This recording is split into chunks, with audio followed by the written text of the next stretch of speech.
Good morning, everyone. Morning. Morning. As chairman of the Nash County Board of Commissioners, I now call to order our June 1st, 2026 meeting of the Nash County Board of Commissioners. At this time, I'll call on Commissioner Fred Bearfield to give us our invocation, and that will follow Commissioner Wayne Outlaw, who will lead us in our Pledge of Allegiance. Let us all please stand.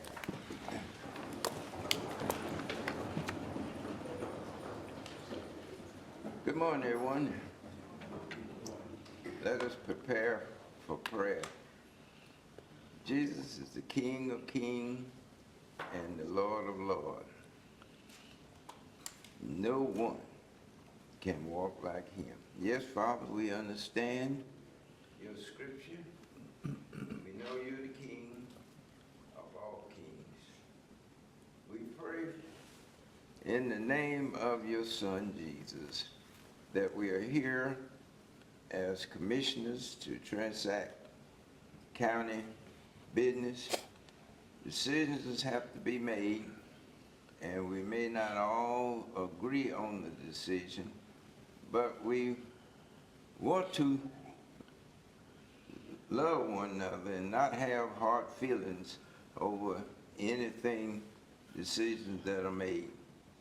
We pray that the challenges before us, we ask your leadership, we ask you to guide us and lead us all the way. And if you lead us, we will not astray. We love you. You mentioned it many, many times in the Bible. Even love your enemies. Now, to some, that may be a hard thing to do, but at least you ought to try. We know that we pray for Nash County citizens. We pray for this state. We pray for this nation. And we just pray for all. Bless us as we continue in this meeting. We bless and we ask in your name. Amen. Amen. Would you join us in the pledge? I pledge allegiance to the flag of the United States of America and to the republic for which it stands, one nation, under God, indivisible, with liberty and justice for all.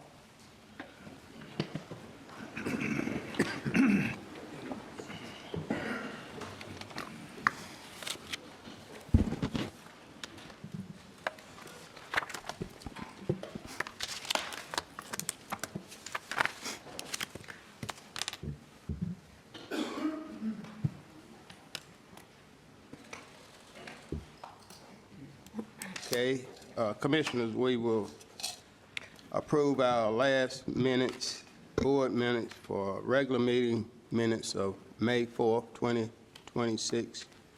Our recess joint meeting on May 12th, our regular meeting minutes of May 18th, and our May meeting 27, 2026, recess joint meeting with the Planning Board. Is there any corrections to the minutes? And I believe we had a correction. Mr. Chairman, I move for approval of the minutes with the addition of the comments related to the budget discussion at the May 27th meeting. Second. All right, it's been moved and properly second that we approve our minutes with the corrections on the May 27th meeting. Any further discussion? Hearing none, all in favor of approval of the minutes, let it be known by saying aye. Aye. All opposed? Motion carried. Mr. Chairman, Yes. may I have a point of personal privilege, please? Yes. I just wanted to speak to everyone listening and those out there. I just want to let you know, if you see me get up periodically, it's not because of a certain person at the podium or a certain discussion, but I did have a medical procedure around May 6th, and it calls for me not to sit for a long period of time. So if you see me get up in about an hour and just walk in the back and come back, it's not you, it's me. So I just wanted to make that clear. Thank you, Mr. Chairman. Okay, thank you. Commissioner, before we go into public comment, we need to add a couple items to the agenda. Let's see, and that's the community block grant and was the retirement? Yes, sir. Okay. Where do we want to, what number do you want that? Right after public comment for the retirement. Okay, So 5A for the retirement, and for the CDBG CV project grant, if you would notate that one to be, we can do it after the Board of Equalization and Review. So 20A, 20A? yes, please. Okay.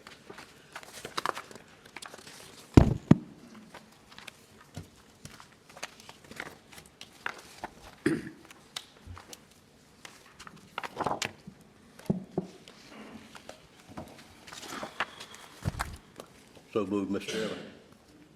All right, you heard a motion that we had to add 2 items to our agenda. Is there a second? Second. Been moving properly. Second. Any discussion on those 2 items? Hearing none, all in favor of adoption of the agenda, let it be known by saying aye. Aye. All opposed, motion carried. Okay, like I said, normally we have our public comment section. And at this time, the sign-up sheet, I don't have anyone that's signed up for public comments. If you missed it, then come to the podium and let us know. Otherwise, we'll proceed with our agenda. Thank you very much. Our first item will be the retirement. Mr. Chair. Yeah. Point of clarification, too. If there's individuals here to speak on the ETJ or the budget session, we will be having a public comment session for that at a later time during the meeting, correct, sir? Yes, sir. Thank you. Okay. Kimberly Shields, we're going to let you come and introduce our retiree. Good morning. Good morning. Each month, Nash County acknowledges employees who are retiring from the county by presenting them with a certificate of retirement during open session. At this time, we do invite our board up front with us to recognize this month's retiree. All right.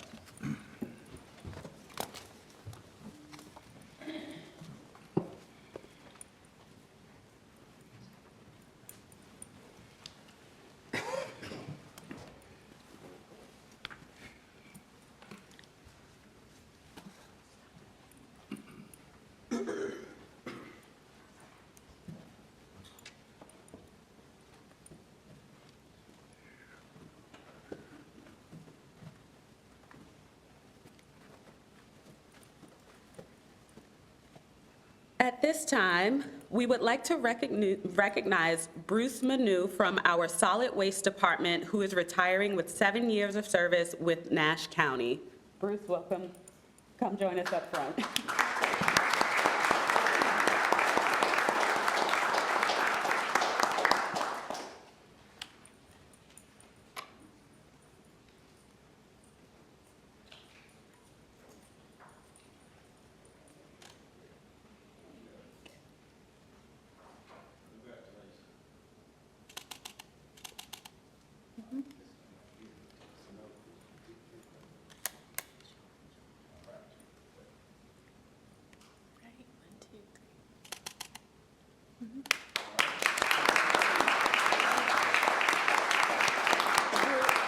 Bruce, we believe that he might have brought some, did you bring some family with you that would like to take a picture as well? Okay, would you like to join him for a picture? Okay. She's opted out, that's fine. Thank you. And Bruce, we wish you well in your retirement. Thank you.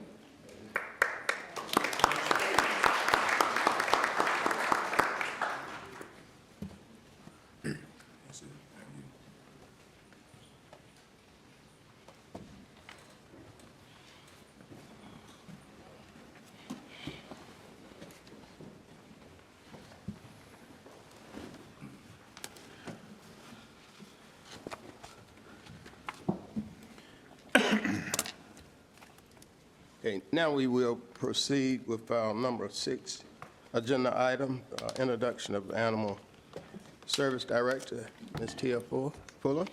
Good morning. Good morning. Morning. It is my pleasure to introduce Ashley Howell as Nash County's new Animal Services Director. Ashley, if you don't mind joining me here at the podium. Ms. Howell brings more than 5 years of progressive experience in animal welfare, animal control, and shelter leadership. She began her career in North Carolina working in animal control before advancing into shelter management roles in Virginia. Most recently, she served as Animal Services Manager for the Page County Animal Shelter, where she oversaw shelter operations, staff supervision, animal care services, public outreach, and community program. Throughout her career, she has demonstrated a strong commitment to improving outcomes for shelter animals while building strong relationships with rescue organizations, community partners, and the public. Ms. Howell has worked extensively with rescue and transfer partners to expand life-saving opportunities for animals in need and has a strong advocacy for spay and neuter initiatives and community-based programs aimed at reducing pet overpopulation and increasing access to affordable services for pet owners.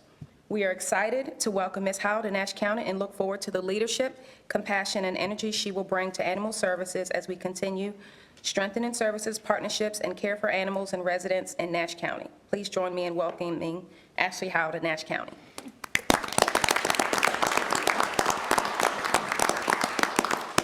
Thank you, guys, and thank you for having me this morning. I'm excited to get started. I'm passionate and excited, really, for the future of animal services in Nash County, and today's my first day, so I can't wait. Go get 'em. Thank you, guys, again. Welcome. All right, welcome to the Nash County family. Thank you. All right. Thank you so much. Thank you. Thank you.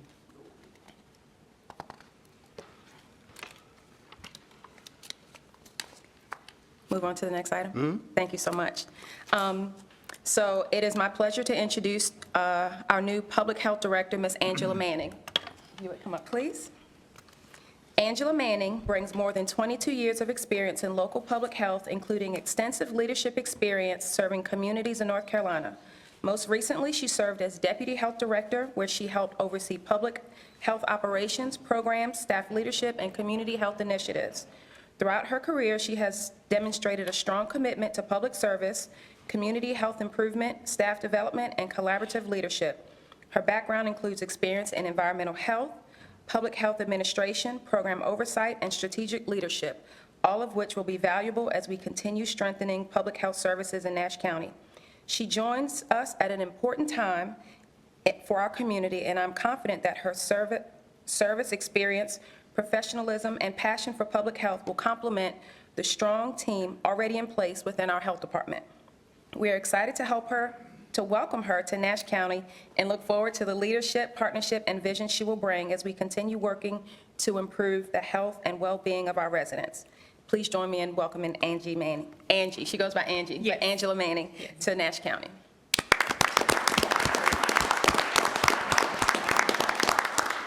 Thank you very much. The staff has been very welcoming. I love public health, and I'm excited to serve your county, your citizens, and your staff. So thank you very much. Welcome to the Nash County family. Thank you. So before she steps away, Ms. Manning will take her oath of office as Nash County Public Health Director. So I'll invite our Register of Deeds up to administer the oath. Your left hand on the Bible, raise your right hand.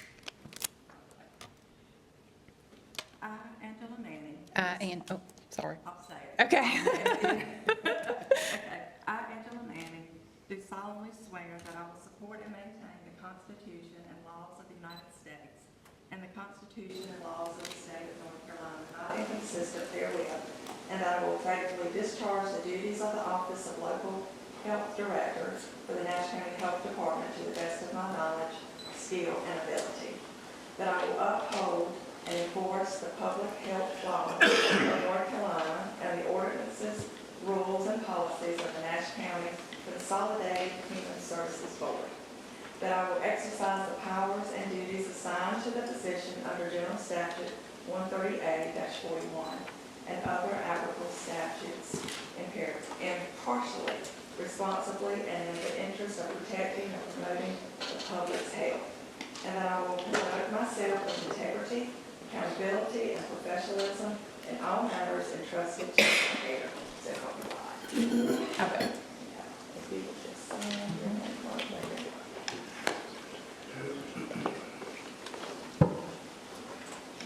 Thank you very much.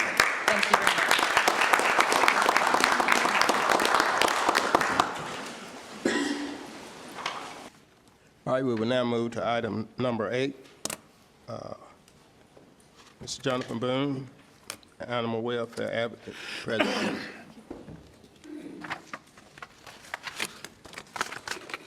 Thank you. Thank you, Mr. Chairman. It's my pleasure this morning to introduce Ms. Rachel Bellis. Ms. Bellis is the Director of Local Affairs with PETA. That is the person for the ethical treatment of animals. We have some experience with PETA. They have partnered with us on some trainings for animal control staff. And as I think we all know, they are very active in the space of animal welfare-related issues. Ms. Bellis had reached out to Commissioner Howell back in late April 26 of this year about an opportunity to address the Board of Commissioners regarding animal welfare here in Nash County. And I and the Animal Control Supervisor scheduled a virtual call with Ms. Bellis to talk about, one, kind of the history of animal control here in, or animal services here in Nash County and the work that PETA does. And again, she had expressed an interest in addressing the board about her desire to see Nash County enact a training ban, and also to address the Board of Commissioners regarding a mandatory spay and neuter program. So at this point, I'll invite Ms. Bellis to come up to the podium and deliver a presentation. Is this the mouse thing? Can you just make sure? Oh, I don't know. Oh, great, okay, sorry. Yeah. Good morning and welcome. Good morning, Chairman Arrington, Vice Chair Howell, and Commissioners. It's such a pleasure to be here with you this morning. Like Jonathan said, my name is Rachel, and I'm here on behalf of People for the Ethical Treatment of Animals, or PETA, and our nearly 170,000 members and supporters in North Carolina alone. I'm here today to share with you information on why chaining is so harmful to dogs and why the Board of Commissioners should adopt an ordinance banning the cruel practice, as well as why spaying and neutering is so important, and why the commissioners should also make it mandatory for your shelter to sterilize animals before they are adopted. So just to give you a little bit of background, PETA's Community Animal Project, or CAP, has been helping animals in northeastern North Carolina for more than 20 years. Mostly, we help dogs who are kept chained or penned outdoors. We deliver straw bedding in the winter, custom-built wooden dog houses, food, toys. We provide animals with flea and fly strike prevention, deworming medication. We offer vet care on a case-by-case basis. We never turn our back on an animal's in need. We also pick up unwanted, aggressive, sick, or dying animals as well. We're available 24/7, 365 days a year for emergencies. All of our services are free, and because of the demand for calls for assistance, we are spending more and more time in Nash County, even though it's a little bit out of our service area, but we are sterilizing a lot of animals and helping a lot of animals with dog houses and some of our free services. So these are just a few of the free services that we offer. The spay neuter, we have our 24/7 hotline, and dog houses and things like that. And so our dog house delivery, most chained dogs are denied adequate shelter, like the dog on the left, who have an open wooden box for a shelter. This offers no protection from the elements, and this is why we build and deliver our custom wooden dog houses. They cost PETA a little over $300 each to build, and we deliver these mostly for free with people who maybe are interested in getting their animals spayed or neutered, which we will transport, and we will do that for free. Our dog houses have an overhang for shade. They have a windbreak. They are raised off the ground, they have a padded floor, and they are insulated. These were two dogs who we repeatedly found tethered to a tree without any shelter at all, even in the dead of winter. This dog had only the underneath of a truck for shelter until PETA provided him with a doghouse. And this dog shelter, as you can see, is so big, the wind, rain, and snow can easily get in. Chain dogs like Caesar, who spend their lives on chains, are often found infested with fleas and other parasites, especially in the summer months. Fleas can be deadly, and we have actually found dogs who have died from flea anemia. Pack dogs are often suffer from heartworm disease as well because they are not provided with monthly prevention. And this puppy, it's not the best photo, but he is kept chained outside in all weather extremes, and you can see he's out there in the snow. Chained and pen dogs are often denied potable water. What you see here is very typical of what we find. During the winter months, the water buckets turn into ice blocks, and the dogs can get dehydrated. And in the summertime, we have actually we put thermometers in waters, and sometimes like the water can get to almost 100 degrees in the summertime. And I know it's not very hot today, but we have had a few hot days, and we are already finding many dogs without access to any water at all. In 2024, and most of you will probably remember this case, in 2024, after complaint from a concerned neighbor, PETA field workers discovered 4 chained dogs who were emaciated and underweight, along with 3 dead dogs who had been thrown into the woods. We worked with animal control and law enforcement who took custody of the live dogs. And while the owners, the people responsible were charged, the charges were later dropped. And had there been a ban on chaining, animal control could have acted quicker in this case. And I'm sorry for the graphic photos. Chaining is also a public safety issue, and studies show that chained dogs are almost 3 times as likely to attack as dogs who aren't. PETA worked with Halifax County for many years, and in 2020 they passed a total ban on chaining, which was enacted at the end of 2020. And Bruce Robistow, who was the former health director, who was a big proponent of the chaining ban, he was very supportive of the ordinances, and as you may already know, Edgecombe County recently passed a chaining ban as well, which they're doing a very long rollout of the ordinance to give people time to get into compliance. And these are just a few words that Bruce had talked about on why he supported the chaining ban. And should the Board of Commissioners and should any locality pass a chaining ban, PETA is here to help you. We continue to assist residents. We work with animal control. We work with law enforcement on cases of cruelty and neglect. And when a locality passes an ordinance, we put up billboards, we hand out flyers, we work with the locality to send flyers in water bills or any kind of bill that goes to all of the residents, kind of explaining why this ordinance is needed and what will people need to do to get into compliance. And, you know, we're absolutely willing to help as much as we can. And I also understand that the board is considering requiring animals to be sterilized before they're adopted, and this is something that PETA wholeheartedly supports. Laws requiring pre-adoption sterilization for shelter animals are designed to combat the overpopulation of dogs and cats by ensuring that all adopted pets are already fixed, thereby breaking the cycle of irresponsible breeding and reducing shelter intake. Many states have already adopted laws requiring sterilization of animals adopted from shelters. Combating overpopulation and euthanasia. The primary goal is reducing the number of homeless animals that must be euthanized due to lack of space. Preventing future litters. Even with high compliance rates for post-adoption sterilization contracts, many adopters fail to fix their pets later, leading to accidental litters that end up back in shelters. Ensuring shelter accountability. Such laws ensure that organizations which are in the business of animal welfare do not contribute to the problem by releasing fertile animals. And public safety and cost reduction. Reduced overpopulation decreases the burden on local government, resources for animal control and impoundment.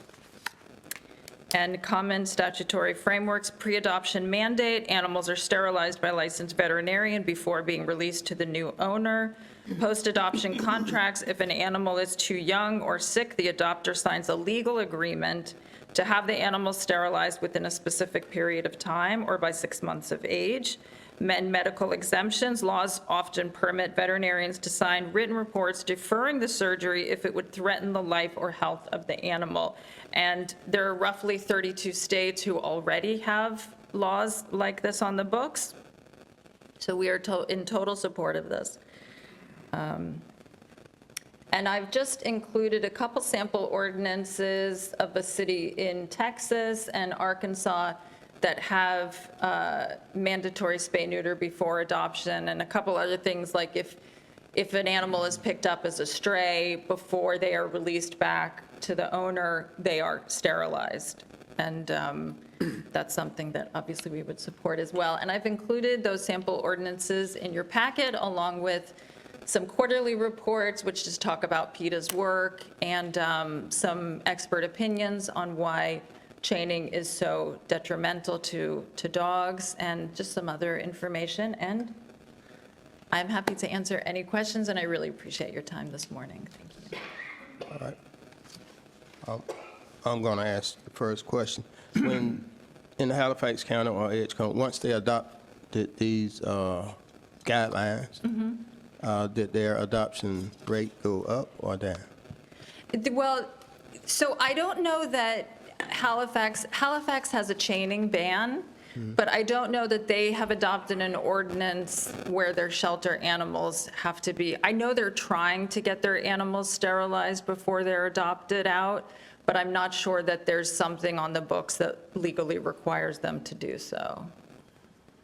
Okay. Did that answer your question? Kind of. Well, you know, when you have a chain ban, when you put all the regulations Yeah. in place, and an adoption assume signs a contract that they understand all these regulations with the protection of the animal, Yes. and whether that,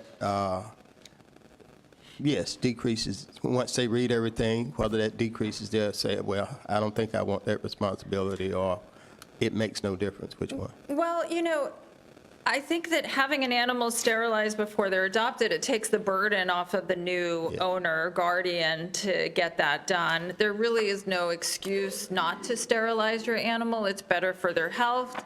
We're not adding to the overpopulation crisis. Really, I mean, if you're in the animal welfare business, you would want the animals to be sterilized before they're adopted out, so that that's not another animal that you're sending out into the public who could have puppies or kittens, and then those puppies or kittens could be, you know, back in the shelter or given away, you know, decreasing the opportunity for animals already in the shelter to be adopted.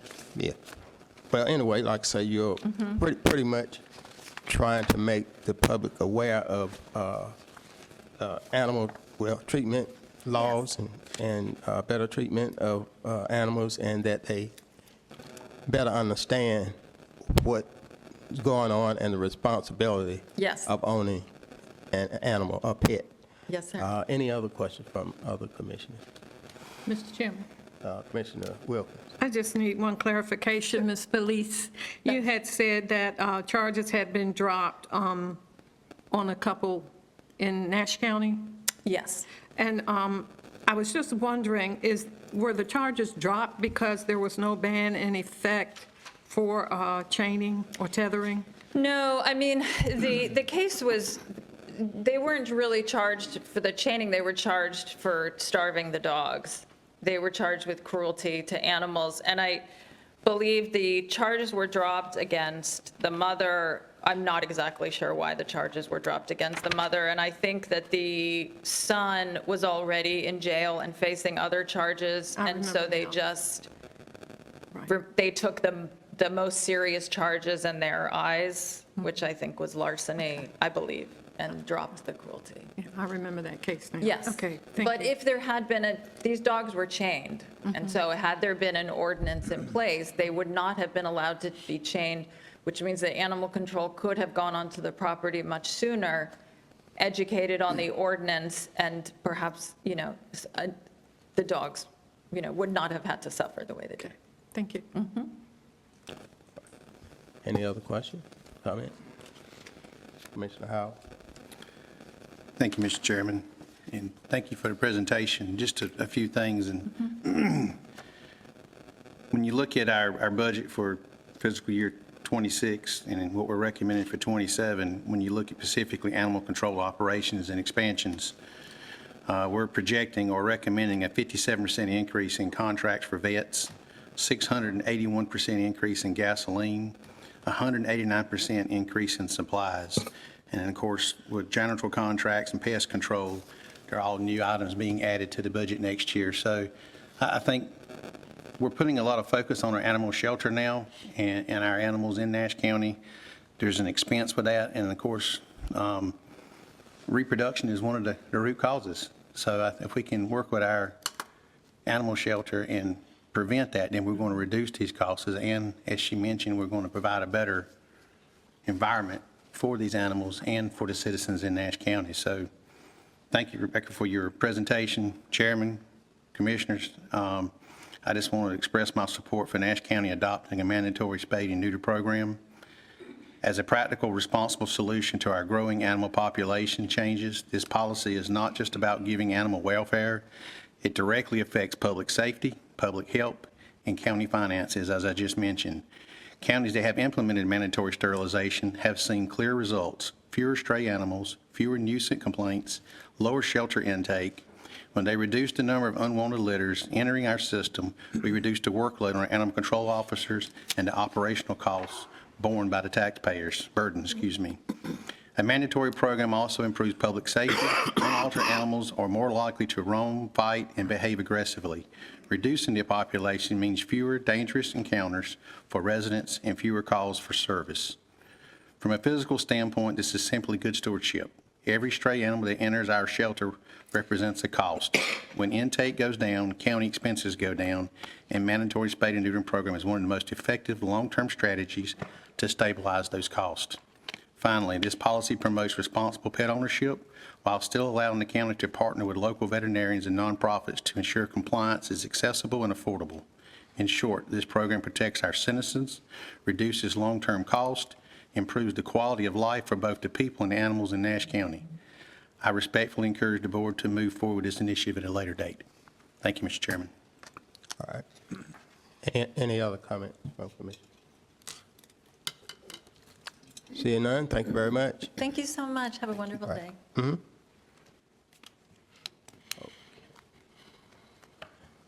We will now move to item number 9, our budget presentation, but public hearing.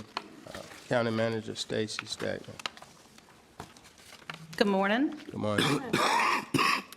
Before we have our public hearing, as you know, we've got some budget items for the board to consider. And I'm going to ask my folks back there to help me with the clicking today, please. The first question is, has it been on the website for the public to review Pardon me? the budget? I said, have it been on the website for the public to be able to review Yes, sir. the budget? Okay, Yes, it was posted to the website, and it was made available in the manager's office. all right. Okay. Okay, so the first item for consideration are the sheriff's vehicles. The sheriff requested 18 vehicles in the CIP budget for fiscal year '27. We currently have 13 vehicles budgeted in the recommended CIP. To add 5 additional vehicles, staff would recommend adding $325,000 to the budget. That's at $65,000 per vehicle for purchase and upfit. To take the CIP to the full request of the sheriff, an additional $570,000 would need to be added to the CIP, and we need to know what the wishes of the board are.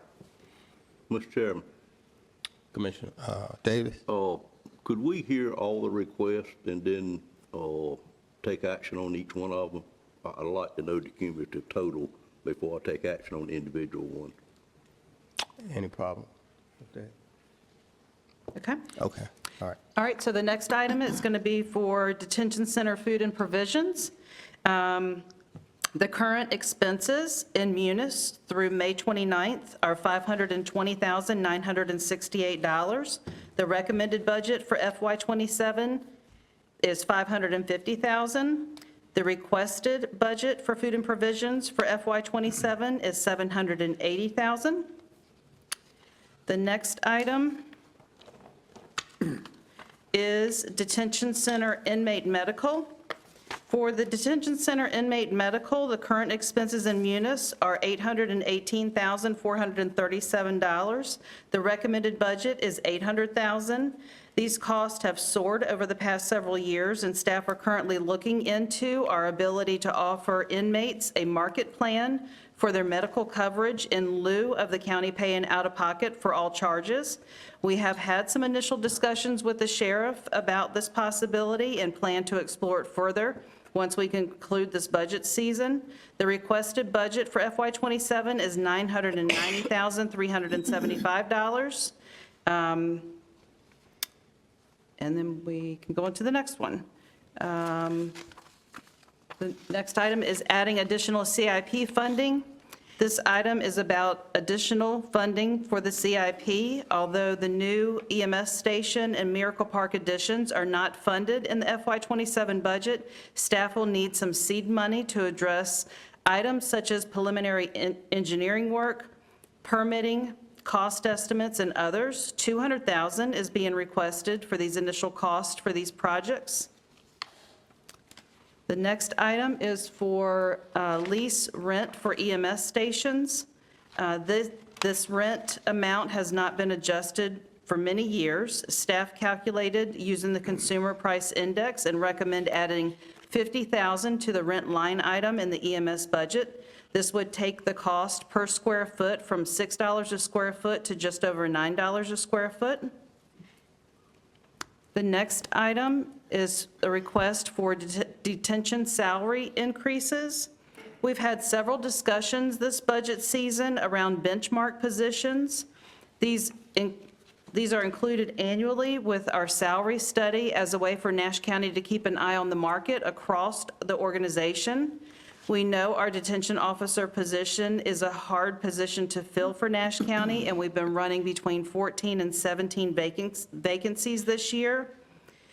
This reality, along with benchmark data indicating that we are 7% below the average for our detention office pay, staff recommends an adjustment to detention officer pay, base pay of 6%, and 4% for the sworn detention transport officer position, and 4% for the senior detention officer position. This adjustment, along with the 2.75% cost of living adjustment, should aid in recruitment. The cost of this recommendation is $150,000, and we believe that the current recommended budget could accommodate these increases with no adjustment due to lapsed salary funding. As you are aware, the sheriff sent the board a memo requesting increases, and you will see to the far right of the screen the sheriff's request. These increases would cost $429,681, and the sheriff's memo, he indicated generating these dollars in the current, in next year's budget by not filling 5 detention officer positions. And the next item is concerning funding allocation for the fire departments. Commissioner Leggett has made a request to fund fire departments at $50,000 each for staffing in the FY27 budget totaling $750,000. The board received a letter of support from Fire Chief Chris Joyner, who is also the president of the Nash County Fire Association. Mr. Boone and I met with Mr. Joyner and discussed some important details to consider. Those items to consider are that not all fire departments have an annual audit performed. The contract the county has with fire departments states that they are to provide an annual audit performed by a CPA. However, in October of 2013, The Nash County Finance Office sent a letter to volunteer fire departments letting them know that the county is no longer requiring an independent audit for fire districts.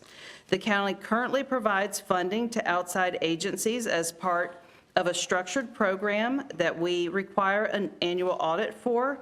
It would be inconsistent for the county to require an audit for $25,000 or more through that program and not require it for $50,000 allocated to the fire departments.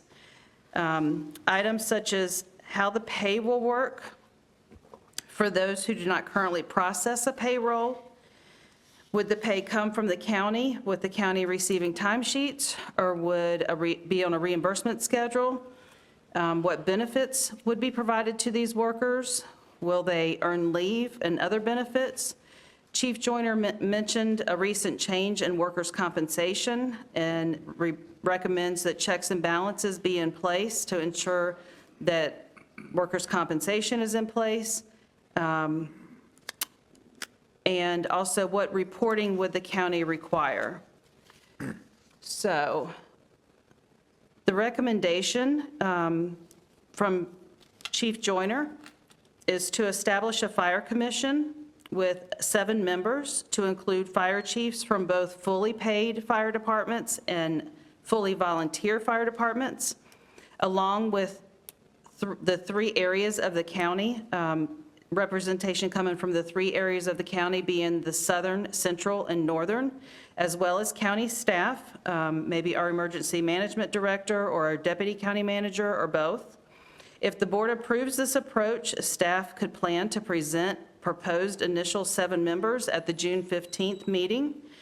They would be appointed to work together to formulate a proposal and plans to answer the questions that were posed here today. If the board recommends approval, the goal would be to be ready to provide funding in January. The commission could also be charged with work that is needed for moving forward to bring proposals to the board about how the future of fire services look in Nash County. And those would be the items that I have prepared for you all to consider today. Okay. Now I think we're back to item number 1. We'll take each item. Commissioner Davis? Mr. Chairman, board members, as well as the public taxpayers of Nash County, this morning I'm at a spot where I think we should approve the budget that was recommended by staff. We had no less than 8 people work on that for about 4 to 5 months. They brought us a budget that, of course, in my conservative thinking, was still too high, but it was a very fair budget. It had an increase of 3.8% overall. I do have a couple items on this list that I am willing to support at the proper time. But when you look through the list, for instance, the sheriff's vehicles, 18 vehicles were requested. We approved 13. It seems that some board members think it's not correct for the asset forfeitures that come from the federal program should not be used for things like that. If we're going to run a I-95 interdiction team, if we're going to have a highway safety team, there's no reason why those funds shouldn't be used to furnish some of these cars. The proposal was very fair.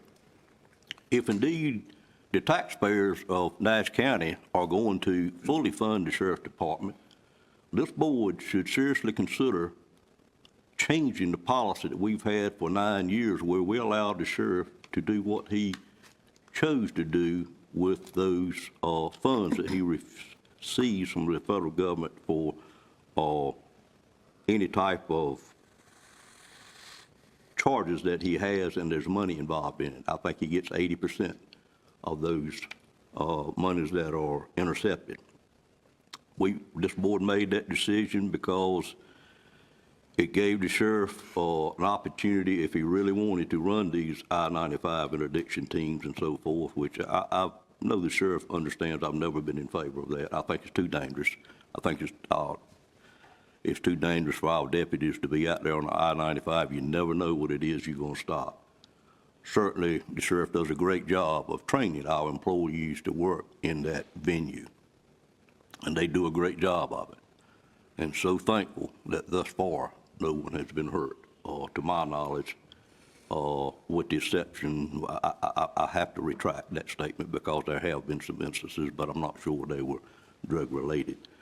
But anyway, my point is, those funds should really be turned over in the general fund.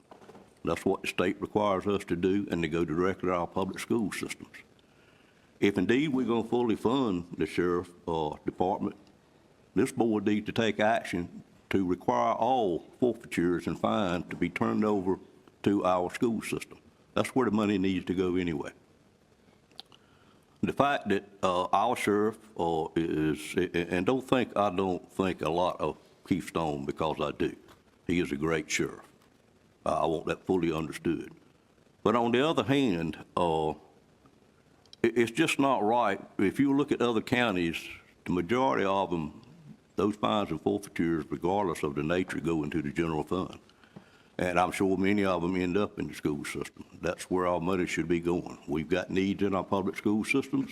We should use all fines and forfeitures to go in the public school system if indeed we're going to fully fund the sheriff's department like has been proposed by this list of items here. I don't think it's fair.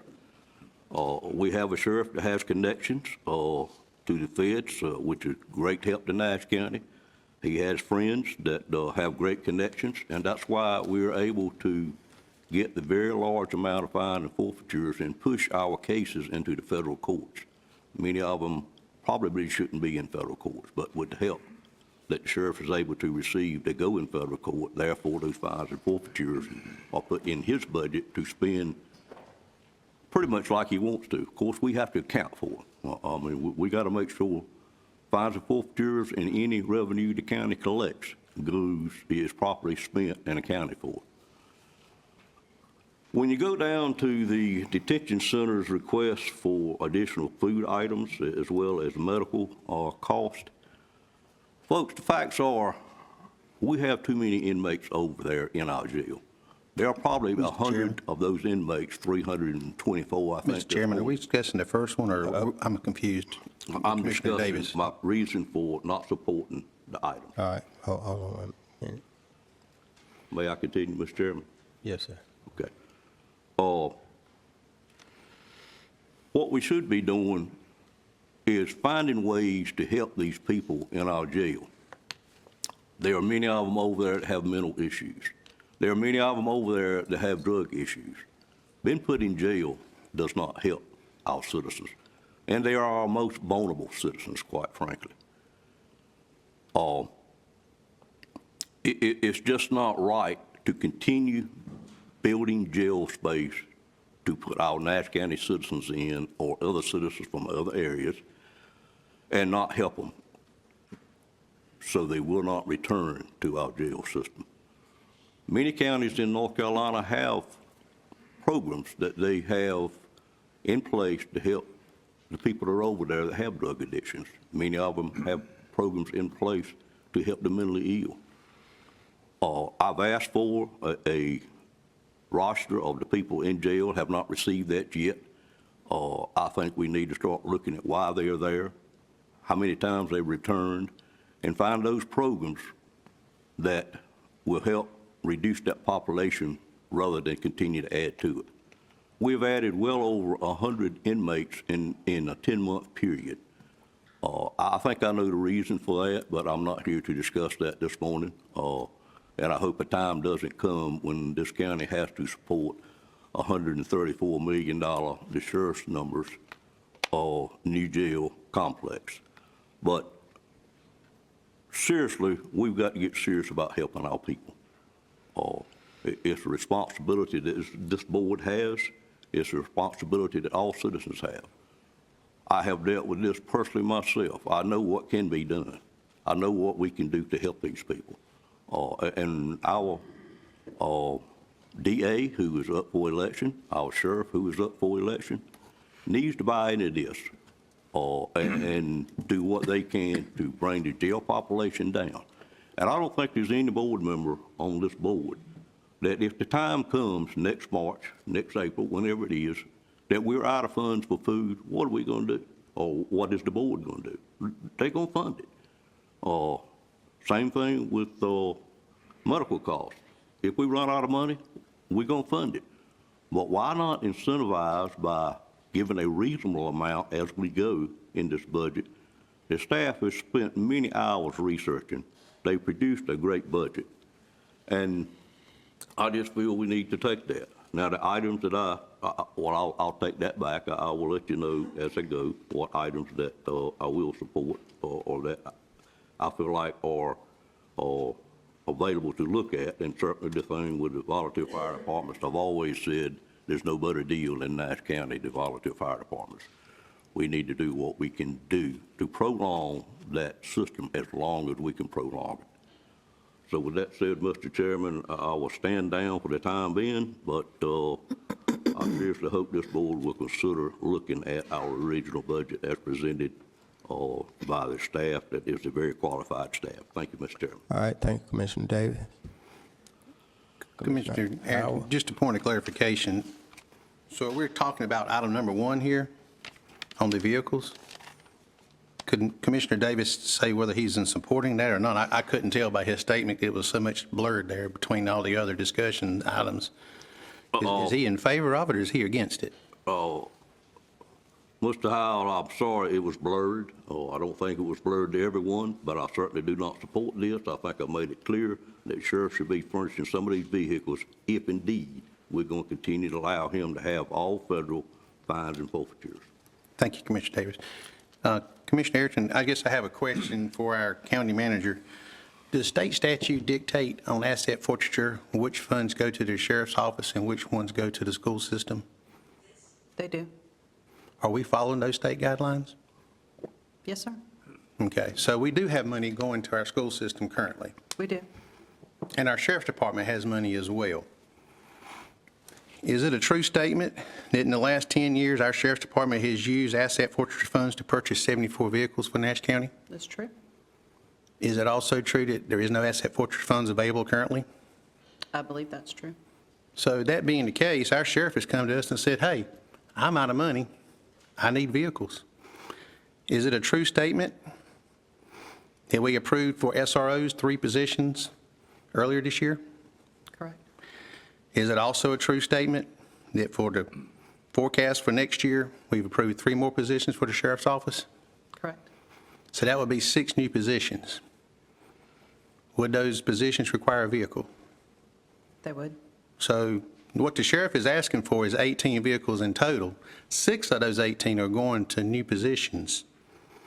And if I remember correctly, and if I'm wrong, please correct me, but I think it's somewhere around 98 vehicles our sheriff's department has, based on the mileage and patrolling the roads. They have to replace them about every 5 years, approximately. So he's asking for 18. I think if you divide 18 into 98, plus the 6 new positions, I think that's still less vehicles than what he's asking for. So I hear what some others have said, but the math just ain't adding up to me. It looks pretty simple to me here that the sheriff has used asset forfeiture to save the taxpayers in Nash County money by purchasing 74 vehicles. The sheriff is out of asset forfeiture funds. He's telling you he needs equipment to keep his officers safe on the job, to patrol the streets, to keep our citizens safe. But yet, we want to dictate to the sheriff how he spends it. Looks like to me he's trying to do the right thing for the citizens of Nash County. I just can't say the same that it appears that way with the methodology we're trying to come up with this. So I'm in full support of these 18 vehicles. Thank you, Mr. Chairman. All right. One question for the attorney. How is that fine and forfeiture statute as far as the public schools? Should they, is there a percentage the sheriff should receive and do as he wish, or should all of them go to the public school system? How is that formula represented? Nikki, where's Nikki? Do you want to speak to that? Okay, we can get that information to you. Well, we kind of need that information to be able to make a good, clear decision. You're asking if we can designate all of it for the sheriff? Well, it's cannot. whether the statute say, okay, fines and forfeitures usually go to the school system. We don't want to deny our school system funds that they should be receiving. And if we should be buying the vehicles, I personally would rather see all the money go to the school system so they could do what they need to do. So our finance officer said the state funds go to the schools. It would be the federal funds, correct? Yes. That would stay with the sheriff's office. Okay. Mr. Chairman, All right, Commissioner Wilk. you asked what I was going to, but I would like to see for the past 5 years, if that's not an issue, how much went to public schools, and then how much went to the sheriff's office. We can get that. Okay, thank you. Commissioner Belfield. I believe I heard you say in your report that the EMS stations are paying rent. Who are they renting from? I believe it's the volunteer fire departments. When they're in those shared spaces, we pay rent. It's not quite Do you know clear. which stations they are? Could you explain that? There's 8 of them. Spoon, I can give you a yeah. list. So there's eight volunteer fire departments or fire departments where our EMS are stationed there, and we pay rent to them. Oh, okay. We're paying rent for the EMS to be stationed at the fire department. Yes, sir. Okay, I got you. Coopers, Castalia, Mount Pleasant, Westmount, Red Oak, Brattleboro, Spring Hope, Middlesex.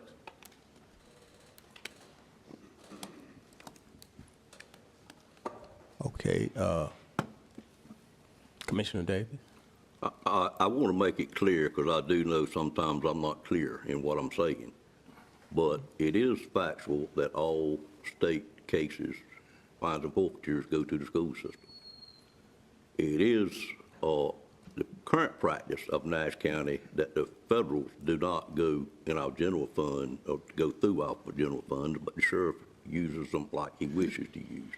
My suggestion is that indeed, if we're going to fully fund the sheriff's department, as has been asked by some here, that this board, I'm thinking, can take action to make all fine and forfeitures go to the school system.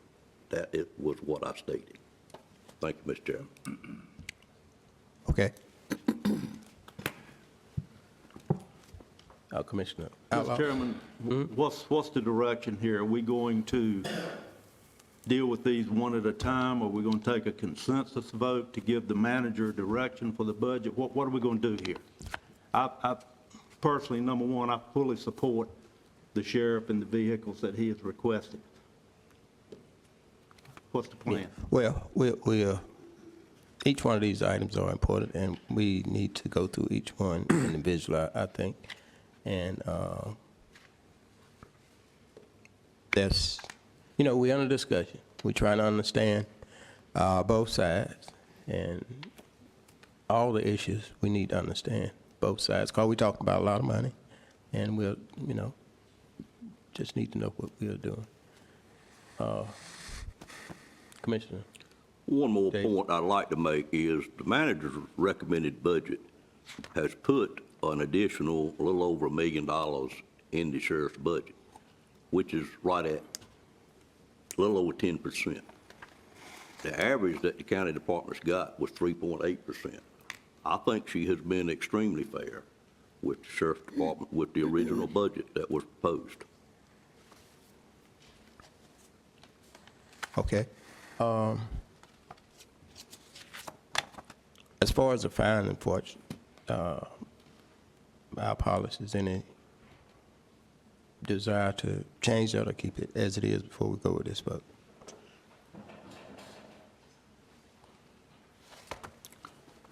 Mr. Chairman, I think it would need to be looked into. I don't think we should make that decision to change the policy today. We should certainly study it more. We should make sure it's legal. It's only my assumption that it is, because I know some other counties do that. Okay. Otherwise, we need to know the wish of the board on this particular item. Mr. Chair, Yes, sir. if I may, it's a simple question. It's whether we're going to fund the 18 vehicles or not.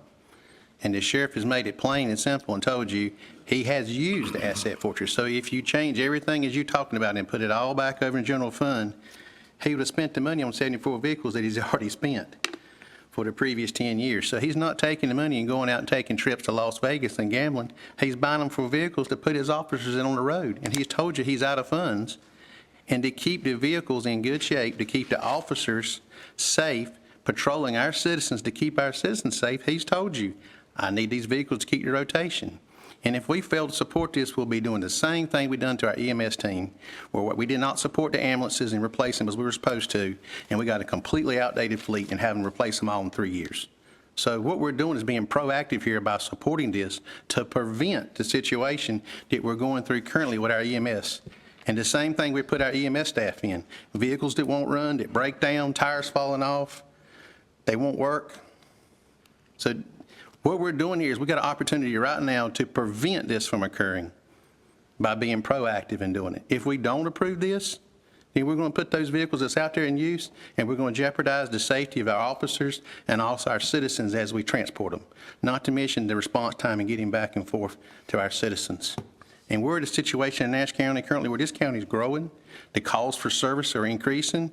We've looked at strategic plans, and over the next 9 years, 911 and the sheriff's calls are going to double.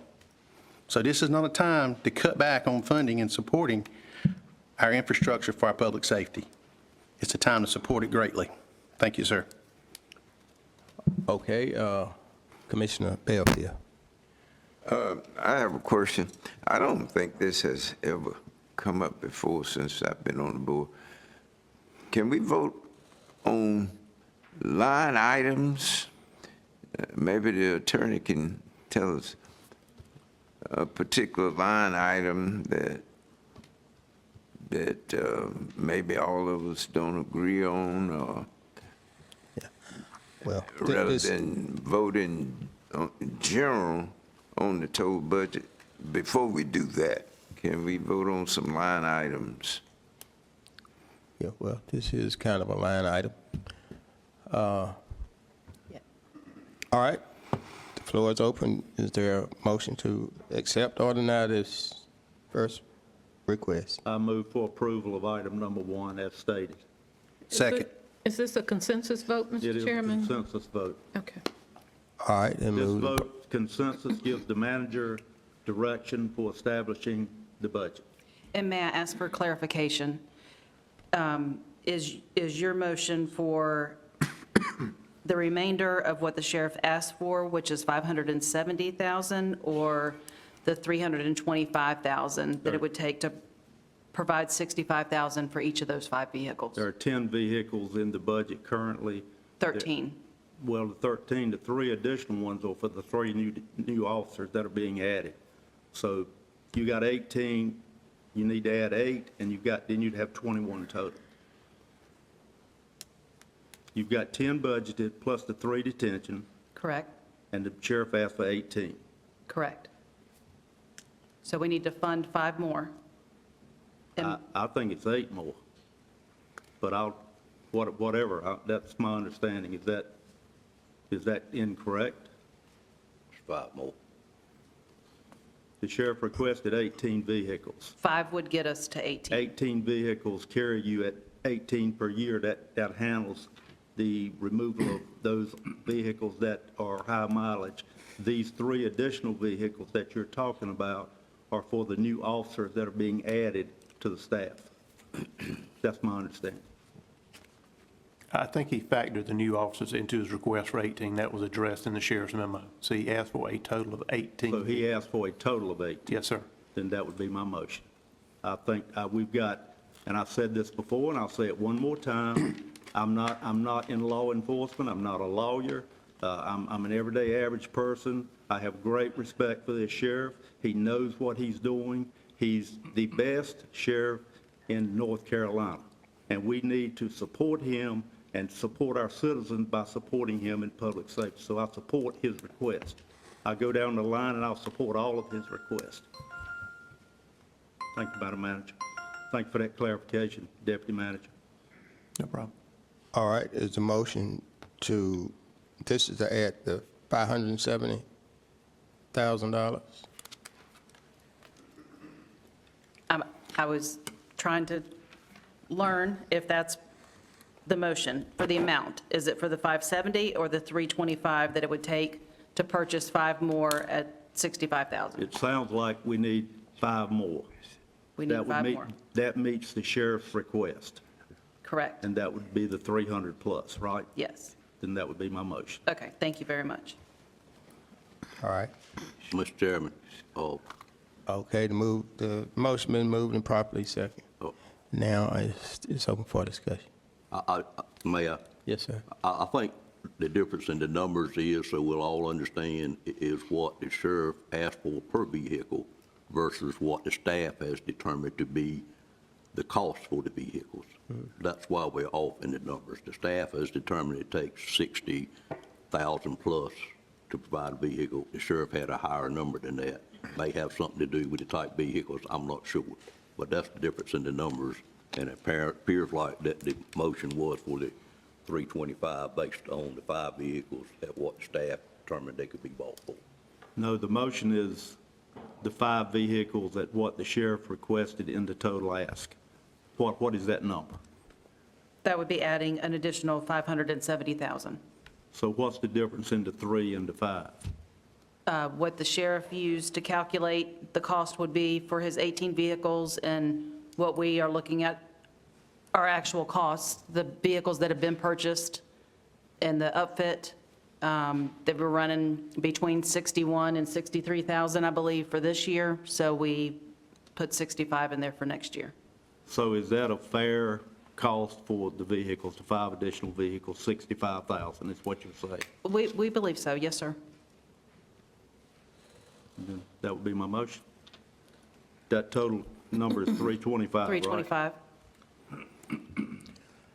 Mr. Chair, You said a total of, bring the total to 25 vehicles? Is that what you, No, sir, adding 325,000 to the CIP for 5 additional vehicles. Mr. Chair, All right. All right, Commissioner Howell. point of clarification, so just to make sure I understand correctly. So we're looking at 18 vehicles times $65,000, which is $1,170,000? Is that what we're proposing? Correct.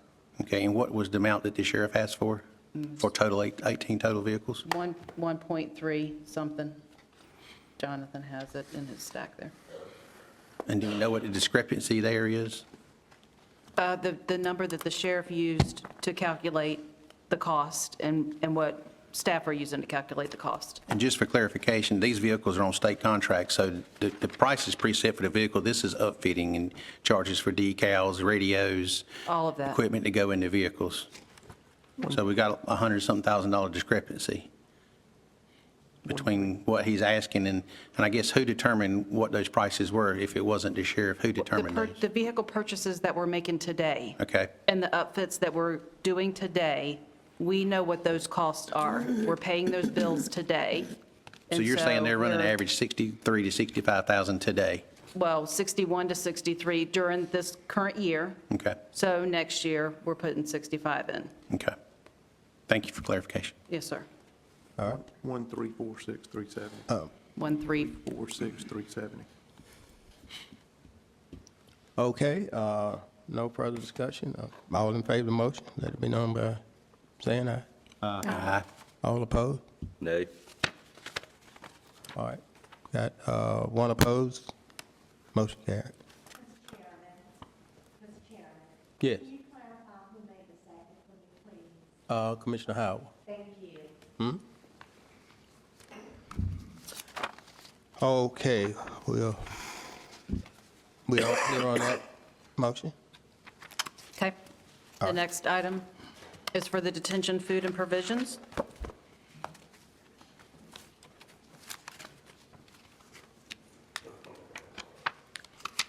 All right, any discussion on detention center food item provision? Chairman. Commissioner Lay. With this item in particular, it looks like the recommended amount is reasonable. It's in line with the current expenses, and as it was mentioned previously about this item, if it has a shortfall at the end of FY '27, it will be funded without question. It won't go unfunded. It's a mandate that we do fund it. So I do support the recommended budget amount on this. Mr. Chairman? Yes. Commissioner Leggett's thoughts were mine exactly. If it should fall short, we can always go back and add to that item.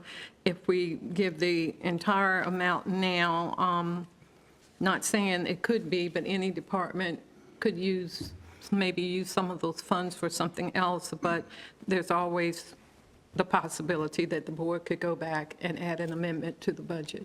All right, Commissioner Leggett, is that a motion? Yes, sir. And I did want to also note, I will be on the board. I do plan to be on the board at the end of, into next year. I will be one of the first ones to make the motion to fund it if this line item runs short. So, yes, I do make the motion. All right, you heard the Second. motion. Is there a second? Second. Commissioner Davis, second. Okay, any further discussion? Commissioner Howell? I don't know where to start. I'm not sure we quite understand budgeting. If you're spending this year more than you're forecasting for next year, and you'd been told that you're going to have the same number of inmates next year, then you need this budget for the same amount that you spent this year to make it equal zero. Budgeting 101. If you also know that we just got the state to approve and open dorms 4 and 5 in our jail facility, and we're going to add 46 more inmates in there because we're currently housing inmates in other jails because we don't have space for them in our jail, then you're going to have an increase on top of this year. So why wouldn't you at least budget what you know you're going to need? And I hear some say that we can move the money. You don't have a choice. Let's just be clear, folks. The general statute says you will house inmates, you will feed inmates, and you will provide medical care. That's a state law. We don't have a choice on that. It's not up for a vote by us. The state law says you will do it. So we're going to do it, or we'll face legal consequences. What we need to do here for our budget for Nash County is be transparent with our citizens in Nash County. Budget appropriately. If it requires this amount of funding, we need to put the funds there. And yes, that may mean you take funds from other places in the county that you have the option to spend. We don't have an option here. We're required to do this. It's the right thing to do. It's the statute that says we have to do it. So we need to budget at least what we know we're going to spend. Not to mention, people like to talk about the time staff has on hand and what they do and everything. Every time we go outside of this, we're requiring our finance staff to come back with a budget amendment. We're requiring our sheriff's department to come up with paperwork and forms and fill out and come back before the board. And we tried this. We tried it this year. We got bills this year from February that we couldn't pay because there weren't funds in the account. And it took us till May to pay our vendors. Now, if you're out here in this audience and you're one of our vendors that didn't get paid till May for services you provided us in February, would you not want us to budget the money up front to make sure you get paid timely? That's the right thing to do. Be transparent and be fair to our vendors. Don't make them jump through hoops to get paid for services that they rendered to us just because we didn't have the appropriate funds in there. So we didn't budget it last year. Can't change that. But we're sitting here in front of you today telling you that you're going to have these inmates here. And we've got the funds, but we're not putting the funds in there where they're appropriately supposed to be. We need a true representation of our budget, our operational budget. And if it means we have to move money from other places, that's fine. We move it. And then we go back and look at those areas where we moved it from and we make adjustments. We make hard decisions. That's part of being leaders. But you have to budget what you know you're going to spend. If you're not, that's not being transparent with the citizens in Nash County. And I don't know about the rest of the people in this room, but a dollar's hard to come by this day and time, and it needs to be spent appropriately. So I have to decline to support this. Thank you, Mr. Chairman. All right. Commissioner Outlaw. Mr. Chairman, I cannot add anything to what Commissioner Howell just said. It's very clear. He said it very, very well. I would be in support of increasing this budget to support the current level of spending. All right, Commissioner Davis. I second the motion for the reason I explained up front. We have people in our jail that do not need to be in our jail. We need to adopt policies that help these people. We don't need to continue to see how many people we can put in Nash County jail. Why not do the right thing and help those citizens in Nash County that need the help that they need? Whether it's mental or whether it's drug addiction, they're both pretty much the same, quite frankly. But let's go to work and see what we can do to reduce the jail population, not continue to take taxpayers' money and fund ever how many we can put in there. It's just not the right approach. Thank you, Mr. Chairman. All right, Mr. Chair. I think Commissioner Belfield hasn't spoke yet. Commissioner All right, Belfield. the county manager, you are recommending an increase from 520,968 to 550. Commissioner Belfield, their current expenses for the current year that we're in through the end of May was $520,968. What we have budgeted for next year is $550,000. The request from the sheriff's office is $780,000. Well, we know food costs has gone up, but I agree with Commissioner Davis that we ought to set up a program where that inmates don't just keep coming back. When they leave, they ought to be able to get a job and defend for themselves rather than depending on the public. All right, Mr. Chairman. Commissioner Wilkins. I just want to say, it was mentioned that we will have more next year. We can't go by what we think, how many inmates we're going to have incarcerated or at the detention center next year. We go by what we have now, and as we've seen from the daily reports, there's been between 300 and, I believe, 330 at any given time in the detention center. And so to say there will be more next year, I can't vote on something that, may happen next year. And here again, if we didn't have an avenue out, I would vote for what the sheriff's department wanted, but we can go back and adjust the budget and put the funding in there so that they will have it. And so, thank you, Mr. Chairman. All right. Commissioner Outlaw. Just respectfully make two comments. If we don't have more next year, we have what we have now. We're not budgeting for next year what we've got now. The second thing, I would say again, I don't believe that our sheriff is just putting people in the jail to be putting them in the jail. He's doing his job. He's doing his job. And I, for one, am thankful that he's doing his job. Commissioner Howell. To further add to Commissioner Outlaw's point, our total population today is 323. However, 17 of those inmates are not in our jail. They're housed in other facilities in North Carolina because we don't have the room for them, number one. Number two, you hear about this further along as we discussed today as well. We don't have detention officers for that area because this jail that we've added onto and remodeled, which we were advised not to, because of the situation that we're in, because we got a 100% turnover rate when our detention officers is in there. So we're going to continue to have this problem. The expenses have gone up tremendously for our jail. That's why we're discussing today. And I can't sit up here in a good conscience and say, okay, just come back to us next year and we'll add more money and take care of it because the law requires us to. It's not our choice. We're having to do it. But at the same time, we're not being transparent with the taxpayers in Nash County because we're taking the funds that we should be putting here and we're spending somewhere else. So all I'm asking for is let's be transparent with our citizens. We owe it to them. Explain to them where the money goes.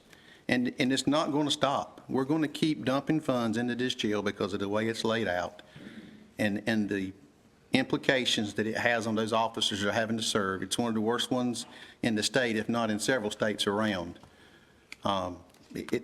We can't change that today, just like we can't open the doors and let everybody out of the jails today.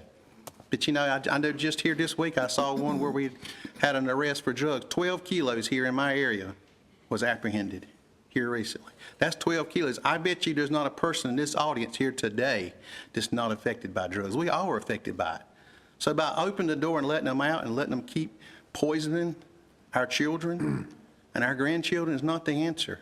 Yes, we need to step up and look and do other fund sources and do things. But you know, I challenge my fellow commissioners to put your money where your mouth is. Our outside agency funding, Middlesex Children's Home, we don't fund them. It's a proven statistic. 25% of the kids in that children's home, when they get 18, are going to be incarcerated. Statistics prove it. So let's put some money there. Let's be proactive and put the money ahead of it instead of getting behind it. But today, we just can't open the doors. We can't just stop funding what we're doing. This is a gradual change.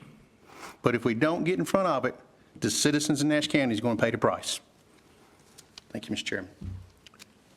Okay, we understand Commissioner Leggett's motion, and her motion is to follow the recommendation of the staff, and that if the budget calls for more money, then, like you say, the general statute, we will pay the bill. Is that correct, Commissioner Leggett? Correct. All right. We're ready to take a vote on her motion. All in favor of that motion, let it be known by saying aye. Aye. All opposed? No. We got 2 noes? 3. 3. Commissioner Legg. All right. Got 3 noes and 4 recommend. Yes. I just want to make a comment. In our discussion, it brought me way back to when I was in the military. Each fiscal year, we already had a budget and didn't spend it all, but ammunition, and we didn't use, I meant that we didn't use it all. What happened, the leadership of the battalion said, take them troops out to the range and shoot that ammunition up so we can request the same thing again. Now, they could have saved the taxpayers some money, but they wanted to make sure that whatever they ask for, they get. And I'm beginning to read into what we're doing here. That's what we're doing.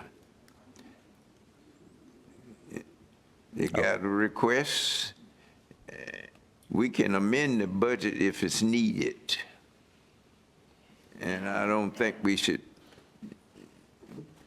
we need to scrutinize and look at the budget more clearly and All right. vote for what is reasonable. And if something come up that you need more, the budget can be amended along the way. All right, thank you, Ms. Belfield. Now we'll go to the next item. So the next item is for the detention center inmate medical. Current expenses in Munis are $818,437. The recommended budget is at $800,000. The requested budget was $990,000. And so for this item, we have had some discussion with the sheriff, and we have learned that there are other counties that are taking advantage of this opportunity to sign up inmates for a marketplace plan. And on the healthcare.gov Manager, Commissioner Davis Koff, could you restate that? I didn't hear what you said. So we have learned that some other counties are taking advantage of signing inmates up for healthcare plans, marketplace plans, so that the county is not footing the full bill for medical cost. They would have coverage. And so the government has put out who qualifies for those plans. And they have stated that if you are in jail or prison pending a disposition of a charge, then you qualify for a plan. If somebody is incarcerated and they already have a charge, they do not qualify for a plan. So we have talked to the sheriff about looking into this some more, getting with the Person County Sheriff to see how he got it started. We've talked with staff at the senior center because they're familiar with signing people up with marketplace plans, Medicare Part D, all of those items, and we would like the opportunity to look into this to see if we can start saving the county some money. All right. Commissioner Davis. I think the clerk had a question about the previous vote, Mr. Chairman. She was trying to get your attention. Madam Clerk. Yes, sir. I just need Commissioner Belfield to verify his vote. He voted no, but then he made comments to the contrary. Correct. Yeah. Yeah, I voted no. No to support the county manager's recommendation? Was that your vote? No, The the vote- sheriff's recommendation, what was it, not? Could you turn back to it? County manager, can you Yeah, the 780,000, I voted against that. And Okay. take what the county manager had recommended, the 550,000. Yeah.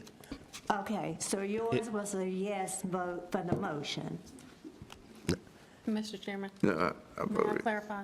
I voted no on the request for the 780,000. That was that Right. the motion? I tell you, we getting this thing. That was not the motion, Commissioner Belfield. Right. Commissioner Belfield, the motion was to accept the recommended budget request from the staff was 550,000, and you voted for the 780,000 request that the sheriff presented. I don't know whether you misunderstood that, but that's what you voted for. Yeah, got me confused here now. I don't think I'm voting for one thing and it's another. Mr. Chairman, may I clarify? Commissioner Leahy. Weren't we dealing with the detention center, food and provision? Yes, sir. Commissioner Belfield, my motion was to follow the recommendation of the county manager. So my motion was for the 550,000. Well, that's what I thought. Okay, if that's what the motion was, I thought you were saying the motion was to vote for the budget request of 780, but if it was for the 550,000, yes, I vote yes on that. Change. If that was the motion, I didn't understand it as being the motion. I vote yes on the 550,000. Yes, sir. All right. Now, do we have it straight now? Yes, sir. Thank you so All right. much. All right. Okay, is everybody understanding okay with that? Attorney, that fall in line with procedure?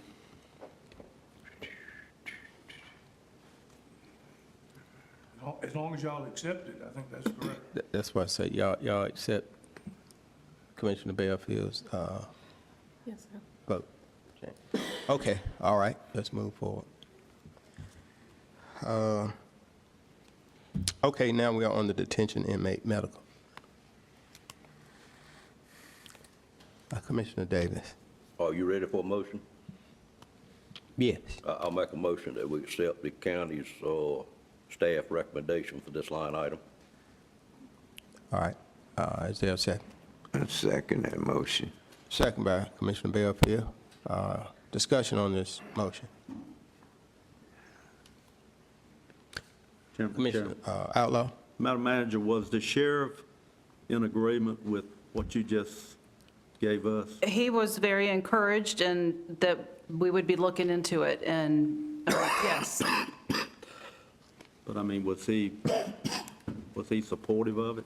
Yes. Okay. But he did not amend his request. He was supportive of us looking into enrolling inmates in a market plan, but he did not amend his requested amount. Okay, so he was Right. supportive of what you're looking at doing, but he still made his request as is. Correct. Okay, then I would be supporting the sheriff's request and encourage you to continue to look into that. Okay. We had a motion on the floor. Vic Bellfield. Made the motion, Fred made the Right, second. right. Okay. Commissioner Howell. Madam Manager, can you clarify, do we have any more budget amendments for medical expenses projections for this year for '26? Yes. Do we know what that amount is ballpark?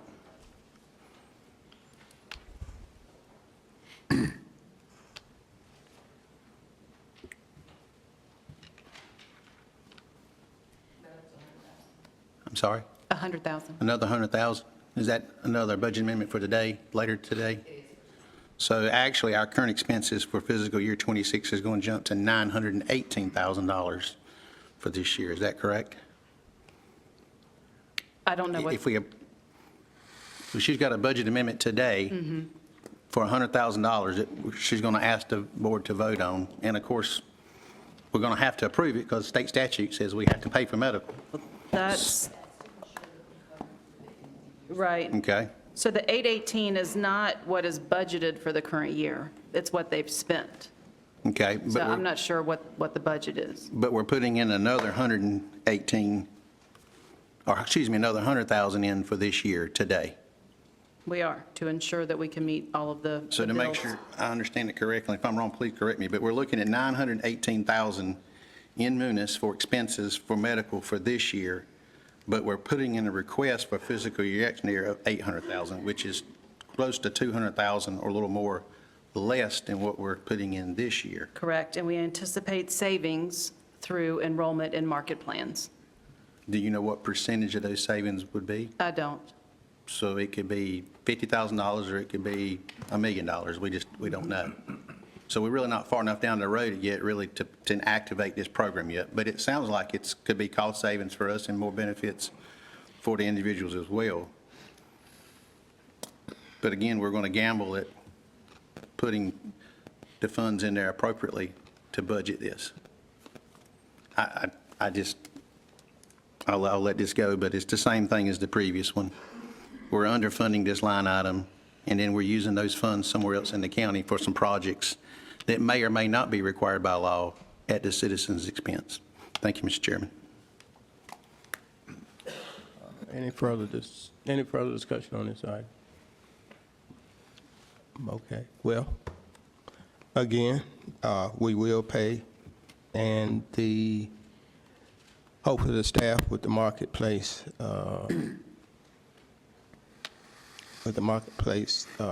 request that they'll find a better market that we can lower this rate. Any further discussion? All in favor of the motion that we go with the recommended budget request of $800,000?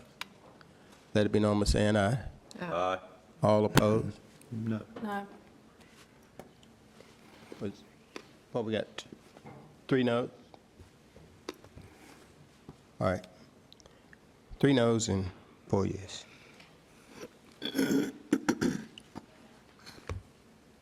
All right. Okay. The next item is for additional CIP funding.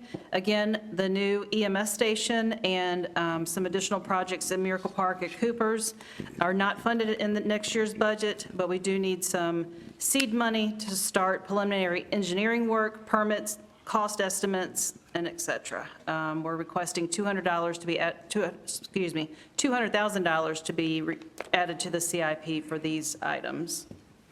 Move for approval, Mr. Chairman. Motion to approve. Is there a second? Second. Second by Commissioner Leggett. Discussion on the motion. Point of clarification, Mr. Chairman. Are we taking a consensus vote on this, or is it an actual vote? Well, It wasn't clarified. I just would like to know. Well, for the public clarification, the difference between consensus and a real vote. What do you mean? Which one are we taking? It's consensus. Consensus? Mr. Chairman, I've understood any votes we're taking right now is a consensus vote. All right. Okay. Consensus vote. Thank you, sir. All right. Was there another question? All right, you heard the motion. All in favor of the motion, let it be known by saying aye. Aye. All opposed? All right, motion carried. The next item is lease rent payments for EMS stations. Again, this amount has not been adjusted in many years. Staff have calculated to move it from $6 a square foot to just over $9 a square foot, which would require an additional $50,000 added to the rent line item in the EMS budget. Move the request, Mr. Chairman. Say, who made? Okay, that was a motion to approve. Yes, sir. Second. And second by Commissioner Bell. Second. Any discussion? Commissioner Howell? Yes, sir. I think we're jumping in this a little prematurely before we make a vote on this, and I just want to make sure that my colleagues and the citizens are fully aware of the implications of this. Nash County has taken over the EMS for the county from a volunteer status 20 years ago this year. 20 years ago, we paid $6 a square foot for rental. We've not been a very good partner with our tenants or our fire departments with this, and also Mount Pleasant Incorporated. They've not seen an increase in their rate in 20 years. All the fire stations in Mount Pleasant Incorporated are all the same except the Red Oak. Red Oak is different. Red Oak gets $2.50 a square foot, and all of their maintenance fees are covered, 100%. The rest of them, there's a shared cost between the fire station, the EMS, on what is replaced, and those agreements vary per department based on the facility, which makes sense. It's my understanding today in the market, the fair market price is around $12.50 a foot. Fair market price meaning the tenant and the landowner both had to pay taxes, and in this case, neither one of us had to pay taxes, the county or those fire departments or EMS stations. So it's not quite a fair market value, but given $9 a foot seems to me to be a little low, a request, not to mention we need to build in a calculation to do an automatic increase for these individuals every year. We shouldn't allow them to go 20 more years without having an increase. So I would recommend as well that before we take a vote on this, that we put some type of clauses into the contract that would stipulate that there would be automatic, a 2% increase or more each year increase to those facilities to keep up with inflation and the cost of living. I don't think any of the stations are asking to go back for funds or anything that's been missed, but I think it's the right thing to do. Our fire department should not be out selling chicken plates and doing fundraisers to subsidize our EMS facilities. Again, it goes back to funding what we need to fund for Nash County. And you flip this scenario around, just so everybody's aware, Nash County owns the hospital, and we have an agreement with them, and we rent, and we have clauses built into the contract where they pay us an increase in inflation. So my request here is not nothing that's unusual. It's what we're asking of our tenant, so it would be only fair that we ask that and provide that to our partners as well in the county, that that we rent those facilities from. I mean, do as to others, have you them doing to you? Let's be fair in this. And so I would recommend a higher rate and also a clause built into it to indicate an increase each year for cost of living, and then some clarification in some of the contracts. Some of the contracts are very clear on what's covered and what's not. Some contracts are not clear. In other words, who replaces the doors when they break in the facility? Who replaces the furniture that our EMS team sits in while they're waiting to go to calls? We need some clarification in those contracts as well. So in my opinion, this is not a simple vote. There's more components to this that need to be looked at before we make a decision that affects our partners in the community and our first responders. Thank you, Mr. Chairman. All right, Mr. Chairman. go ahead, Mr. Chairman. Commissioner Leggett. Commissioner Wilkins. In response to what Commissioner Howell said, if we were not anticipating or mulling over $50,000 a year to the fire stations in this year's budget, I would be probably in agreement with him. But Commissioner Leggett had made a motion, and I believe most of us were in agreement that the fire departments receive $50,000 to help with maintaining volunteers for the station. And if we increase that percentage from 2% up, I would be reluctant or have to give pause as to the $50,000. And so that's just the statement I want to make. I understand what Commissioner Howell is saying about every year and inflation, but if we're going to consider giving, again, the fire departments $50,000 a year to offset expenses, I would not be in agreement with more than that 2%. Can we get some clarification from Mr. Boone on how we got here? With the only distinction I want to, Where we're moving from and where we're moving to with the staff recommendation? it's the only distinction I want to make based on Commissioner Wilkins' comments is, again, just remind you, we have lease agreements in place with 8 of the 15 volunteer fire departments. So it's not part and parcel to, I feel like, maybe marry this conversation about the leases with the conversation about the additional supplement to the volunteer fire departments, whether that's for staffing or equipment or however they decide, wherever the board lands on that particular issue. But Commissioner Howell is correct that the original lease agreements date back to 2006. And at that time, $6 per square foot was established as a lease rate. We brought that price, that unit price forward. This is a discussion we were having with staff this year. Middlesex came forward with a request that we revisit the lease agreement. Commissioner Howell is also correct in that not all the lease agreements are created equally.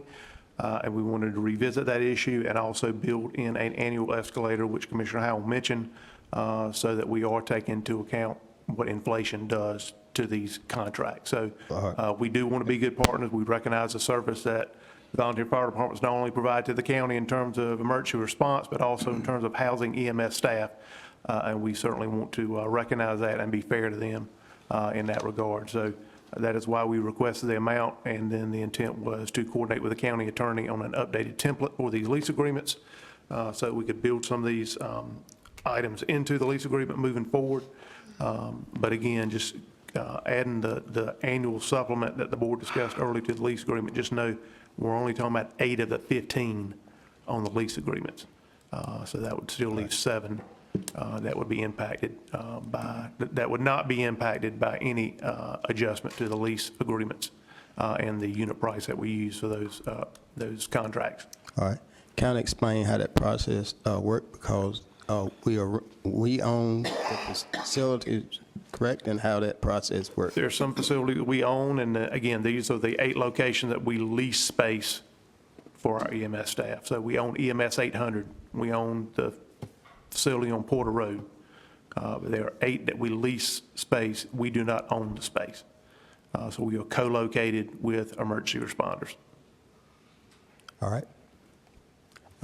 Commissioner Howell. Just point of clarification, this isn't the initiative that Commissioner Leggett had put forward about the $50,000. This is the separate one. And we just authorized and took a consensus vote, and I think it was unanimous to spend $200,000 on building and planning a new station. All I'm asking us to do is spend the money to be good partners with our existing ones that we're using to lease, so we can continue to provide timely service to the citizens in Nash County. And also, we've got other discussion today, per Commissioner Leggett's initiative, about $50,000 for the fire departments. Just happens to be the money here is the same, but our fire departments are in need, and anything we can do to be a good partner and take the financial burden off of them. I mean, there was a fire, I think, this morning, they had to have 9 stations respond to. So, I mean, we're asking a lot of our fire departments, and I'm just thinking we just need to be fair, and if we're going to use their space for our emergency service, which they welcome, you know, they're a team, they work together, that we also be a team and partner together and help them financially as well and be fair market price, because I don't know about anybody else in here, but what I bought 20 years ago and what I pay for that same item today has gone up at least double. Not just a little bit, but at least double, if not more in a lot of cases. And I think just something, just an oversight, no error here on anybody, but it's time to make it right. Thank you, Mr. Chairman. Commissioner Howard, do you have a motion? You have a motion. We've got a motion. Commissioner Outlaw?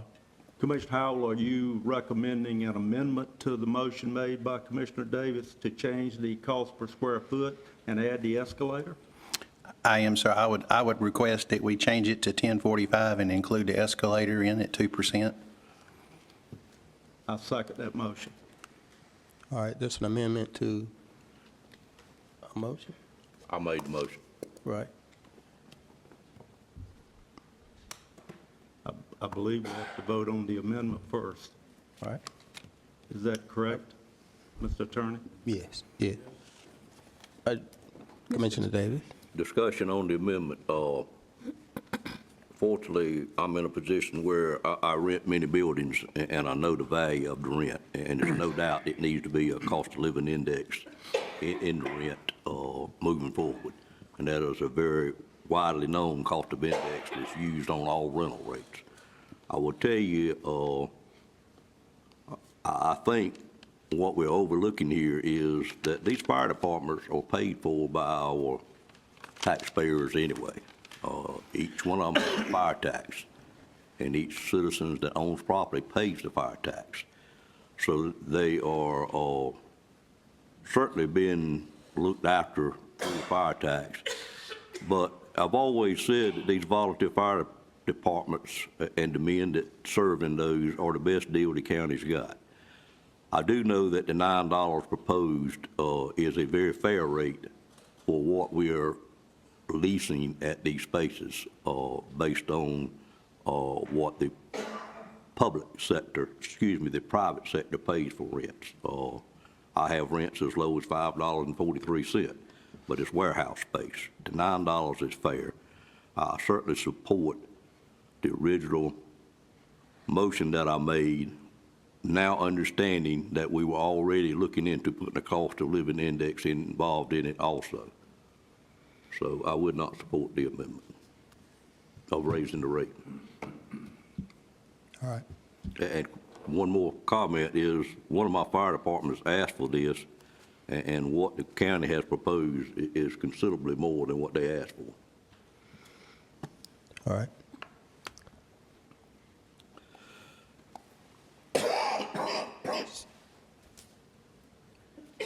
Any other comments on it? Mr. Chairman? Yeah. I just want to be clear.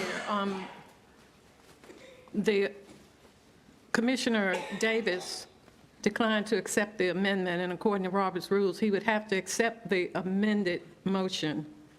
So are we voting on the original motion that Commissioner Davis made? Yes, we would. Commissioner Outlaw? I would defer to the attorney if the amendment is not, is improving the motion.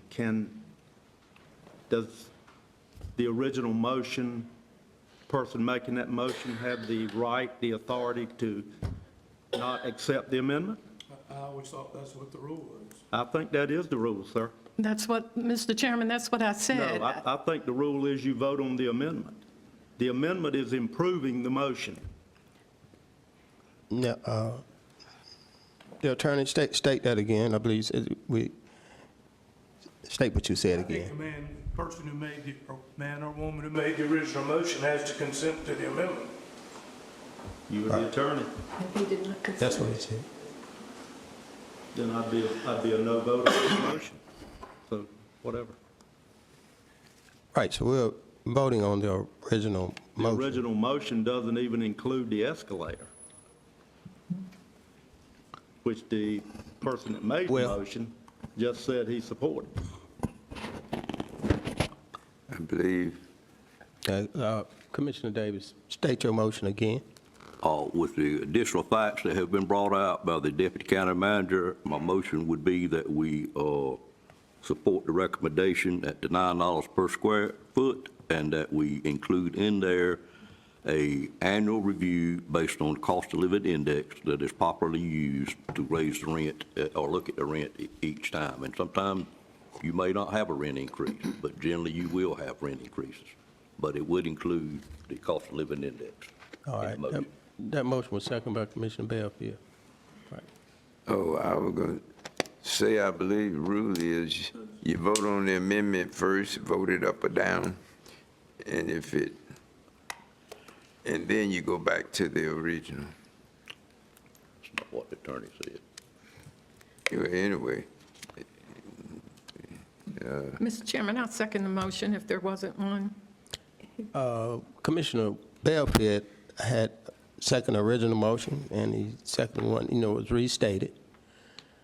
So we are still on the original motion. The original person that made the, commissioner made the original motion, didn't accept the amendment. The attorney said that if he doesn't accept the amendment, that we don't have to vote on the amendment. Correct? I'm sorry, I could not understand you. I said that Commissioner Davis made the motion, the original motion. He didn't accept the amendment. Do we need to vote on the amendment since he didn't accept it? That was my ruling, yes, sir. Mr. Chairman, clarification, we need to vote on the motion, not the amendment. Well, that's where we are trying to get to. All right?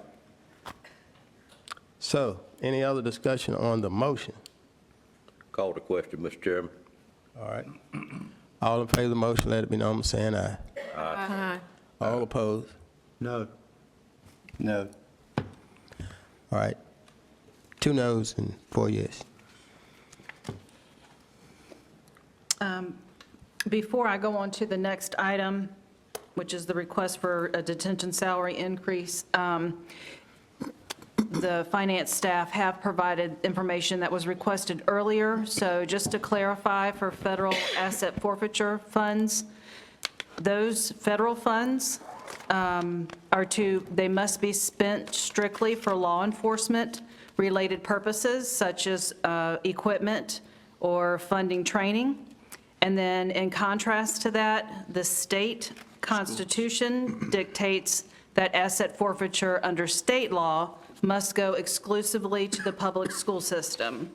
And to Commissioner Wilkins' request about the amount of funding over the last 5 years, the state funding for fines and forfeiture that went to the schools was $2,731,915.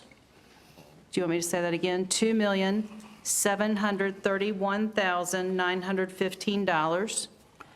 And the federal fines and forfeiture for the sheriff's office was $2,053,469. That's $2,053,469. Federal must be for sheriff, state must go to schools. Point Okay. of clarification, Mr. Chair. So, Madam Manager, so based on what you just told us, are we in compliance with state statute? Yes, sir. So we're following the state statute. So the sheriff's office is using the federal money, and the state funds are going to the school system. So I'm not sure how some of the other commissioners understood the money could be changed or different, but we're bound by state statute to spend it this way, correct? Correct. Thank you, ma'am. Okay, so the next item is That's not the correct. request for detention salary increases.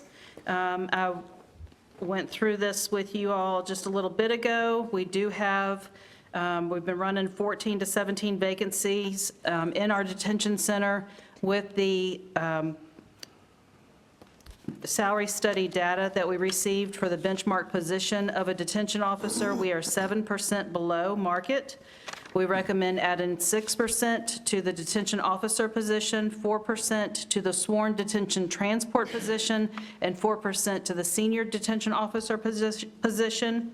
That would cost around $150,000. And then again, on your far right, you will see what the sheriff has requested for increases for all of those positions in the detention center for a total cost of $429,681.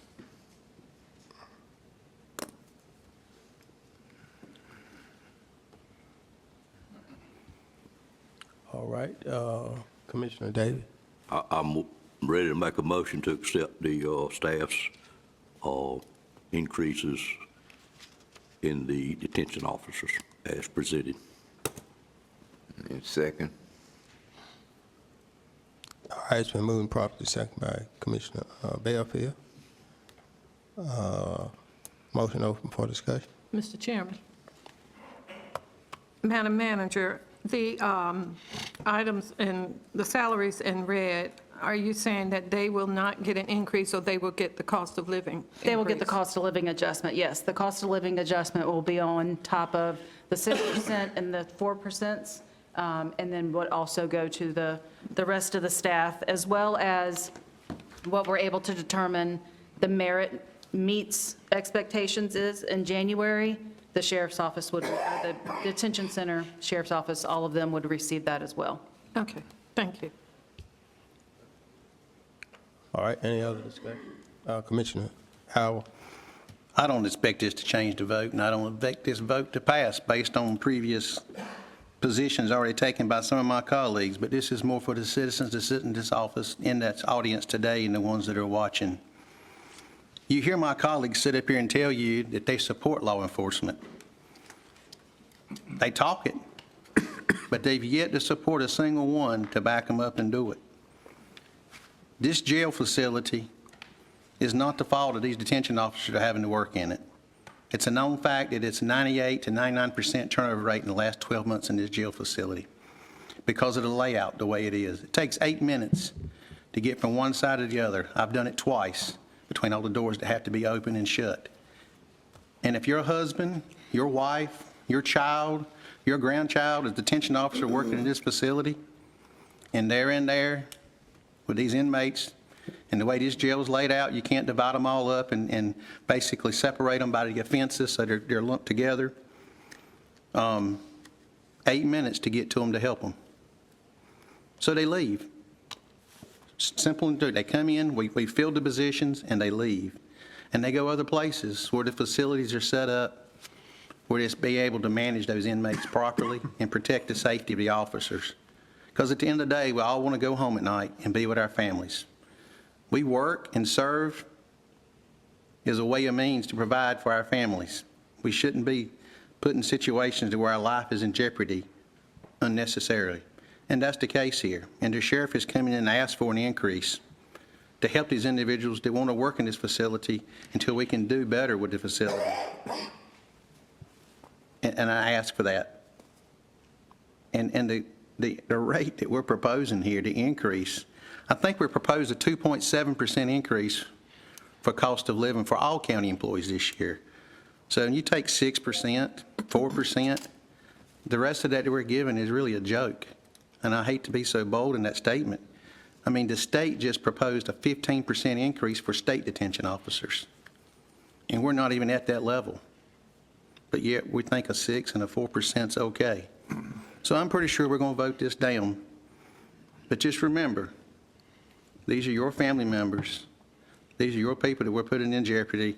And we say we support them, but I don't see those actions in the votes. Thank you, Mr. Chairman. All right, any other comments? Any other comments on the motion? Commissioner Outlaw? So just for clarification, the motion does not support what the sheriff requested. Is that a fair statement? Commissioner Davis? My motion was to support what the staff recommends on the chart in front of us. So I would just ask for the manager, that does not support the sheriff's request. Is that correct? That's correct. Thank you. All right, any other discussion? Well, I'm gonna make this comment that, all the things that we have voted on have been increases to the sheriff department, but not necessarily the way or the increases that he proposed, but they have been increases. And at this time, there are no more discussion. We have agreed that we want to try to help him with his detention officers, and we're going to do the best that we can doing that. Any other discussion on the motion? All in favor of the motion, let it be known by saying aye. Aye. All opposed? No. No.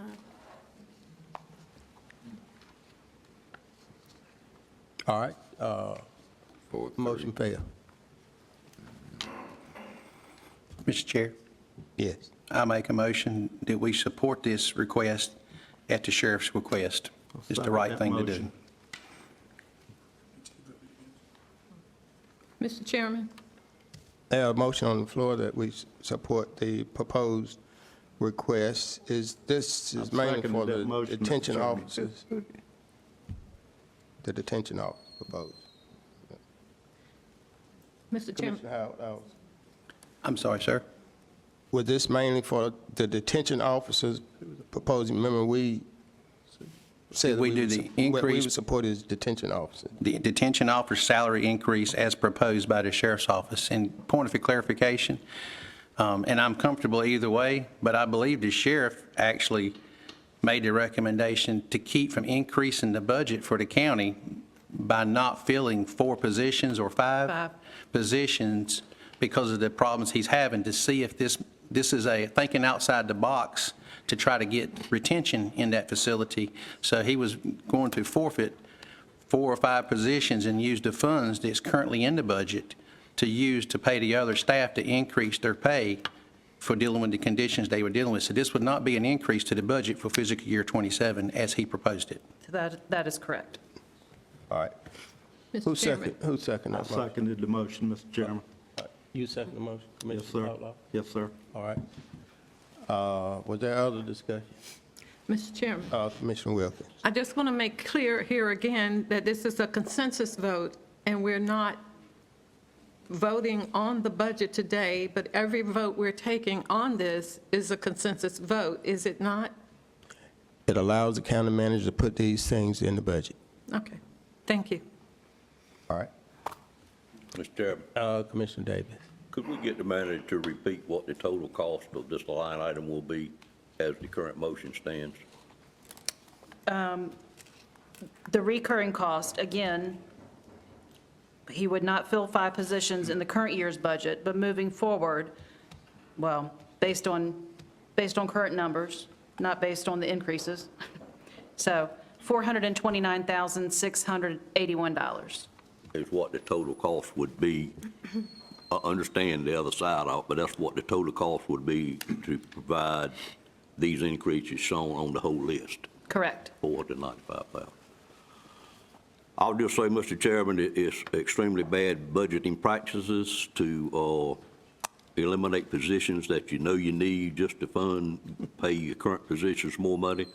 But of course, if that's what the board chooses to do, I don't know that we've ever done that, and I don't think we should start a process of deleting approved positions if indeed we were sure at the time we approved the positions that the positions were needed. But I certainly appreciate the sheriff's willingness to give those up or to fund this line item, but I still think it's bad budgeting practices. Thank you, Mr. Chairman. All right, May I make a comment, please? So the sheriff's proposal was that he freeze 5 positions, not give them up. His proposal was to freeze 5 positions in the upcoming fiscal year to free up the dollars to make these adjustments happen in next year's recommended budget. Commissioner Davis. Does this board at a future date unfreeze those positions, or is that a sheriff decision to unfreeze the positions? I believe it would be the sheriff's decision unless the board wanted to. Well, it's just a play of words to me. If you're going to use the money, it's a reoccurring expense. You're going to need the money next year, so you won't have the funding for those unless it's reapproved by the board and add positions. I don't think we should play with words and confuse everybody. Point of clarification, All right. Mr. Chair. Commissioner Howell. Madam Manager, so have we filled these positions in the last 3 or 4 years? I don't know what I know in the last year, we've had the number of vacancies that we've had between 14, 17 ongoing. Right, and we just got state approval to get dorms 4 and 5 now operational, which we're going to need additional detention officers for as well. And so, if my understanding is correct, and if I'm wrong, please correct me, but we've struggled since I've been on this board fulfilling the detention center because of the environment, just like we've struggled with EMS, and we're trying to come up with things that are different instead of keep beating our head against a wall and doing the same thing, getting the same results. So I think the sheriff had offered to freeze these positions to attempt to do a pay increase because we can't change the facility, so all we can do is increase the reward for working in this environment and try this, and then if it works, then it would go forward. If it does not work, then we would look at doing something different. But, I mean, if it doesn't work, our turnover rate's 98%, so this would be a moot point in 12 months, correct?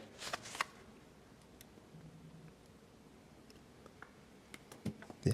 We'll be right back where we were at. If it worked and successful, then we can revisit it. And I don't have a problem putting an amendment to my motion that the board would be the ones that have to make a decision to unfreeze those. I would be more than happy to unfreeze those other 5 positions if he fills the other ones and we retain those employees, because then we're moving forward and we're moving in the right direction for the citizens of Nash County. So if that would please the board, I'll be more than happy to do that. Yeah. Well, we had agreed with the sheriff that we was going to try to increase salaries for the detention officers in order to improve his ability to fill those positions. So the task forward would be for him to prove himself right that increasing the salaries would retain detention officers. Any further discussion? Seeing none, all in favor of the motion, let it be known by saying aye. Aye. All opposed? No. No. Noes, raise your hand, Commissioner Davis, Commissioner Belfield, and Commissioner Wilkins. Motion carried. Okay, the next item is the funding allocation for the fire departments. And if we could go to the next slide, I do believe that we have kind of gained consensus for this item, so I just kind of wanted to talk through the process for moving forward. I had some items for the board to consider. Mr. Boone and I met with Chief Joyner. It was his recommendation that the board establish a fire commission so that a proposal could be put together and refined and brought to the board for your formal approval with the intent of funding being put in place in January for the fire departments. All right. Could you provide myself with a request that you put up the rate that all the 15 fire departments are taxed? Do you have a slide with all the different rates that each fire department has, the tax rate? You have that chart? Do I have it right now? I don't have that right now. Can you get it? Okay, Yes, we want the public to see what okay. we're talking about as we go and discuss this. I believe this is a general fund request out of fund balance? That's correct. It is, but still, it's, I mean, it's clarification so that we'll know what we are talking about. What is the question, Mr. Chairman? I didn't. Well, I said I wanted all the fire district tax that we, for all stations to be posted so we can see what we are talking about. We're going to talk about it in general, but so that we see what we are, what the different fire stations' property tax is. Are you speaking of the rate? The rate, yeah. Okay, I think you should have that available. Oh, yeah, they're getting it. It's in the We'll budget stick it book. up here. It's in the budget book. Yeah. Well, I'm saying, she can display it on the screen so that the public can see. Mr. Chairman. We can continue with the discussion till they get that. Okay, thank you. While the staff is gathering that information, I just wanted to provide a little more clarification to my request and response to the staff's work. So the proposal is to increase financial support to all county fire departments equitably across the county to meet their increasing needs. There hasn't been anything done for our county fire departments from the funding side in a very long time.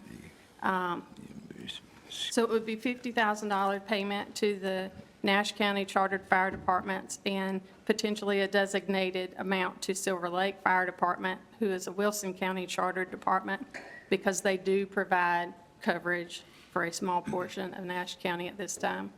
I really appreciate the staff's work to hash out some of the details from the presentation. Y'all have been hard at work. I do support the formation of a seven-member fire commission, as well as the requirement of an annual CPA audit for each fire department. We talk a lot about transparency and accountability up here, and several of the fire departments I know are already doing audits, which is just good practice. I do see the need that the funding begin July 1st with the beginning of this coming fiscal year. I do understand that there's still some details that need to be worked out and that the fire commission would need to be appointed.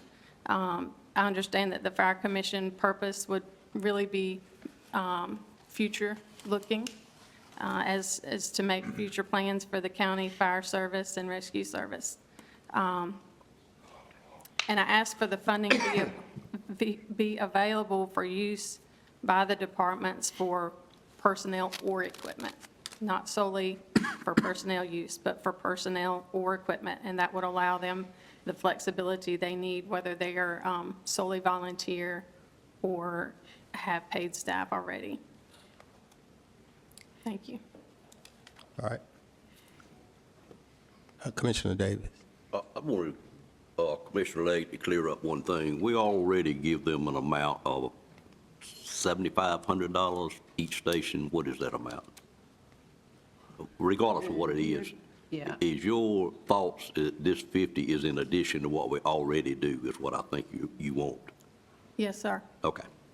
Thank you. One more point, Mr. Yes, Commissioner. I think if we're going to indeed require an audit, that we need to specify what type of audit. I was quite frankly surprised when I learned recently that we no longer require the audit. But there are 3 levels of audits, and it may be more. I would, of course, she left for the time, but it's a review, a compilation, and an audited statement. An audited statement costs a lot of money to get done, and I don't think our fire department should have to go to that level. I think either consider a compilation or a review as sufficient, or a review in my mind to be sufficient. But if we're going to indeed make that requirement, we need to be specific about what kind of audit we're asking for. All right. And any other discussion?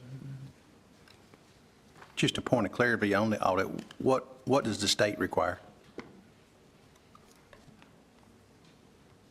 What does the state require of who? As far as I know, some of them, as Commissioner Leggett had mentioned, are doing voluntary audits already, but what does the state require our nonprofit fire departments to do? Do they require audit annually? Well, Would this funding change that? the county required it of them with the money that we currently give them. And we also require it of our outside agencies that we fund for $25,000 or more. Okay. And what type of audit, to Commissioner Davis's point, is that? Well, the letter that was sent from our finance staff back in 2013 said the county is no longer requiring an independent audit of fire districts. So we sent them a letter in 2013 telling them we were not requiring an audit, Correct. but you're telling me on our outside funding source and because we give them $7,500 a year, we're requiring audit now? I'm No. confused. No, sir. Outside agencies, that policy is anybody that we provide $25,000 or more to.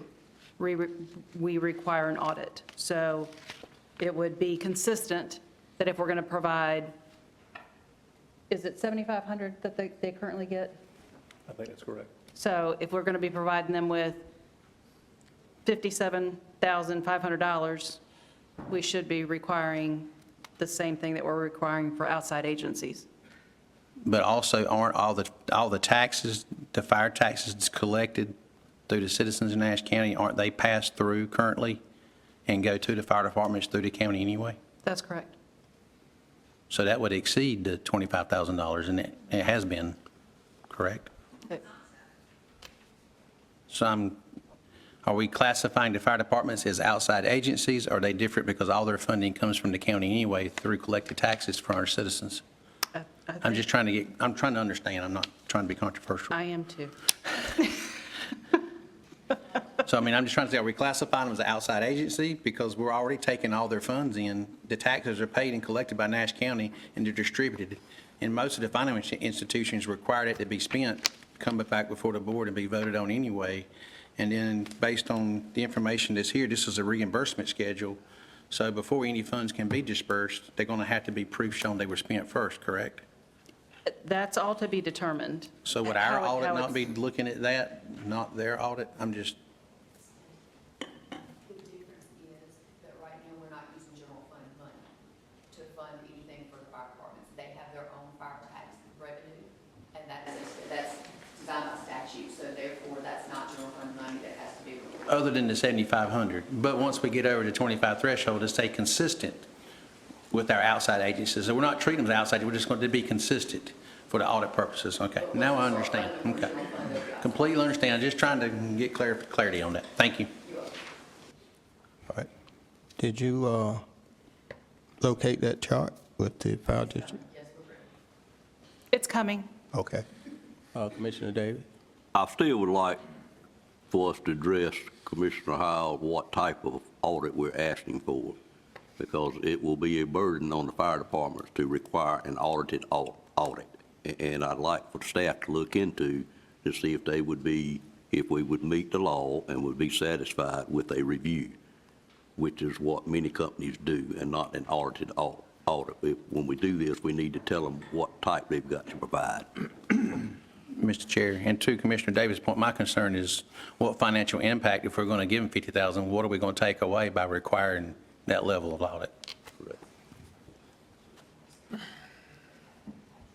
It's nice that we found some common ground this morning, Ms. Tyler. Thank you, sir. All right. Mr. Chairman, would you mind if I added to my proposal the requirement for a review audit only? Yeah. Well, you know, we're going to stroll down, as we're going to have a fire commission appointed, and they are going to study and come back and give us recommendations on how they intend to spend the money and how they intend to move forward, and also with a plan of how it can be sustainable for the years to come. There gotta be some responsibility with that $50,000 that study and come back and give the commissioners recommendations on how we're going to continue funding them at the level that they are being funded. They are asking for personnel, and volunteers are hard to come by nowadays. People don't volunteer like they used to because sometimes they're working 2 jobs. And, you know, as we go forward, we're going to have to find a way that we can equitably fund our volunteer fire departments. And we need the fire chiefs to come up with a plan on how they envision this to happen. That need to be part of the request or mandate with this $50,000, in my viewpoint. Yes. Mr. Chairman, at this time, my proposal is not set up where the fire departments are requesting up to $50,000 additional funding. It is funding provided to them for their needs. And all of the fire departments have personnel or equipment needs. So it will be funds provided as I had proposed it. It will be funds provided to the fire departments. It will not be something that they have to request. But we're talking about the commission to come back and give reports on what it is, their vision for the future volunteer fire departments in Nash County, and how we're going to continue that funding that we are presently giving, because I'm sure they're going to need it the next year. Right. I believe that the fire commission that will be established will have a full function and will definitely be future-looking. Well, Yes, sir, I can agree on that. right. That's part of, I would like that to be part of the request of the motion, that the commission come up with, you know, with some guidelines as to, and recommendation. Okay. The chart's not here yet. Otherwise, we're going to take a short break.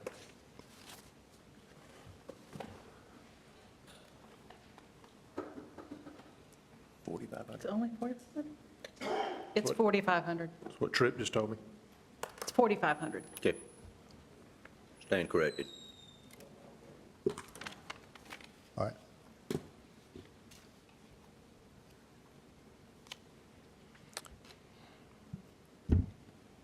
Can we take a 5-minute break and we'll come back? All right? Okay, everyone, thanks for your patience. We're now back in session. The county manager has provided us a screen of the different fire district tax rates that all citizens that's living in our rural areas that are in these different these different districts. So you can see that there's a big variation between where you live. I live in Harrison Fire District.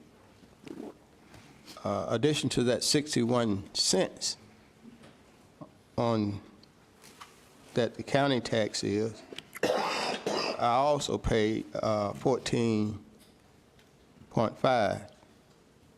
That's added to my 63 cents. So my total property tax is 77.5%. So everybody living in the county are paying a different tax rate, and each fire district, fire station is dealing with a different income level. And this need to be, in my opinion, the inequity need to be addressed, and how can we best help our fire districts that has estimate evaluations that are so low that they can never really catch up, because the district just not that wealthy, or the property valuation is lower than others. So when you get your auto, you pay your your auto insurance or you renew your tags, you're going to see two different rates, your county rate, and then you're going to see your fire district rate. And this is one of the areas I would hope that this commission would kind of review and see how is it that we can bring some equity to all the districts so that they can share in, yes, the county's growth, the county's bounty. All right. Commissioner Davis. Mr. Chairman, to your comment, I certainly understand where you're coming from. I do think this proposal that we're considering now of each department getting the same amount, being $50,000 more per station, goes a long way towards helping that cause. We don't disagree with that. And also, we need to understand that the amount of exposure that a department has is directly related to what the total tax amount gained is. So those stations that have a lot more total assessed value have a lot more that they have to protect. But then in the end, it's very true that the agreements we have in place where they help one another works against that somewhat. But it is a very complex issue, and I'm glad to see us get started by considering this $50,000 to help this cause. That is correct, but like I say, I'm paying a little higher to protect what I have than you are. Understood, sir. Because of the district that I live in. Yes, sir. People that live in Rocky Mount, well, they don't have to pay a district tax because they are covered by the City of Rocky Mount Fire District. But they do indeed pay. Yes, they pay, but it's not like, they don't have everybody pay the same rate. Correct. Let's say that. So everybody in the county, we pay a different rate, property tax rate, because of the district, fire district that you live in. That's what everybody needs to understand, and where we are trying to move so that, well, in my opinion, that there need to be some equity. As we move forward to support the fire district, I'm all in favor of supporting the fire districts, the fire stations, the volunteer fire department, but there's a way to an end game as to how we make it sustainable. And making that sustainable will be by, yes, the commission, to, with the fire chiefs and whoever's appointed, to bring back to our full board how they believe we can move forward. That said, any other comments on the proposed $50,000? Yes, Commissioner Howard. Just one point right quick. The first one on this list is Stanhope's Fire Department.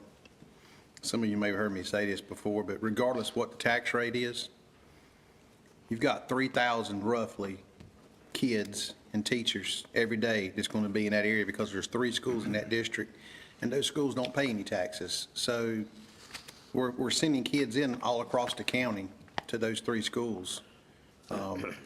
But there's no increase for that fire department to help provide full-time service. So Commissioner Leggett's initiative here is a way of helping address that right now, is to provide that immediate assistance we need, because, I mean, we owe it to our citizens and our kids.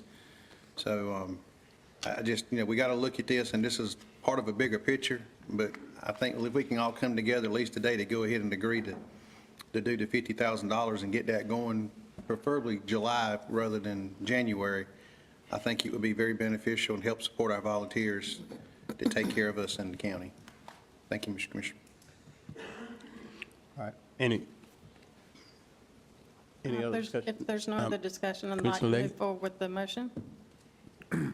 May I ask a question? Yes, I'm ma'am. sorry.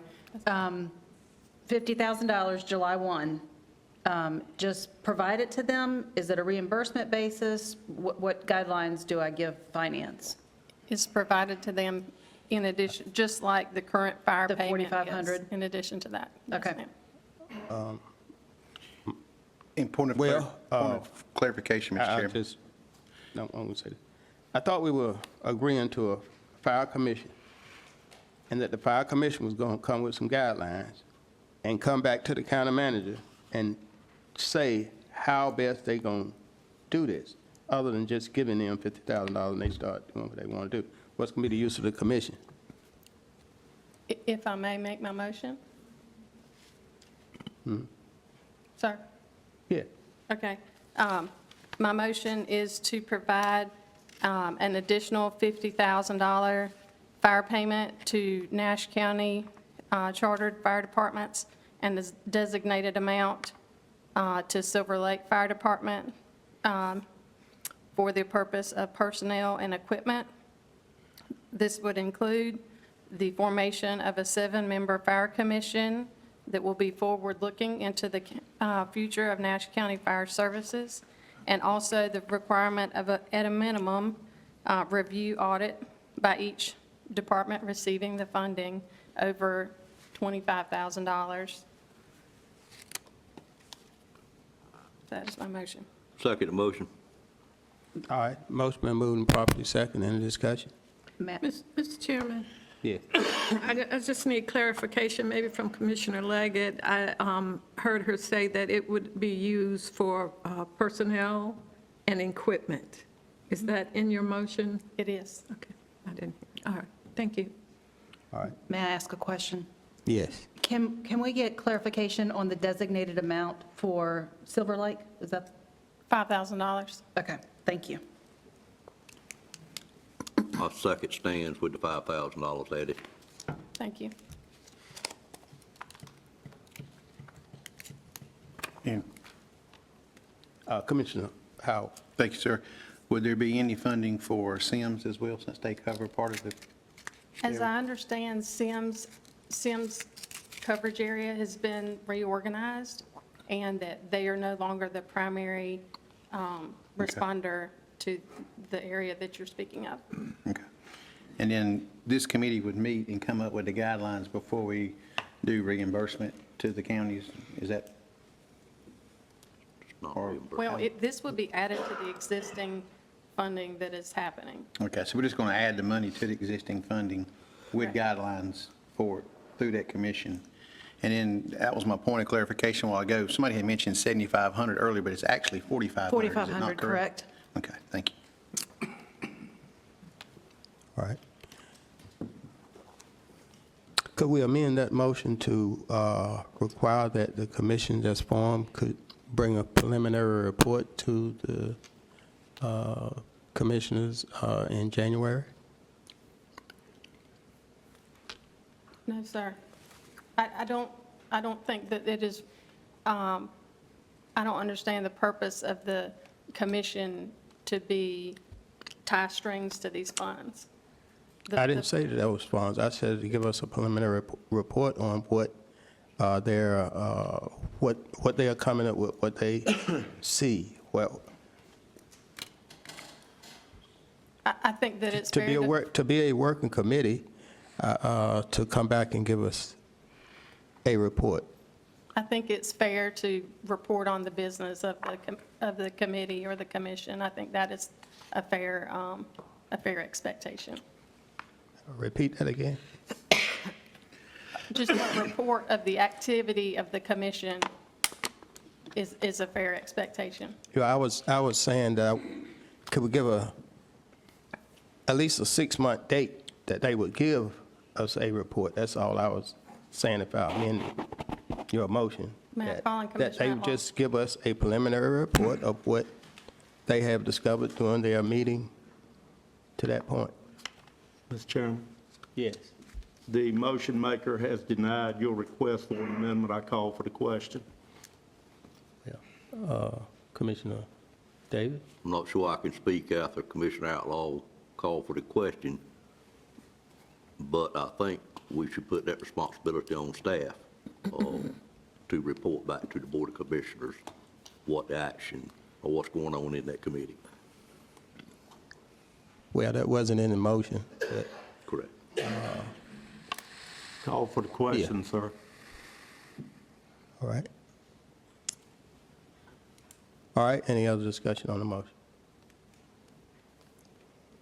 Hearing none, all in favor of the motion, let it be known by saying aye. All opposed? Mr. Motion Chairman, carried. I would like to your point, that sometimes staff could present back to us what the findings are and what maybe the other needs are from the fire department, because I think this is a short-term solution. This is not a permanent fix for our fire services in Nash County. And I think, to the chairman's point, some feedback from staff, kind of, and maybe even from the fire association, on what they're seeing, how this money's helping, where the shortfalls are, and what we can do to assist further in working with the program, I think would be beneficial, but nothing in a motion, but just some feedback. I think with the development of a fire commission, there's going to be ongoing communication.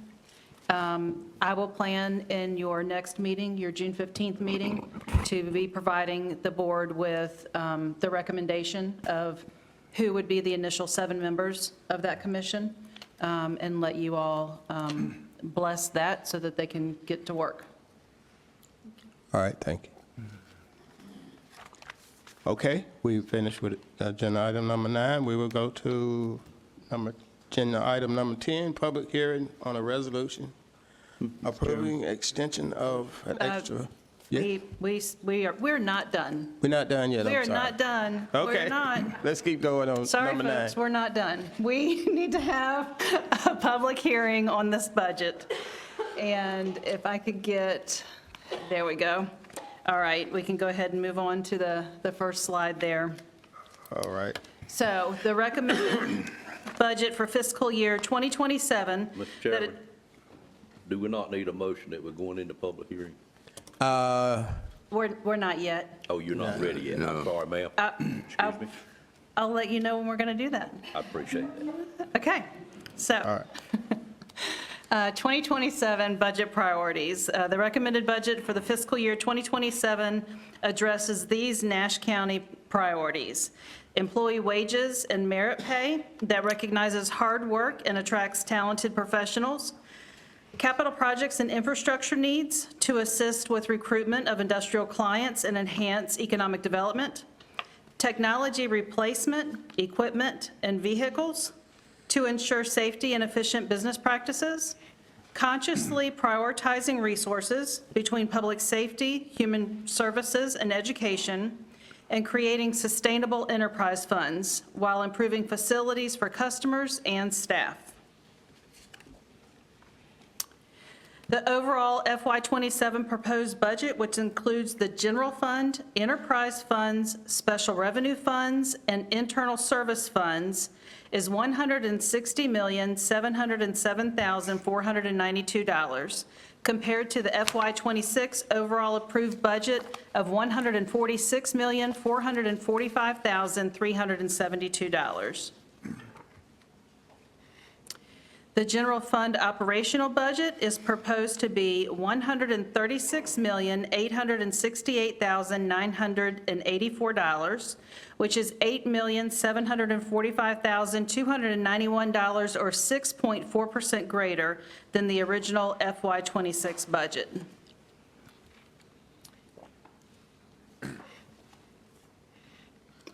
Fund balance appropriation, the FY27 budget proposes $3,826,920 of fund balance appropriation for capital needs in the amount of $3,104,320.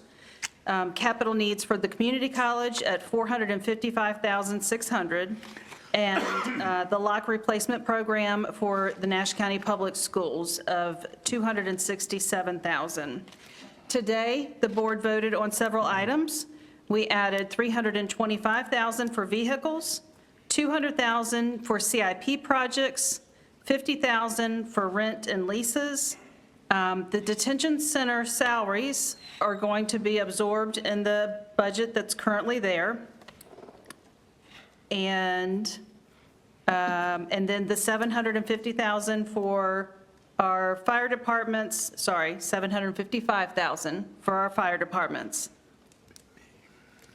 So the total fund balance appropriation for the recommended budget is $5,156,920.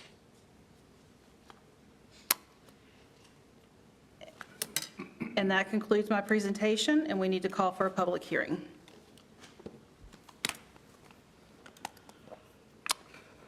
All right, is there a motion to go into public hearing? So moved. Been moved by Commissioner Wilkins and Second. second by Commissioner Leggett. May we move into a public hearing on our budget proposal?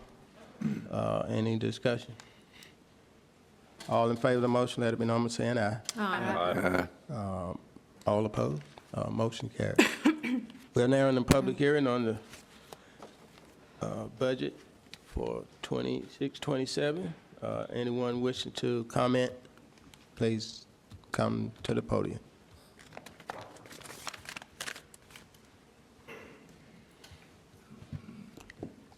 All right. Good morning.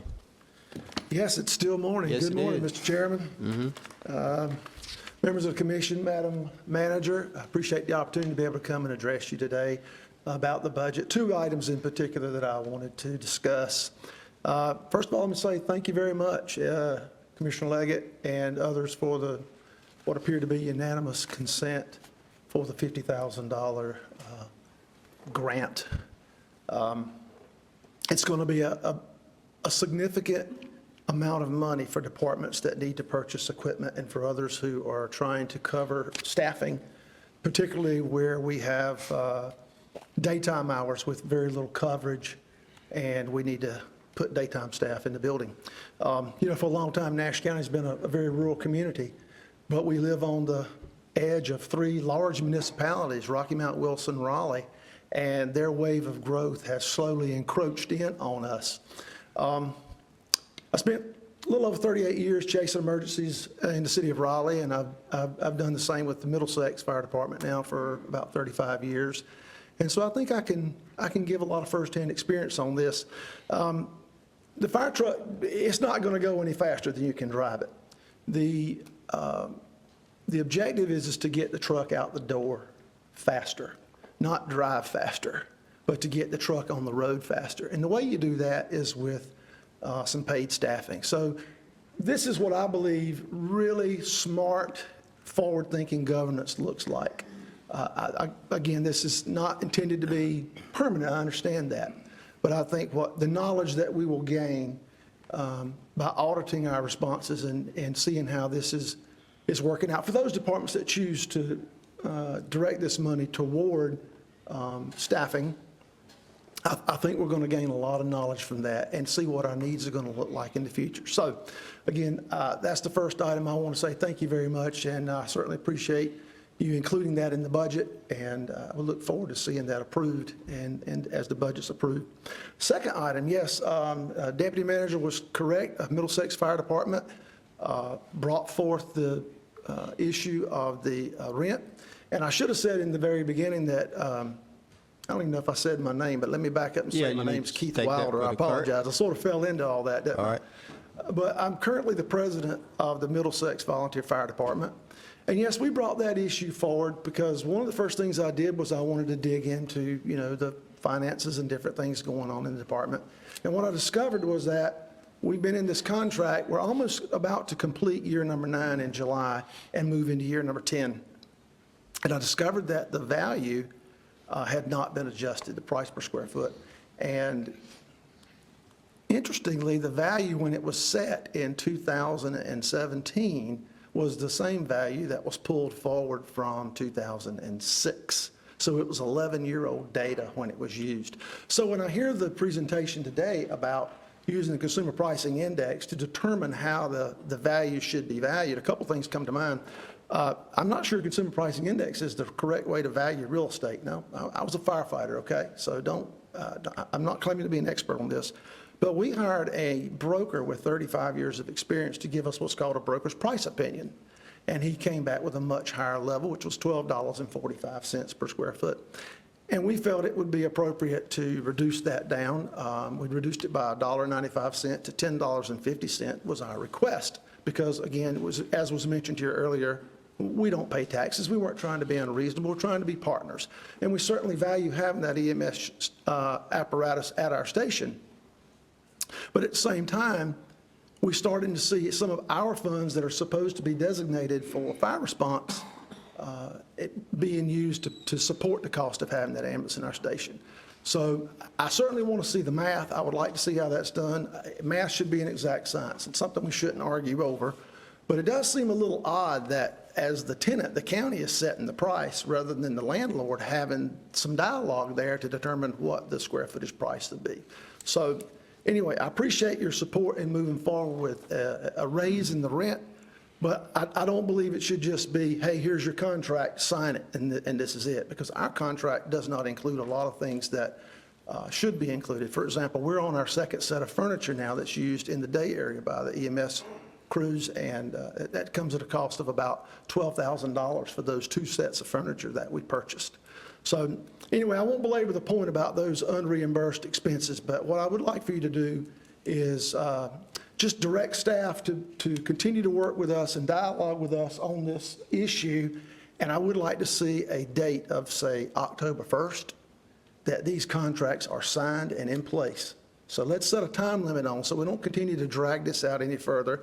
And then an escalator was mentioned about ensuring that we don't find ourselves in this same situation again. Again, that's just good business to make sure that we keep up with what's going on financially and that we don't have to keep coming back and revisiting this topic. Again, I appreciate your time.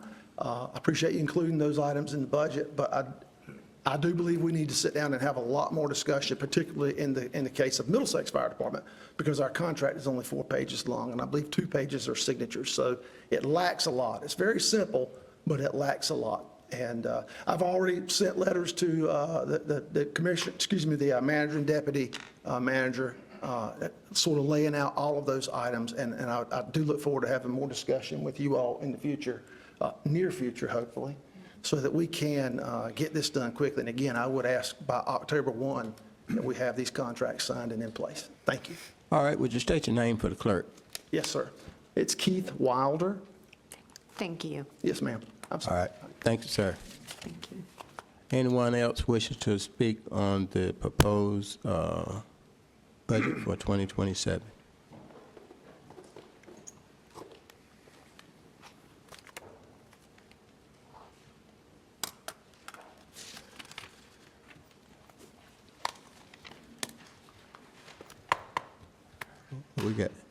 We got 2 minutes left in the morning. Good morning. Good morning. All right. I appreciate the time and what you people do. Okay. State your name for the clerk, for the record. My name is Terrell Edwards. Okay. I have a voice disability, but maybe you can hear me. Yeah, we understand. I guess I'm not here because I wanted to come. I came because what you're doing with ETJ has a direct effect on me and others in the community. I presently have 9 different properties that will be affected. Mr. Chairman, point of order. All right. We are now speaking on the budget. We're going to come back and talk about the ETJ. This is not the time. Right. We'll let you know. It's going to be after this. In the back, I and others can't Okay. hear you. I'll let you know. All right. Appreciate it. No problem. Okay. Anyone else wishing to speak on the budget?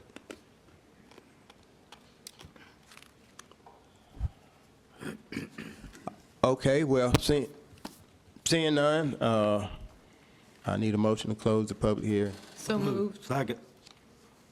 Been moved by Commissioner Wilkins and second by Commissioner Outlaw that we close the public hearing at this time.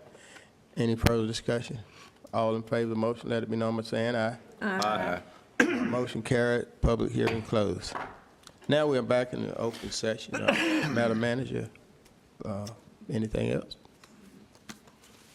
All right, Commissioner. Mr. Chairman, just for I clarification, Hello. I'd like to ask the clerk if she would notate in the budget the reason why I voted against the motion for the lease rate. It's simply because I did not think it was adequate. I fully support my fire departments. I've discussed this with the Westmount chief, and I think it should have been more, but I know they'll be thankful for what they got.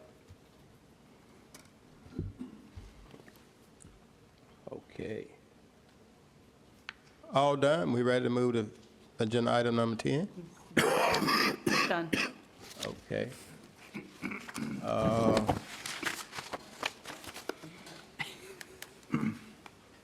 Item number 10 is a public hearing on a resolution approving the extension of extraterritorial jurisdiction of the town of Spring Hope. And we got our planning director, Adam Tyson, to present that Good morning. part of it. All right. As the chairman just explained, the town of Spring Hope has requested that the Board of Commissioners approve a resolution permitting the town to extend its extraterritorial jurisdiction, or ETJ, to include an area of land located 1 mile beyond its current corporate limits. To clarify, the town already has an ETJ, but that ETJ does not grow automatically when the municipal limits of the town are expanded through annexation. And so this request is to catch up the ETJ to be 1 mile beyond the contiguous current town limits. The proposed ETJ expansion area is highlighted in red on the map that you see before you, and the area in red is the only area we're discussing a change for today.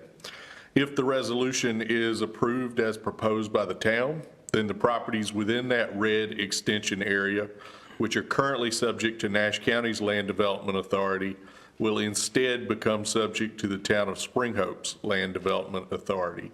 And that includes planning, zoning, subdivision, regulations, and enforcement. Within that ETJ area, the town could only exercise land development authority. The property is not up for consideration to be annexed into the town limits, and therefore, if this is approved, the town may not impose any taxes on that property, and the town is also not obligated to extend utilities or other services within the ETJ area. ETJ has no direct relationship to annexation. So regardless of whether a property is inside or outside a town's ETJ, the annexation process remains the same. So creating an ETJ or extending an ETJ is not legally a shortcut to annexation because the annexation rules remain unchanged. As you can see on the map, the red extension area does go right up to and is immediately adjacent to the ETJ that exists already for the town of Momire. However, there is no proposed incursion into Momire's ETJ area, so that will remain unaffected. There are no changes proposed as part of this resolution to Momire's area of jurisdiction. Back on April the 6th of this year, at the board's regular meeting, the board voted to deny approval of the initial presentation of this resolution and voted also to hold a public hearing on the matter prior to its reconsideration. So back on April 30th, 30 days prior to today's public hearing, public notices were mailed by the county to 174 different property owners that are affected in that red area. There are 239 individual parcels of land, but of course, multiple parcels can be owned by the same owner. And so that's why there are more parcels than there are notified owners. And that included properties that are located either completely or partially within the proposed ETJ extension area. If this request is approved on today's date or at a future date, then the county's zoning regulations would remain in effect within that red area for a period of up to 60 days or until Spring Hope amends its zoning map to include the extended area, whichever occurs first. So if the ETJ extension is approved, the town will have to adopt a zoning ordinance assigning zoning classifications to that red property. And the county's rules will stay in effect for 60 days unless the town acts faster than 60 days. And once they do act on zoning the property, their rules would become effective immediately. The ETJ extension would result in some parcels of land having split development jurisdiction, meaning that they would be located partially within Spring Hope's jurisdiction and partially within the county's jurisdiction. Under state law, if a parcel has split jurisdiction and the majority of its land area is located within one or the other jurisdiction, then the landowner may elect, without the approval of either board, to have their entire parcel be subjected only to the jurisdiction's planning and development regulations that the majority of their land is in. So if after this, there's a piece of property that is partially in Spring Hope's jurisdiction, but the majority remains in the county, then that property owner can elect to apply the county's rules to their entire property, and vice versa. If there was a property with the majority in Spring Hope and a minority left out in the county, then they can elect to extend Spring Hope's rules to cover their whole parcel for simplicity. The other option, of course, is that they would follow the town's rules on the portion that falls in the town's jurisdiction and the county's rules on the area that falls in the county's jurisdiction, unless there is a more formal agreement made by a resolution specific to that property between the two governing boards. The resolution that was previously prepared by the county attorney has been included in your agenda packet for the board's consideration. And representatives of the town of Spring Hope are present to address the board on this matter during the public hearing. Again, to clarify, what is at stake with this vote today would just be the land development authority over the areas highlighted in red, including planning, zoning, and subdivision regulations and enforcement. Those areas are currently under the county's authority, and approval of the proposed resolution would move them under the town of Spring Hope's authority. I'll be glad to take any questions that you have on the staff report prior to moving into the public hearing. Any questions for Mr. Tyson? Commissioner Legg. You mentioned in your comments about properties being split. Is the approach ever taken to follow property lines when talking about doing something like this versus splitting those properties? So a town like Spring Hope has authority to seek an ETJ a distance of 1 mile beyond its municipal limits. The town can seek less than that. And so if the town had chosen to, they could have retracted their area of extension to the nearest property line. But the proposal we have in front of us today just uses that 1 mile distance. So that does involve cutting portions of property. Thank you. All right. Any other question? Okay, seeing none. Thank you. Thank you, Mr. Tyson. Now I'm going to call on Jonathan Allen and Sean Lucas.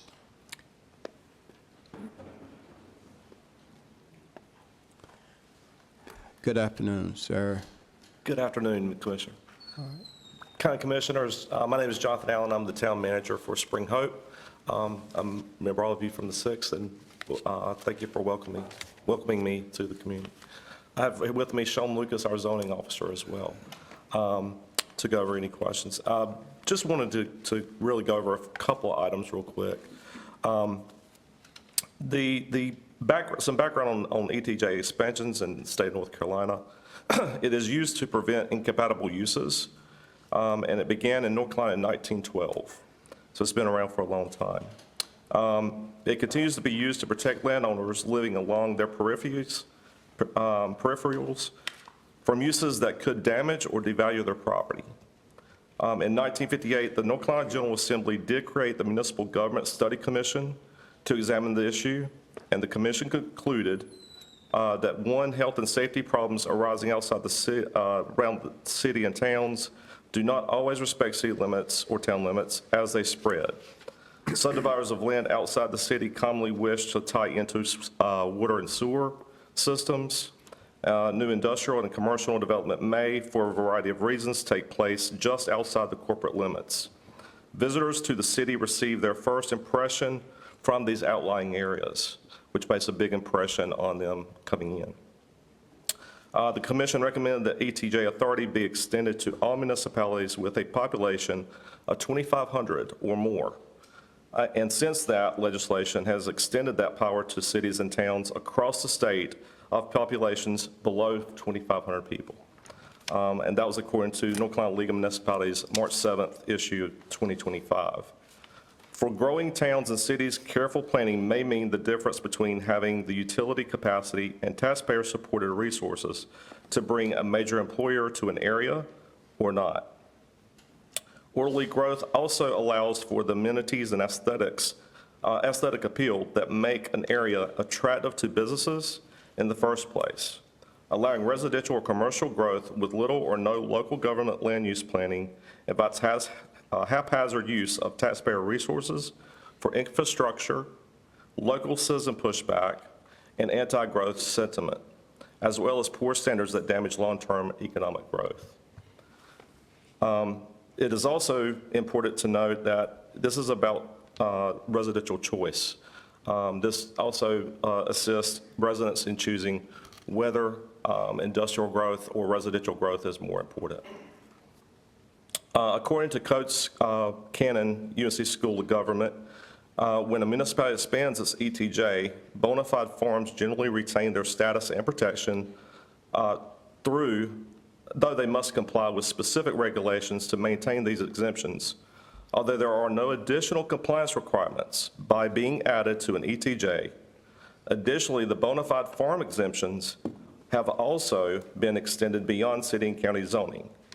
It is important to note that in 2011, general statutes were amended to exclude land being used for farm purposes from municipal exterior jurisdiction, or ETJ. Farming in the ETJ is exempt from town zoning and city zoning to the same extent it would be exempt from county zoning according to General Statute 160D 903C. Cities also have the option of exempting farm accessory buildings from the building code to the same extent they would be exempt under county jurisdiction, again under General Statute 160D 903D. So to simplify, farmers would maintain their tax exemptions if they continue to comply with state and county regulations, and they would be exempt from zoning and accessory building restrictions as stated.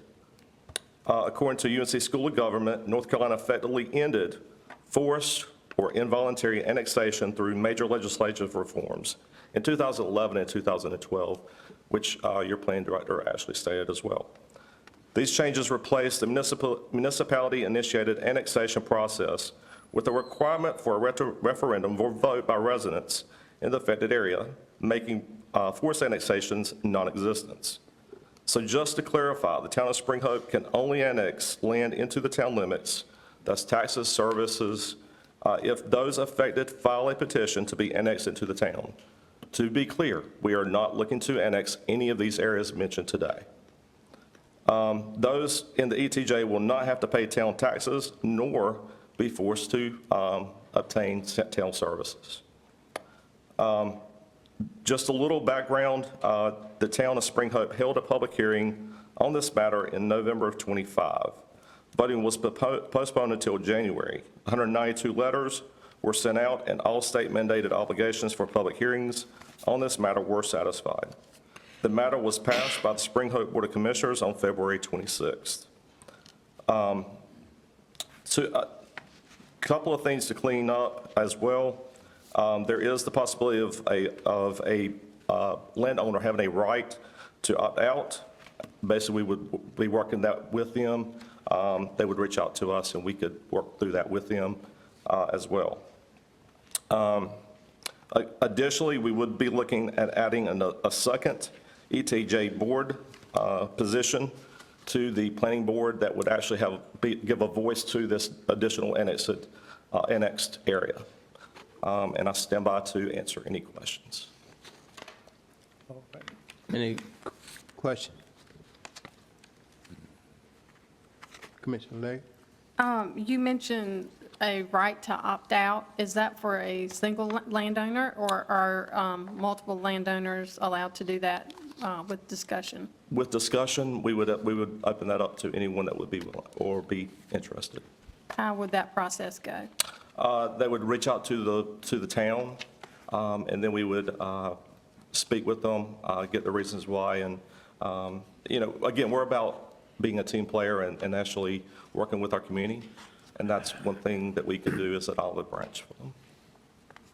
Okay. Thank you. All right. Commissioner Davis? Jonathan, I think I heard you say in the ETJ area, there was an option for a landowner to be exempt from building codes like a farm building.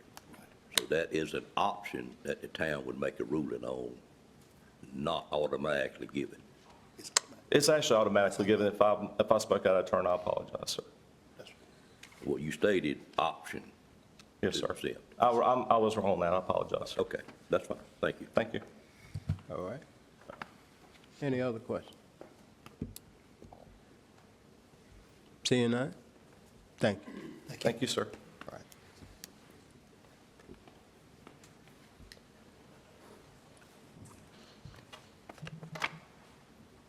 Okay, I'll now call for a motion to open the public hearing. So moved. Moved by Commissioner Howell, Yes, sir. second by Commissioner Leggett, that we open the floor for a public hearing. Any discussion on the motion? All in favor of the motion, let it be known by saying aye. Aye. All opposed, motion carried. We're now into a public hearing. All right, anyone wishing to come forward and speak on this extension, please come forward.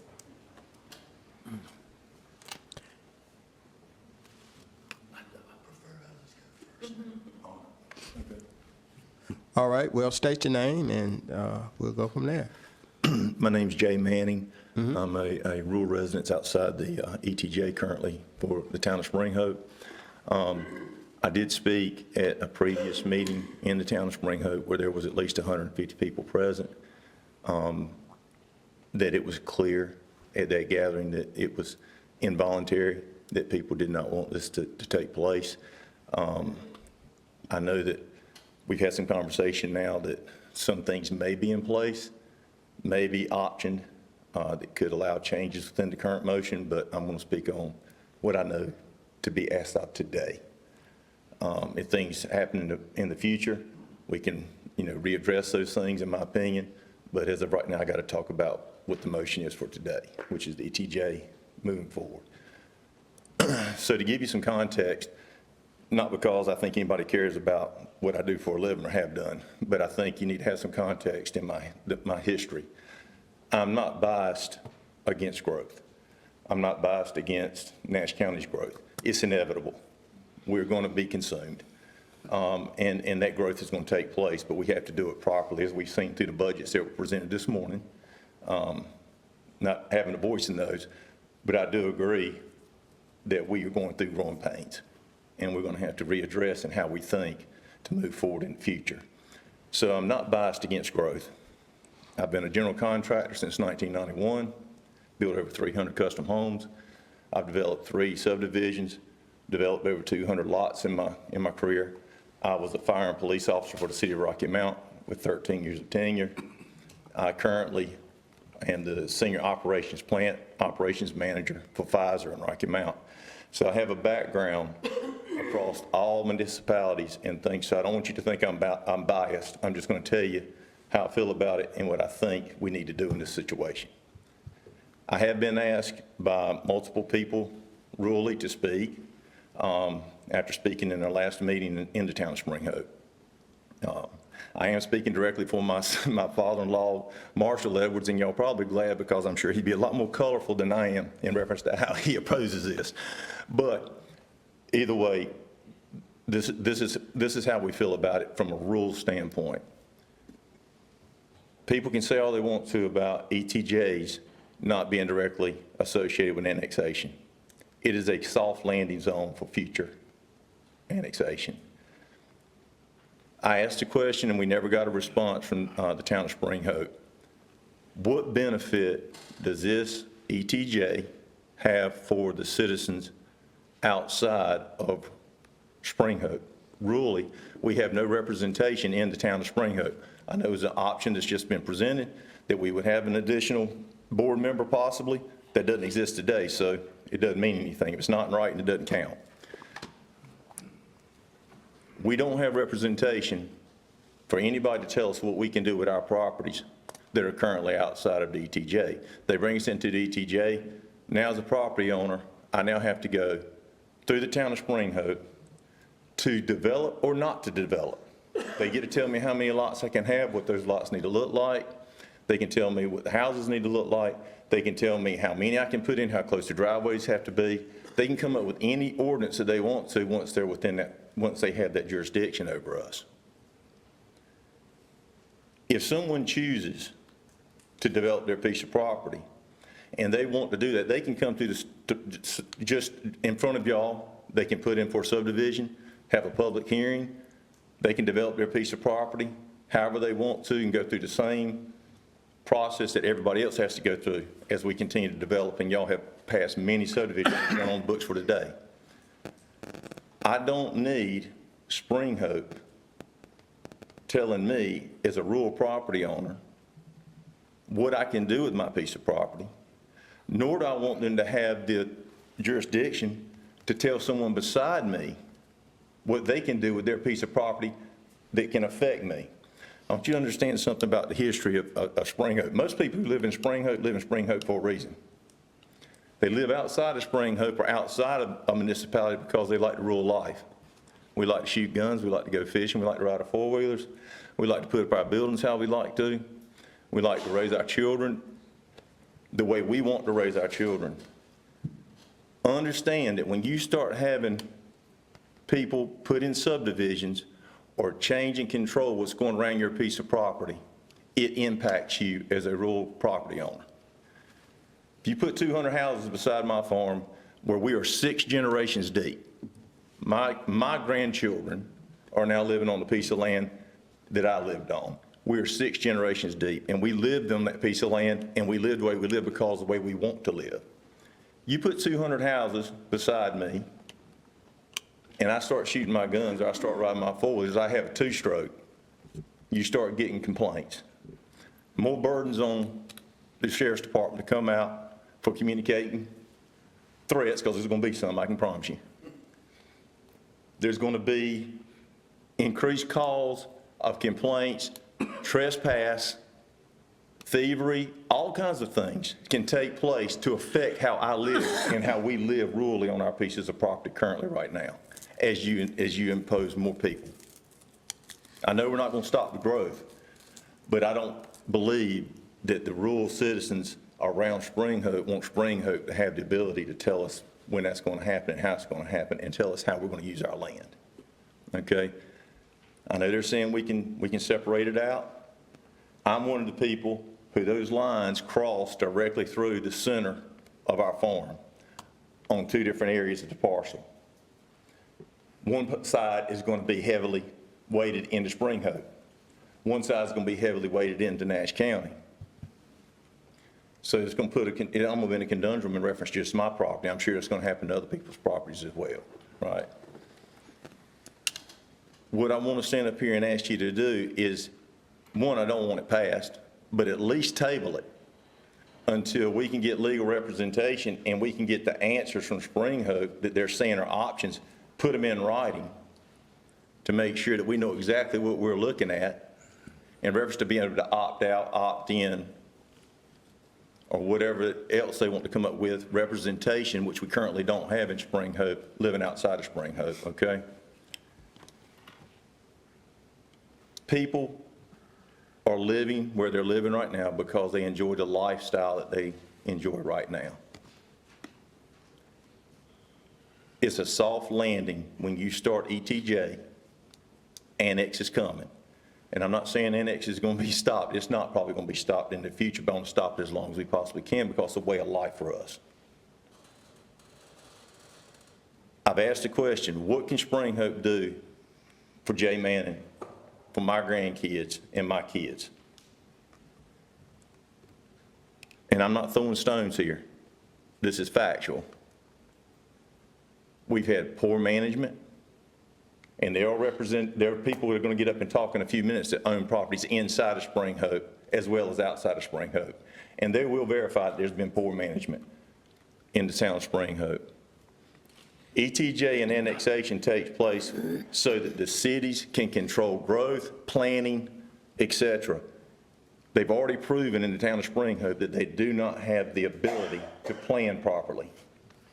They do not have the ability to support the sewer systems, the water systems, the fire systems, the police response times. We have continuously had internal failures in Spring Hope. So what is Spring Hope going to offer us in the ETJ as landowners? Why would we want it, and what can they offer us? I get somebody to pick my garbage up, or I can carry it to a landfill I already paid for.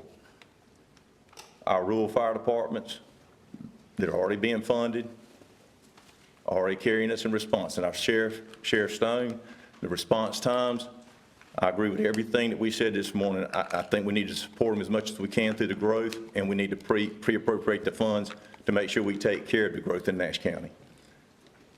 But right now, we need to concentrate on how do we stop Spring Hope from taking over additional property when they can't even manage what they have now. Not throwing a stone, it's growing pains. Everybody can grow, but now is not the time to do it. Until we can clarify everything in writing, everything that they're proposing, and they can prove that there's actually a value add to the citizens outside of their jurisdiction, I have absolutely no reason to want them to have that line extended. And I've heard everybody talk. Again, I don't believe it. ETJ has always been a soft landing point for future annexation. And I know growth's coming, but I'm just going to stand up and tell you right now, I'm going to try and stop it while I can. That's all I got to say. All right, thank you. Anyone else wishing to address the board? Sir, China. Yeah, come on. All right.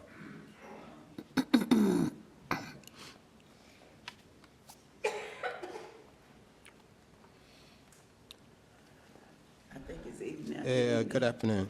My name is Dorothy McAlliston. All right. I live in the outskirts of Spring Hope.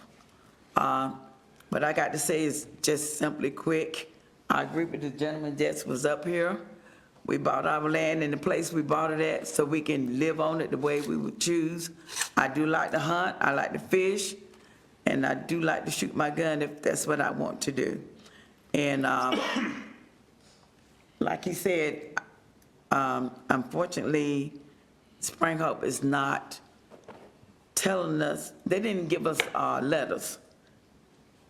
Our property is in that little map. Our family owns that property over there and part of in the map. Only one member of our family got a letter. Out of 5 families, 1 got a letter. If my sister-in-law is the one who got the letter, she hadn't told us so we could spread it, nobody would have known anything about this meeting. So I don't know who they mailed them letters to, but it won't to everybody that need to know. Like I said, I agree with everything the gentleman before me said. Thank you. All right, thank you. All right, anyone else?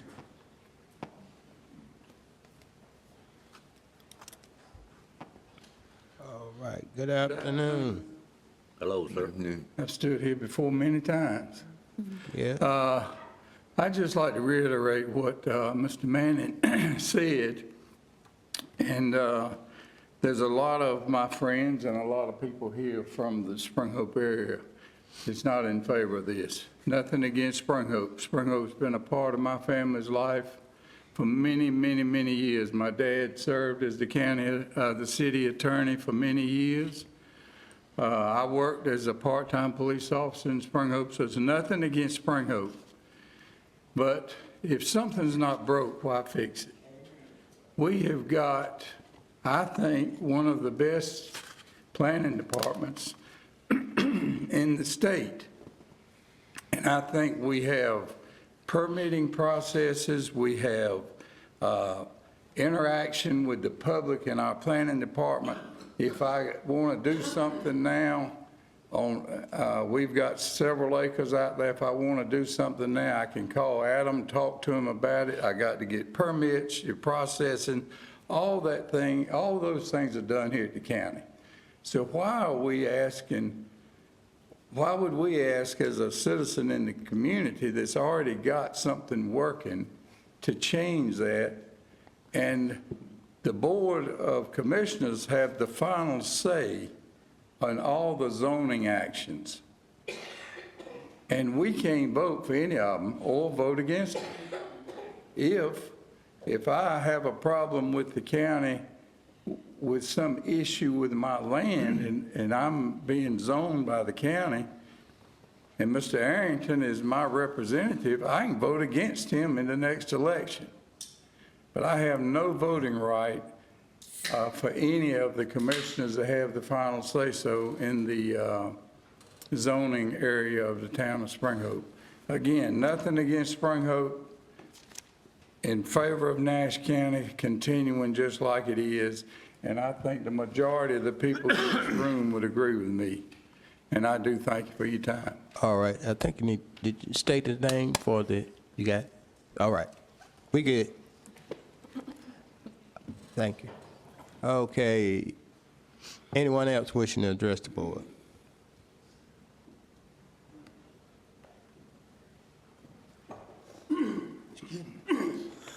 Maybe it's my turn this time.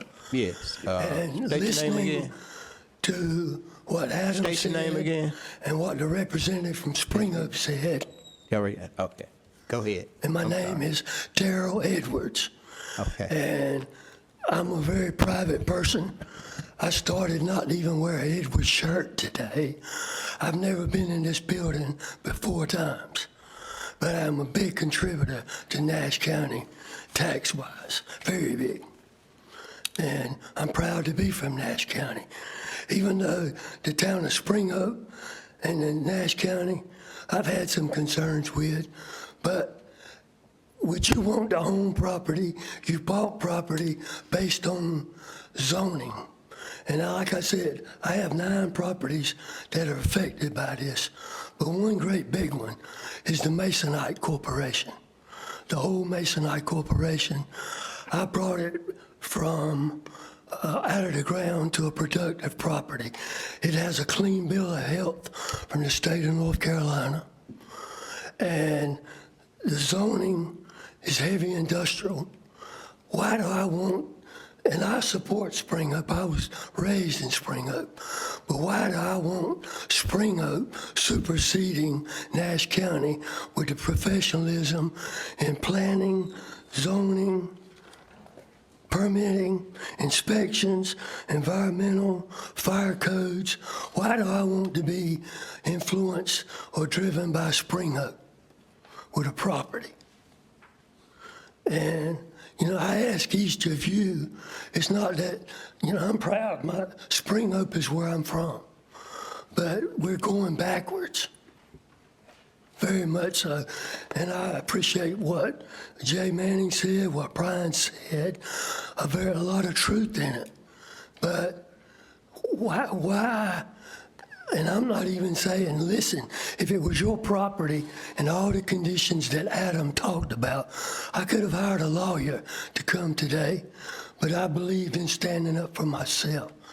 And the man from Spring Hope with the variances and conditions and isolation, if you own the property, why would you want to go away from something that's working in Nash County government?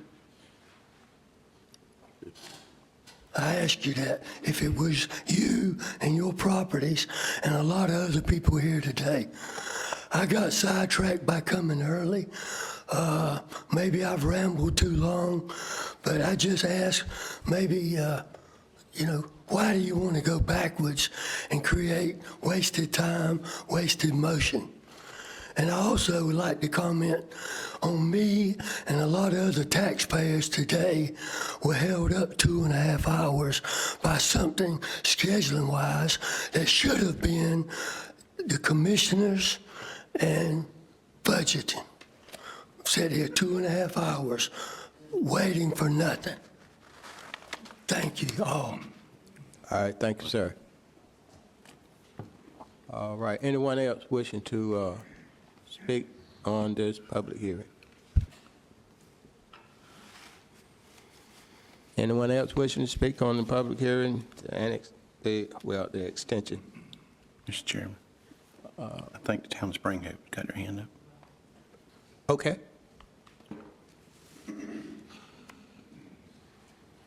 Commissioner, thank you for recognizing me. Okay. Again, Jonathan Allen, Town Manager for Town of Spring Hope. Just based on the feedback from the residents, and we understand your concerns. Again, as most of you know, I'm new to the position, and I would respectfully ask that this be tabled to a point that I could sit down with the proposed landowner or the landowners to lay out some of the things that we've talked about here today, so that they can have a chance to really mull over and look at that as well. We just want to make sure that we're good neighbors again, and make sure that we do things the right way. All right. Thank you, sir. Thank you.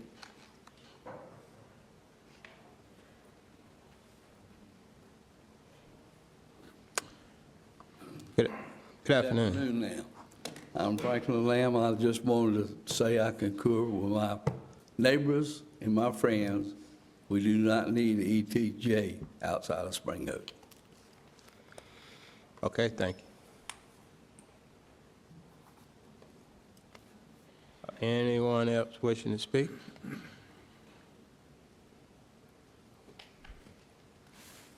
All right. You came before I give you a minute. All right? 1 minute. Okay, come on.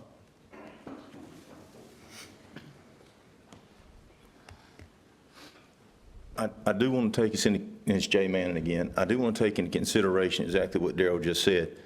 I actually work for a living, and I had to take off today to do this, right? So we continue to table things instead of making decisions on them. And every time that we go to this table and every time we move forward, there's less people showing up, right?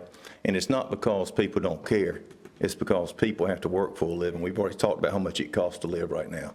And we have these things take place at 9 o'clock in the morning. It's called a caregiver day, it's called a benefit use, a vacation day, or it's called losing pay.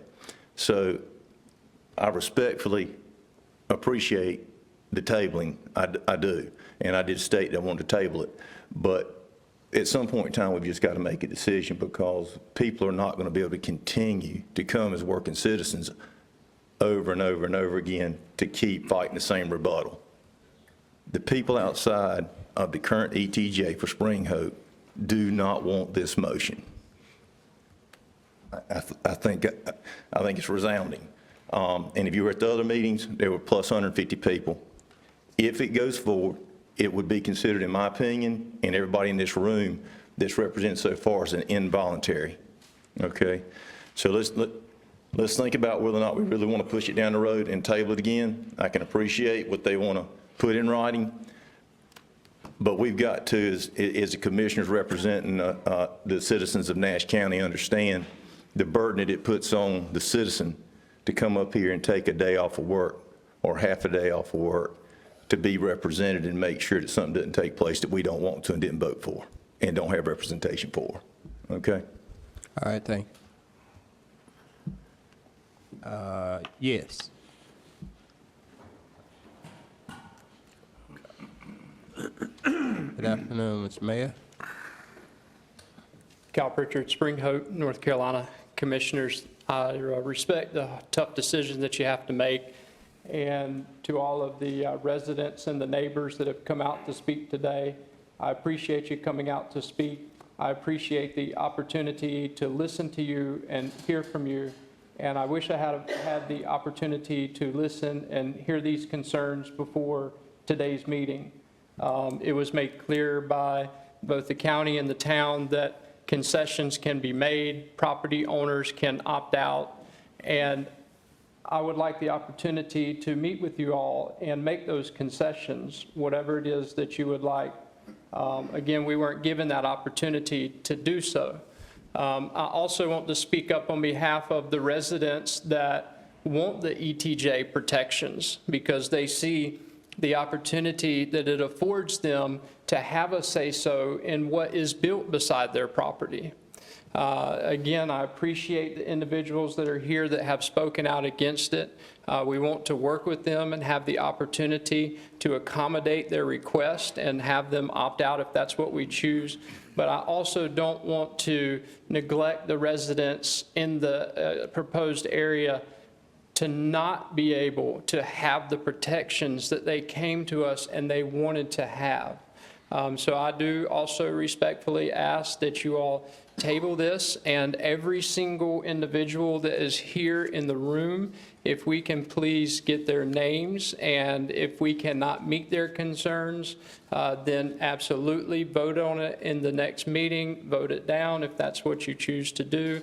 But I do ask respectfully we get that opportunity to meet their concerns while not neglecting the other residents in that area that want those protections.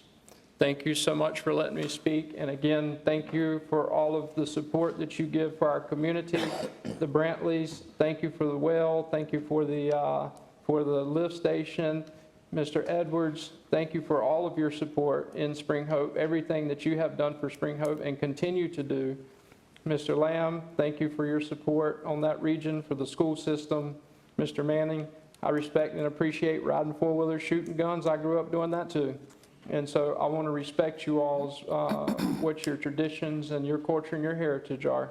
I want to respect that. So if we could please have the opportunity to speak, I'd appreciate it. Thank you all. Thank you, Commissioners. Mr. Chairman. All right, thank you. May I ask the mayor something? Mr. Chairman. It's fine. Mayor Pritchett, are any of those people who are in favor of it here today, the residents? No, ma'am, they're not. It's hard to get someone to come speak in favor of something. All right. I couldn't hear any of that. Did any of them come to the Spring Hope meeting? What's that? Did anyone speak in favor of it at your meeting? We had private meetings with individuals, and after we spoke to them about the protections that it offered, they understood and they appreciated it and they wanted that. But it was for the individuals that gave us the opportunity to speak with them, and many, of course, we didn't get that opportunity. So I think a lot of the county commissioners heard from them, and again, I wish we would have had the opportunity to have those conversations before this meeting. Okay. Thank you for that question. All right, thank you. Yes.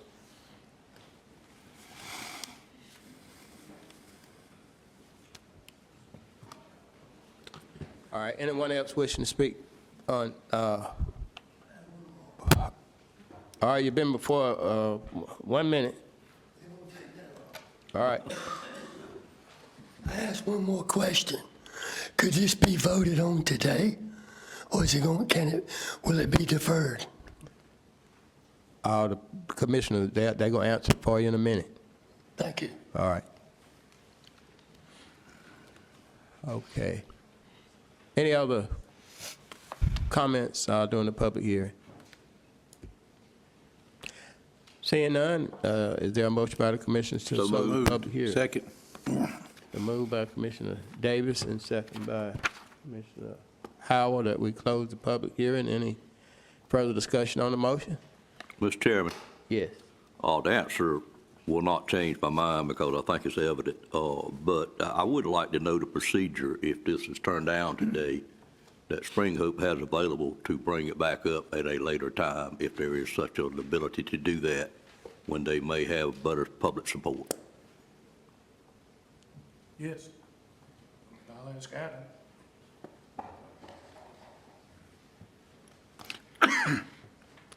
I believe they could, ask the board to add it to any future agenda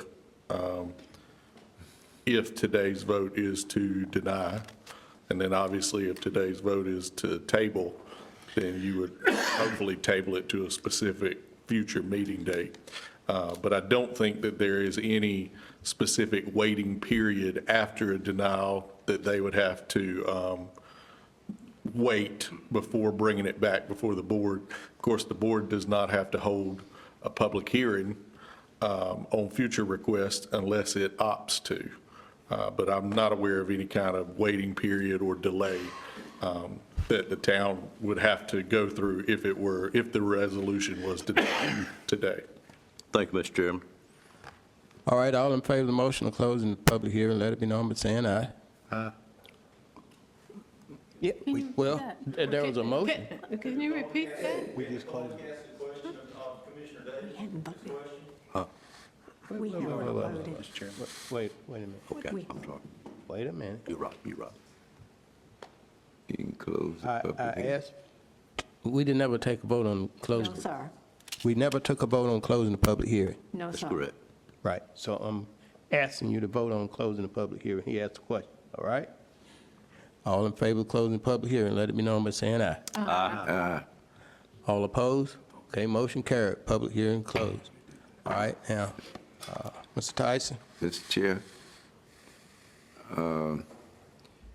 you know, it's one thing, and I tell my family that, my church and in the community, communications is very important, and look like we don't understand how to effectively communicate. And it's happening all over the world.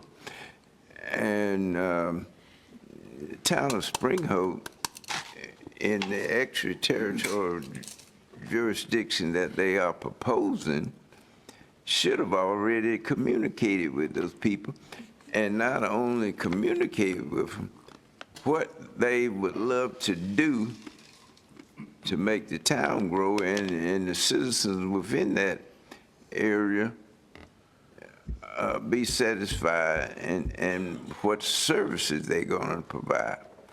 And I know something about that because I got involved in it even where I live and don't have all the services that the city could provide because they're saying our area is too low for the pool sewage up the hill. And all the landowners in there got to agree for them to run a line over there, and then we pay for it. I would suggest that the town, they should have known this, but I would suggest that the town of Spring Hope get with these people. Every citizen in the area that they are proposing to extraterritorial jurisdiction, and that haven't been done. And I don't know, do you have a plan? I had a business that's in the area, been there over 40 years, send me a letter opposing it, and they stated why, because some things that should have been done for them in the past when they had the money to do it, they didn't do it. So I would be in favor of letting them communicate, let them table it, and let them get with these people and communicate. And I believe they can work something out. All right, If thank they you. learn how to communicate. All right. Call the question, Mr. Thank you, Chairman. Commissioner Oh, excuse me, I'm sorry. Bellfield. All right, is there a motion to approve or deny the Mr. Chairman? resolution? I make a motion that we deny the resolution. Second. All right, it's been moved and properly second that we deny the resolution. Excuse There me, any Mr. Chair. discussion? What was that motion? The motion was that we deny the resolution. We deny the approval of the resolution. Deny the approval of the extraterritorial jurisdiction? Yes. Okay. And it's already been seconded. So any discussion on the motion? Commissioner Outlaw. I would just reiterate, it was stated that they could bring it back at any time, even with denial. Any other discussion on the motion? Commissioner Legg? Thank you. As a member of a governing body, I'm tasked with looking at the big picture and considering what's best for our county and its citizens. Since this item came up the first time, my question too has been, what is the benefit and why? With the information presented today, with no information being presented from the last meeting until now, I still can't sufficiently answer that question for me to be in favor of it. You know, it was mentioned that you will potentially allow landowners to opt out. That should have been done before now, before bringing it to us. So I support the motion to deny. Thank you. Commissioner Howard? Yes, sir. I do believe growing the town's ETJ is the right thing to do. I just don't think in this situation that the timing and all the information is being communicated well. And I'm not placing blame at anybody. I know we've got new management in town, but there's a lot of unanswered questions by the citizens that took time off of work to come here today. And I just don't think they've had the opportunity to have those discussions, and some other options have been brought up to them today. I haven't heard of those options prior to today either. So I think, you know, basically voting this down, you still have the ability, Spring Hope, to bring this back, maybe in bite-sized chunks, and maybe after you've had conversations with all those landowners that it affects. And then, you know, maybe some consideration would be also is looking at the property lines instead of splitting a property, either including the whole property or stopping at the edge of that property. And the ones that want to be in, then bring those back to us. The ones that don't, and you've got options for them to opt out now. So, I mean, perhaps that's what we need to look at and kind of do a little better job at communicating on this, I think. I think there's a lot of opportunity there that would satisfy some of the concerns of the citizens. It seems like there's a lot of unanswered questions. Thank you, Mr. Chairman. All right. Any other discussion? Commissioner Outlaw? I just want to reiterate that it's been mentioned that meet with all the residents. I think that's a good recommendation. Iron out any issues that you may have.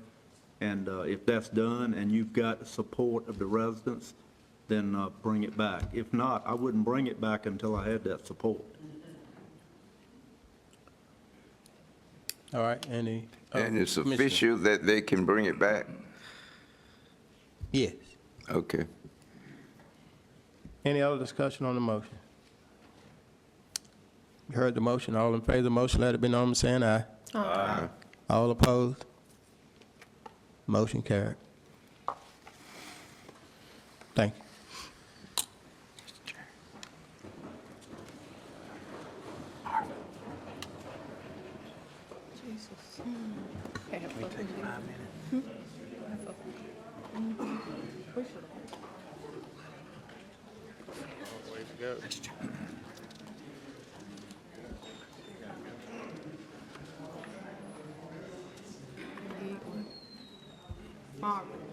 We take 5. Okay, commissioners asked for 5 minutes, quick 5 minutes. Mr. Tyson. All right, we'll get back started on item number 11. Doing it long anyway. That's great. Yeah. She was back.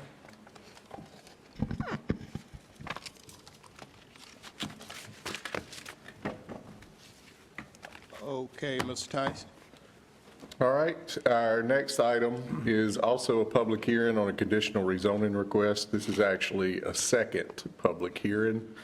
The board will recall that at your previous regular monthly meeting on May the 4th, you held a public hearing on conditional rezoning request CZ 260302 for the proposed 151-lot Bissett's Bay subdivision. At that time, the board voted to postpone its decision on the rezoning request to today's meeting and to also hold a second public hearing to hear from the public again and to provide additional time for the applicant to further explore the potential extension of the Nash County Public Water System to serve this proposed development. And the applicant will provide an update to the board on this matter during the public hearing. You will recall that the applicant had previously committed to a condition that said the subdivision development shall be served by either an extension of the Nash County Public Water System or a community well water system, but not by individual private on-site wells. If the applicant is prepared this morning to commit to serving this project with Nash County Public Water, then we can revise development condition number 4 to read something similar to the developer shall extend the Nash County Public Water System to serve all the residential lots subdivided from the subject property. And of course, if they do not consent to that condition, then the board will consider the request as it currently stands. Just as a review, the subject property is approximately 193 acres of undeveloped land owned by the F. Daniel Bissett II Irrevocable Trust. You can see on the map it's located on both sides of West Old Spring Hope Road, Middlesex. This is just south of Fraser's Crossroads, and this is at the intersection of West Old Spring Hope and Fraser Road, or Fraser Crossroads is at the intersection of those two roads. This is southwest of the town of Spring Hope, and as indicated by the light green color on the zoning map on the right side of your screen, this is an A1 zoning district. The property owner has requested to rezone the property to RA30CZ, Single Family Residential Conditional Zone. If approved, that will reduce the minimum lot size from 40,000 square feet per lot to 30,000 square feet. It would eliminate more than 60 different land uses that are permitted under some circumstances in the current rural A1 zoning district. The most notable of those would be single-wide and double-wide manufactured homes. If the rezoning is approved, these 151 lots could only be developed for modular homes or stick-built homes. Finally, there is a requirement or a condition that the property could only be developed in accordance with the proposed sketch plan, which we have here. This sketch plan was prepared and submitted by Stocks Engineering. It proposes the development of 9 new public road rights-of-way, again, to serve 151 new lots. All but 2 of these lots would be accessed directly from the new interior roads. Those 2 lots, lots 150 and 151, would have driveways directly on West Old Spring Hope Road. The sketch plan includes a total of 4 stub road connections to allow for potential connection should the immediately adjacent properties be developed in the future. Those stub roads are to the southeast and west. Each of these new lots would have at least 30,000 square feet and be at least 100 feet wide. Each lot is expected to have an on-site septic system. And again, the developer will comment on the current plans for water supply during the public hearing. The request is consistent with our comprehensive land use plan because the plan designates the subject property as a residential agricultural area, again designated in green. The 30,000 square foot proposal and the elimination of manufactured homes are both consistent with the plan's recommendations for residential rezonings in this area. There are 2 portions of the subject property that are designated as water protection natural resource areas. You see these kind of blue ribbons here. Those correspond to riparian stream buffers, 50 feet on either side of the stream. And those will be protected with those buffers in the proposed plan.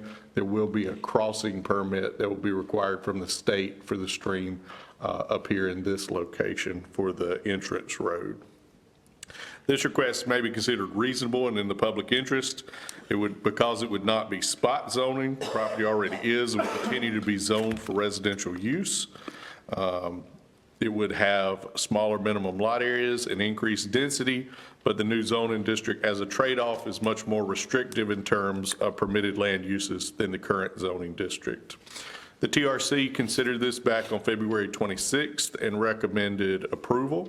The planning board considered this back on March 16th and also recommended approval. Neither of them have re-reviewed it since the board last heard this at the May meeting. The packet includes a motion for approval or a motion for denial. Both include statements of plan consistency and reasonableness.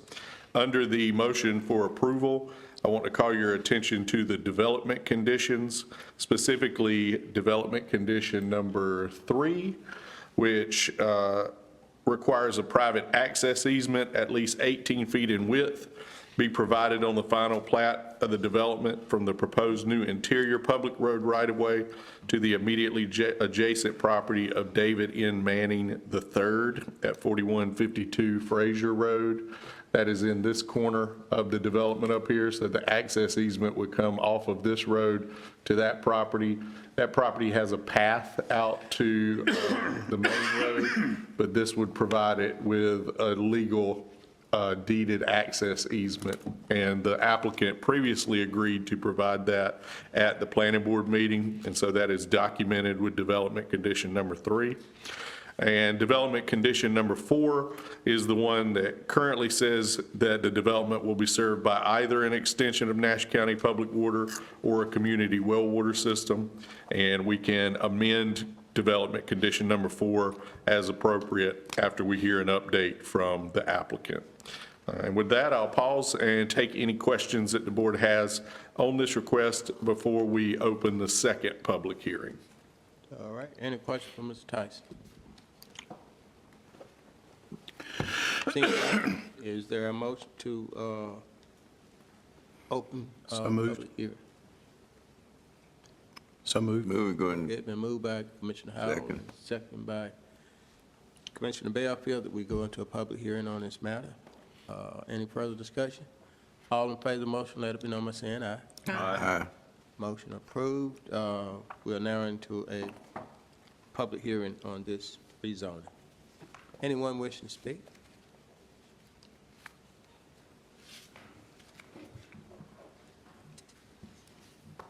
Mr. Chairman, Commissioners, Kevin Varnell with Stocks Engineering, representing the developer of the property. We appreciate the opportunity that you gave us to go back and have a scheduled meeting that we had with Mr. Jonathan Boone and Public Utilities. And after that meeting, we have been able to secure an easement that shortens the length to the property to 5,000, roughly right at 5,000 feet. And the developer is willing to install public water, Nash County Public Water, up to 3,000 feet for the capacity needed for the neighborhood. All right. And I'll be happy to answer any other questions you have. Any question for Bell? Commissioner Davis? I'm assuming, Kevin, that this 3,000 feet came from our discussion in our recent planning board and our UDO changes. That's right. That you were required to connect at 3,000 feet. Right, which is a future document, but That's right. you're moving forward in thinking we would do that. And I certainly appreciate the developer being willing to do that because it keeps the county from losing a larger number of customers on our water system. Thank you, Mr. Chairman. All right. Any other questions for the developer? Seeing none? All right. Any further comment from the public? All right. All right. Good. My name is Barry Adams. I spoke previously at the planning meeting as well as last meeting as well. It's good news about the water supply, which was a big concern to us as far as our well water was concerned. I still have a concern about the roadway that is furnishing or where this development will come out onto. It is a very narrow road. I encountered a 10-foot or 12-foot disc the other morning on our road, on our highway. It's a 55-mile-an-hour road, even though it should be rated that way. It is very dangerous. I would want to call somebody's attention to the fact that Mullen Road is within 1,000 feet of the access that's proposed, and there's a lot of tree growth there. You cannot see it if you're coming up Mullen Road. You cannot look toward the right and see where that exit is for this proposed development. So I'm not sure whose responsibility that would be to make sure this road is taken care of. But I also am, again, am concerned about the safety of that particular intersection and that intersection in between it. There's a curve, and then there's a road, Mullen Road, which is in between is where the particular access is going to come out to. and it's very, very, very dangerous so that you can't see down the road. Thank you. All right. Thank you. Any other comment from the public? All right. To respond to that? Yes, okay. Again, real quickly, Kevin Varnell, Stocks Engineering. We did actually meet on site with DOT, and the location that we have shown on the plan meets the site district requirements for the DOT. You can actually see 600 feet both directions based on their criteria. And then they have also evaluated the traffic counts from the proposed neighborhood and the existing road traffic and have provided or required no improvement. So we've met every requirement with DOT on the streets. All right, thank you. All right, no one else wishing to speak is call for a motion to close the public hearing. So moved. Moved by Commissioner Howard and second by Second. Commissioner Leggett that we close the public hearing. Any further discussion? All in favor of the motion, let it be known by saying aye. Aye.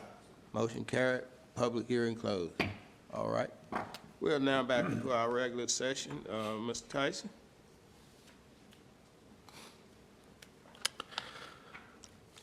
So if we could go back to, toward the beginning of the report, actually the top of the second page, there is a proposed revised condition number 4.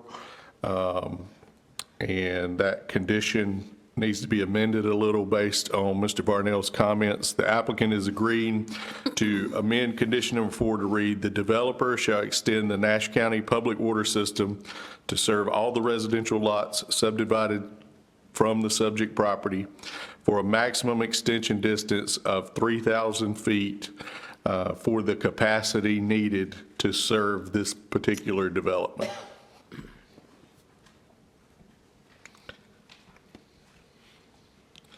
Okay, any, Commissioner Leggett? With the 3,000-foot extension or connection, is water available at that point, or what will be Nash County's responsibility in the picture here? I would refer to Deputy County Manager, Mr. Boone. So the footage would be the additional 2,000 feet, and as Adam has alluded to in the condition, and Kevin also alluded to this in his comments, it's my understanding that a 6-inch main is what will be required to serve this development. So we would need to bring back an oversize agreement for review and approval by the board for the portion of the 6-inch main. It will be installed as a 12-inch main. We want a 12-inch main on 97 for future growth and extension. They would be responsible for the cost to install a 6-inch. We would cover the incremental cost to increase the size of that main to a 12-inch. And then there'll be a 6-inch that would run up Fraser Road. So I think it's 2,200 feet on 97. And so they would run an initial 800 feet up Fraser, and then we would pick up from where they stop, and then we would run it another 2,000 feet up Fraser Road. So we just got the cost estimates from the developer late Friday, so I need to coordinate with Kevin on that, but I feel like we can come to consensus on that. But I've got to bring an oversized agreement back to the board for review and approval. So we got some preliminary numbers, but I do not have final numbers I cannot share with you today because we just got preliminary numbers on Friday. But I think we can make the numbers work. But ultimately, the board will have to approve that. Where will those funds come from? Will it come from the Water and Utilities Enterprise Fund? My recommendation is we use state-directed grant funds that we received for use in Central Nash for this project. That's helpful, thank you. Any other questions? Seeing none, is there a motion? Commissioner Howard? Yes, sir. Excuse me, I'm sorry. Lost my place there, I'm sorry. I move that Nash County Board of Commissioners adopt the statement of plan of consistency and reasonability below and approve conditional rezoning request CZ 260302 to rezone the Pacific property R30 ZZ for the development of the Biscuit Bay subdivision, subject to development conditions listed below, which Mr. Adam has stated earlier, and that would include the county extending to 2,000 feet to meet the developer's indication they would do the first 3,000 feet from the development. So with the revised condition number 4. Yes, sir. Right. Second motion. Second by Commissioner Davis. Any discussion on the motion? Seeing none, all in favor of the motion, let it be known by saying aye. Aye. All opposed? Motion carried. Thank you. For the item number 12, Tyson public hearing on general rezoning request Z260301 LL Homes. All right. This is a new matter that the board has not previously heard before. The subject property here is a 1.69 acre residential lot owned by 231 Homes LLC. You see it outlined in red on the aerial photo and the zoning map before you. This is located at 3843 West NC Highway 97 Spring Hope. And as you can see, it's on the corner of Highway 97 and Old Smithfield Road. This site is just east of the Stanhope community. So if you're familiar with Stanhope, that would be just off to the left of the map that we're looking at here. The lot currently includes one single-family dwelling and at least one remaining accessory building. As you can see on the zoning map on the right, this property is in the darker green color, indicating that it's currently zoned R40. It is immediately adjacent, however, to a large R30 on the opposite side of the highway, and that's the difference between the light green and the dark green. Nash County Public Water Service is available to this property already along West NC Highway 97. The property owner has submitted this rezoning request in order to reduce the minimum lot area requirement from the current 40,000 square feet to 30,000 square feet in order to permit the potential subdivision of the property into 2 separate lots. So there's already a home here. I believe they wish to establish a new property line running north to south for a second lot to the right. They currently are not able to do that because of the 40,000 square foot minimum requirement. However, if they were to rezone it to RA30, that minimum lot size requirement would be reduced to 30,000, and there would be enough property within this boundary to allow for 2 30,000 square foot lots. So we're only looking at the addition of one new home. And of course, the old home could be replaced, but at a max, we're talking about taking this property and having not one home, but 2 homes. This request is consistent with the recommendations of the comprehensive land use plan. You can see in the green color, this is a residential agricultural area. And because this request does not reduce the minimum lot size down below 30,000 square feet, and because it's an RA30 zoning district, it does not allow for manufactured home development. For those 2 reasons, it is consistent with the recommendations of the plan. The request may be considered reasonable in the public interest and not spot zoning, specifically because if we go to the zoning map, the density that we're asking to extend is already present along the highway and extending in this large area to the north.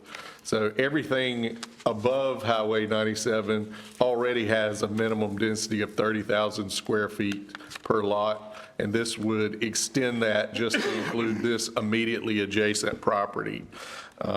Also, because this is an RA30 zone, it would be more restrictive in terms of land uses than either of the 2 existing zones, because both of those zones allow for double-wide manufactured homes to be developed there.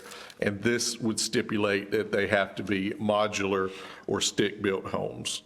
The TRC considered this request back on February 26th and recommended approval. The planning board considered that request on May 18th. Mr. Danny Mayo with 231 Homes LLC addressed the board on behalf of the applicant and in support of the request, and no other members of the public chose to address the board regarding the request at that time. And the planning board voted unanimously to recommend approval. This is a general rezoning request, so there are no conditions. There are motions to approve or deny included in your packet, along with statements of plan consistency and reasonableness. We will need to hold a public hearing prior to voting on this request. And before we do that, I'll be glad to answer any questions you might have on the staff report. All right, question for Mr. Tyson? Seeing none, is there a motion? Well, I call for a motion to go into public hearing. So moved. Moved by Commissioner Leggett, Second. second by Commissioner Outlaw. We're moving to a public hearing. All in favor of the motion, let it be known by saying aye. Aye. All opposed? Motion carried. All right, we're now into a public hearing. Okay, anyone wishing to speak on this particular rezoning, please come forward. State your name. All right, come on.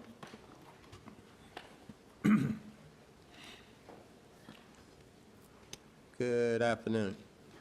Hello. Good afternoon. All right. My name is Alicia Pope. We are speaking in regards to, hold on, property at 3843 West 97 Highway. Hold on a second. All right, so what I'm doing is I've spoken to the community Thursday, Friday, Saturday, and Sunday to get their response in regards to the rezoning of the property. So we, the undersigned residents, property owners, and community members of Bailey, North Carolina, hereby formally submit this petition to express our strong opposition to the proposed rezoning of the 1.69 acre parcel located at 3843 West 97 Highway. The reason being is this is our community garden. This property has served as a community garden for over 27 years and maintained by Mr. Elliott Lee Pope here. This garden is a cornerstone of our neighborhood, providing fresh, healthy produce to local families in the area and fostering a sense of our community that would be destroyed by commercial property, because as of right now, it is, Lord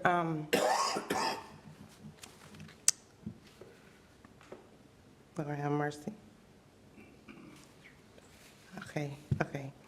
It is farm. It's farm, so they're wanting to rezone it to change it and turn it into residential. So that would impact the value on the property, and the proposed rezoning would be inconsistent with the existing residential character of the area. We believe that changing the zoning and classification will negatively impact the property's value and the surrounding homes in the area with the quiet enjoyment in our neighborhood. This community garden has provided and provides a public benefit that outweighs the potential gains of the proposed rezoning, and we urge the board to consider the long-standing history of this land as a green space and its importance to the health and well-being of the Bailey residents. We respectfully request that the Nash County Board of Commissioners deny the rezoning application Z260301 and maintain the current zoning status to protect the integrity and the character of the community.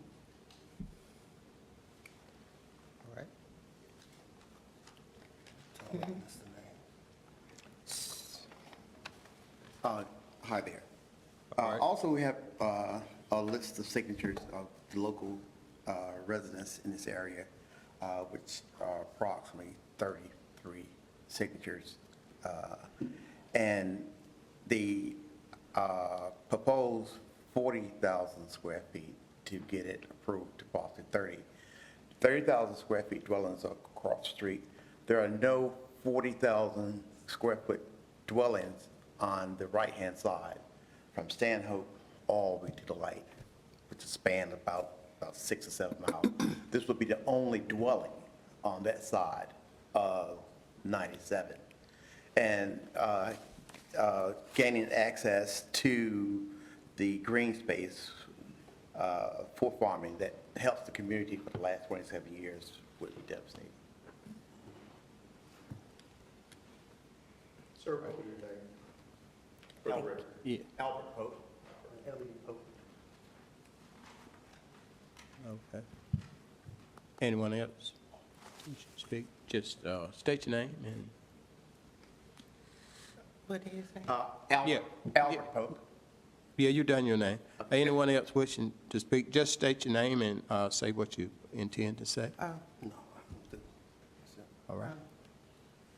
I did have a question, because we never received a letter and we live in the community there.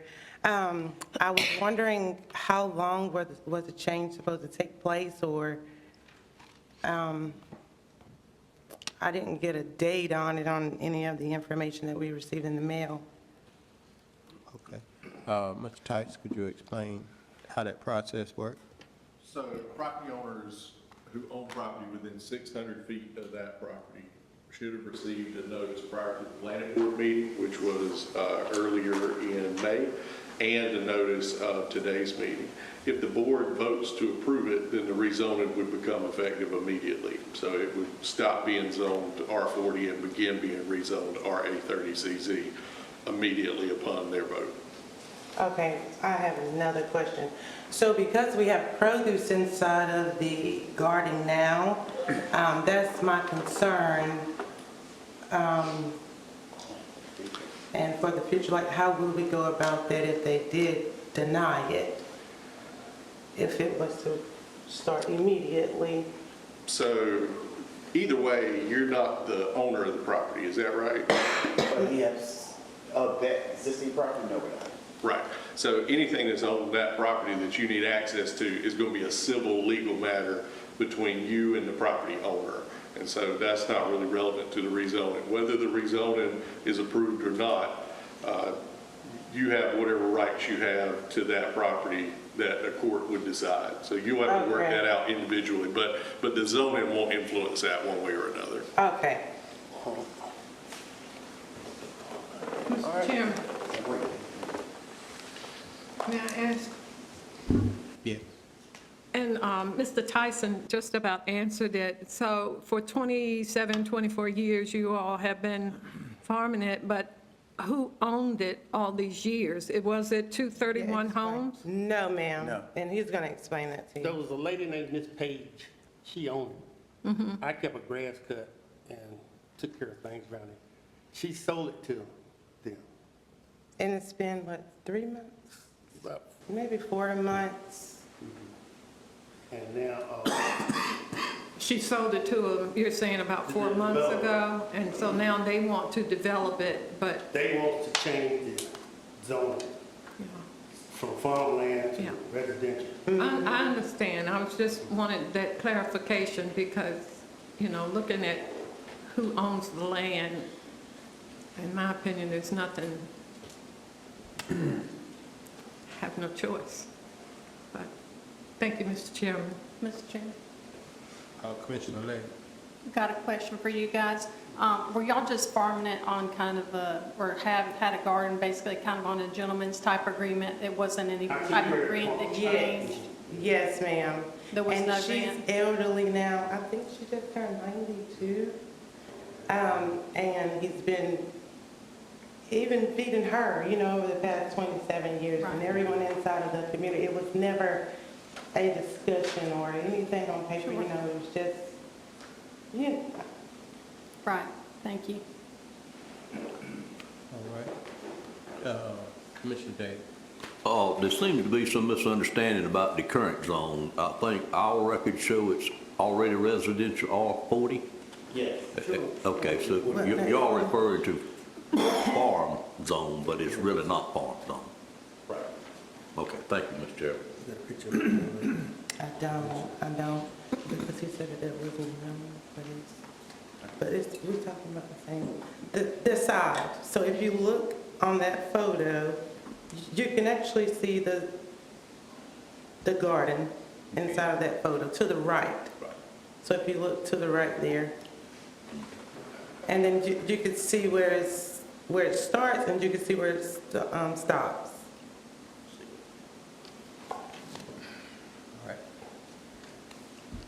All right. Thank you. You get all the names, Madam Clerk? All right, thank you. Thank you. Thank you. Okay. Anyone else wishing to speak? Good afternoon. Hello, I'm Danny Mayo with 231 Homes. I grew up chopping a garden whether I wanted to or not, so we're very much not opposed to a garden, but we purchased this property almost a year ago from Ms. Page. She was elderly, purchased a tiny home and moved up near Knightdale area with her daughter and put a tiny home in her backyard. Since we bought the property, we've improved it, new roof, interior remodeling, and done improvements to the property. Here's a barn on the property that is in terrible shape that needs to be more than likely demolished. When we bought the property last year, there was some remnants of garden activity that we saw. Ms. Page never relayed to us anything about a gentleman's agreement about the garden. And as I said, we're not opposed to it, but we are seeking to improve the property there. And with the zoning being, R40, or in the 40,000 square foot zoning and 30,000 across the road, and we do have county water. Currently, the house is hooked to county water. We are just seeking to have the lot subdivided and have a 40,000 square foot and a 30,000 square foot zoning. Okay. All right. Mr. Chairman, Yeah. just, you mentioned gentleman's agreement. Would you all be willing to Well, I give honestly them don't have. just ample time to get what they have off of Certainly. there? And there's some things we're still planning on doing to the home, and I would certainly talk to the owner of the company. I'm a manager with the company, and I'm not going to go in there and plow up produce or anything like that. I come from a farming background myself, so there's something I'm sure we could have some discussion. I didn't know who to contact. We just knew that somebody was there, and it looks like it even goes over maybe on the neighboring property, another farmer that owns a property next door there too. But we'll certainly have some discussion. I'll make sure I get my information to them before I leave so we can talk further on that. That would be helpful and Certainly, gentlemanly. certainly Thank be you. glad to. We'll talk. Definitely, we'll talk. Thank you. Certainly. Commissioner Howard?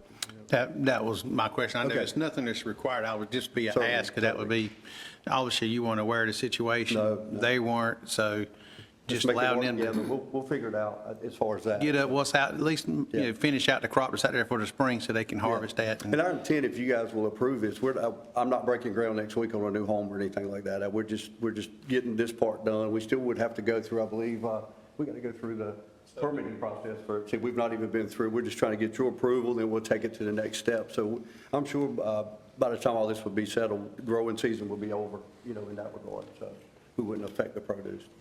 Thank you, sir. All right, thank y'all. All right. Okay, anyone else wishing to speak on this issue? Excuse me, I was wondering, could we table this until we? Come up to the mic so we can understand what you're saying. Come up to the mic so we can understand what you're saying. I was wondering, could we table this here until we come to some type of agreement with the harvest and everything? What was that question again? Is that to the developer? Yes. Okay. I mean, as far as tabling, I would ask that we not, we can work something out, but we got a process to go through still, as far as that. We've owned the property for a while. It's not like we just bought it. I was looking up the date, but I think we're almost a year of ownership. Y'all had that discussion. Yeah, I'm certainly willing to talk to you. Yes, sir. Okay, I knew we was getting close to you. All right. No more comments. There a motion to close the public hearing. So moved. Moved by Commissioner Leggett and second by Commissioner Howard to close the public hearing. All in favor of the motion, let it be known by saying aye. Aye. All opposed, motion carried. Public hearing closed. Mr. Tyson? I have nothing to add other than, for whatever it's worth, the garden activity would continue to be a permitted use under the current zone as well as the proposed zone. But obviously, the tenants of that garden would need to work that out with either the current or future owners of the property. but the actual gardening activity would not be affected by the zoning change. All right. Any further questions for Mr. Tyson? Seeing none, is there a motion? Mr. Chairman, Yeah. based on the rights of the property owner and their willingness to work with the local residents, and also in support of the findings of the Nash County TRC and Planning Board, I move that the Nash County Commissioners adopt the statement of plan consistency and reasonableness below and approve the general rezoning request Z260301 to rezone the property, the subject property to RA 30, single-family residential. Second. You heard the motion, second by Commissioner Belfield. Any discussion on the motion? Commissioner Howard? Yes, sir. And I guess this is really directed towards the folks that are attending the garden. It looks like, when you look at the drawing, that, as it was mentioned, that part of this garden does go on the adjoining property as well. Perhaps you can speak to the owners of that property and see if they would let you move your garden over to that area, and/or I would recommend some conversation with them too, to make sure that there's some type of an agreement with them to protect you before you go planting more over there, so that you'll be able to harvest your crops. But obviously, they've allowed you to plant on part of it already, so perhaps they let you shift your garden over a little bit to be able to accommodate your community garden. And thank you for what you do for the community. All right. Any other comments from Commissioners? All right, you heard the motion. All in favor of the motion, let it be known by saying aye. Aye. All opposed? Motion carried. All right, Mr. Tyson, item number 13. All right, our next two items are very similar. They are not rezonings. They do not require public hearings. These are resolutions to add existing subdivision roads to the state-maintained secondary road system. The first resolution is concerned with the Bent Ridge subdivision that you see on the screen. The NCDOT has provided a resolution that's included in your package for consideration and adoption to support the addition of the interior roads of the Bent Ridge subdivision to the state-maintained secondary road system. There are two subject roads. You have Bent Ridge Road, which provides access off of the highway, and then Michelle Road is the loop inside the interior of the subdivision. They are both public rights-of-way, and they serve a combined total of 52 residential lots. This resolution is the result of a petition submitted to NCDOT by the developer, Mr. David Williams. And of course, the North Carolina Board of Transportation requires you to approve this resolution as a prerequisite for their consideration of adding this road to the state-maintained secondary road system.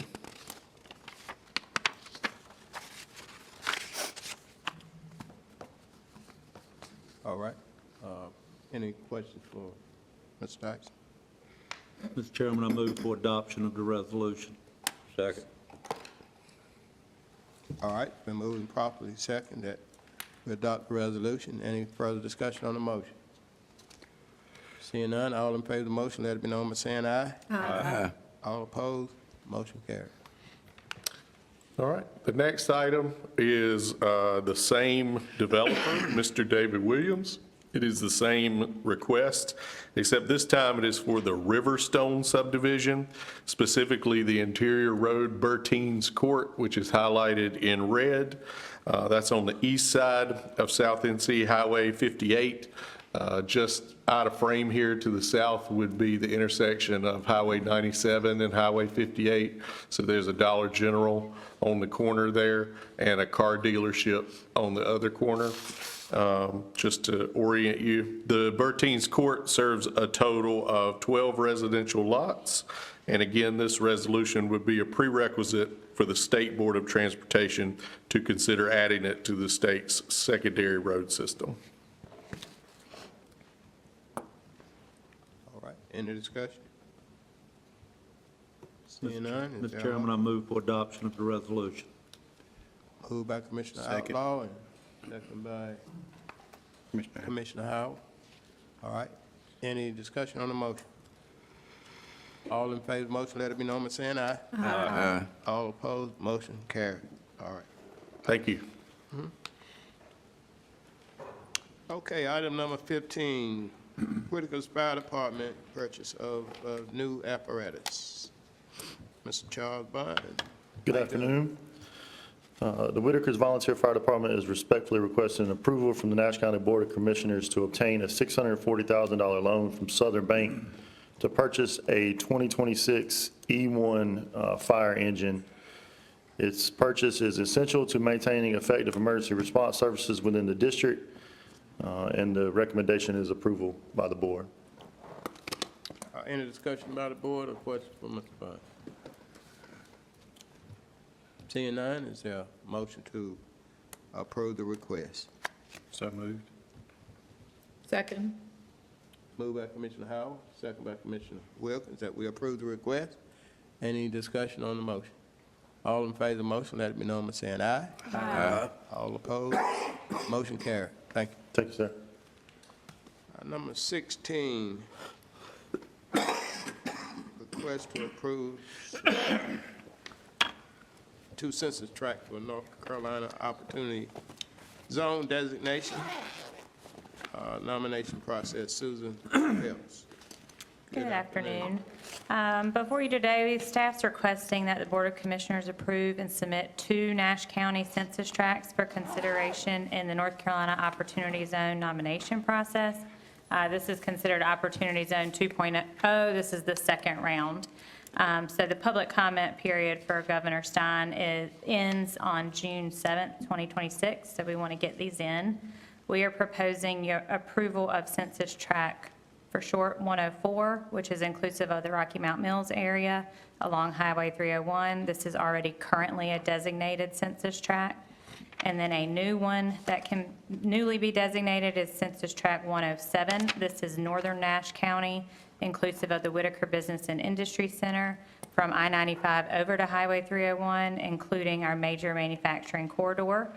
So these tracts were selected because they strongly align with the governor's priorities, including major industry development, local revitalization, workforce, affordable housing, and commercial and office development. Both areas have significant recent private investment, planned public infrastructure improvements, and strong potential for economic growth. We are seeking authorization to submit these 2 on behalf of Nash County. All right, any discussion? Any discussion? Seeing none, is there a motion to? Move for approval.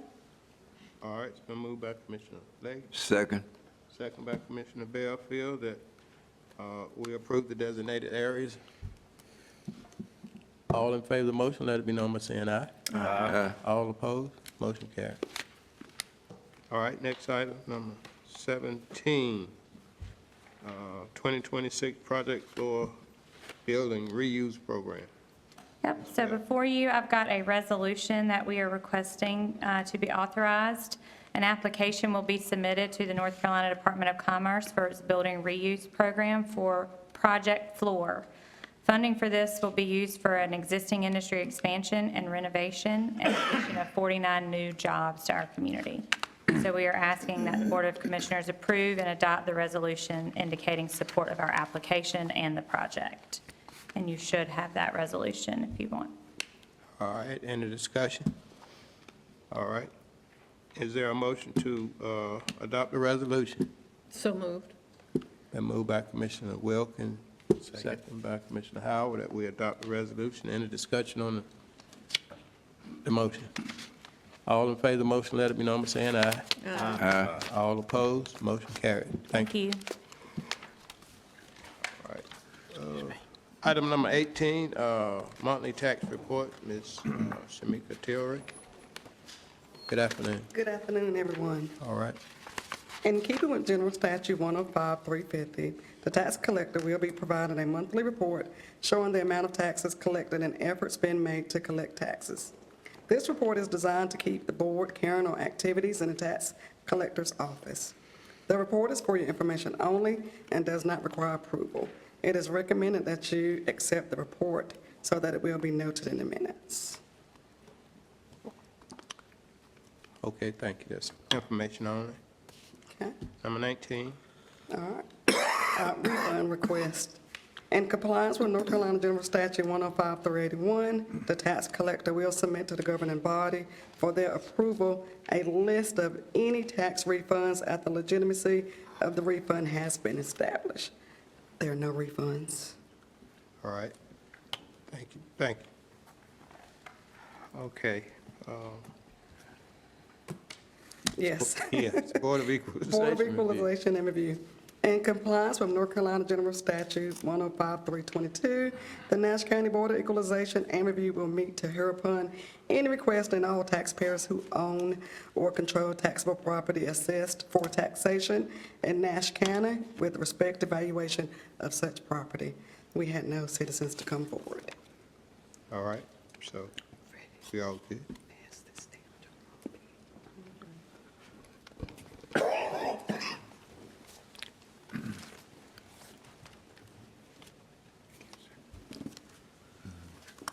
All right. We don't need to do it. We'll need to adjourn. We'll need to adjourn the We Board just of need Equalization to, a and motion to Review. adjourn it, right? Motion to adjourn. Okay. I'm sorry. We would need for you to recess the regular meeting and call the Board of Equalization and Review to order, and then, And then adjourn it. yes, and then adjourn. Okay. That's all we were supposed to do at 11 o'clock. I need to recess the Board of Commissioner meeting, right? Yes. Is there a motion to recess? So moved. Second. It's been moved by, who was, the first was? Me.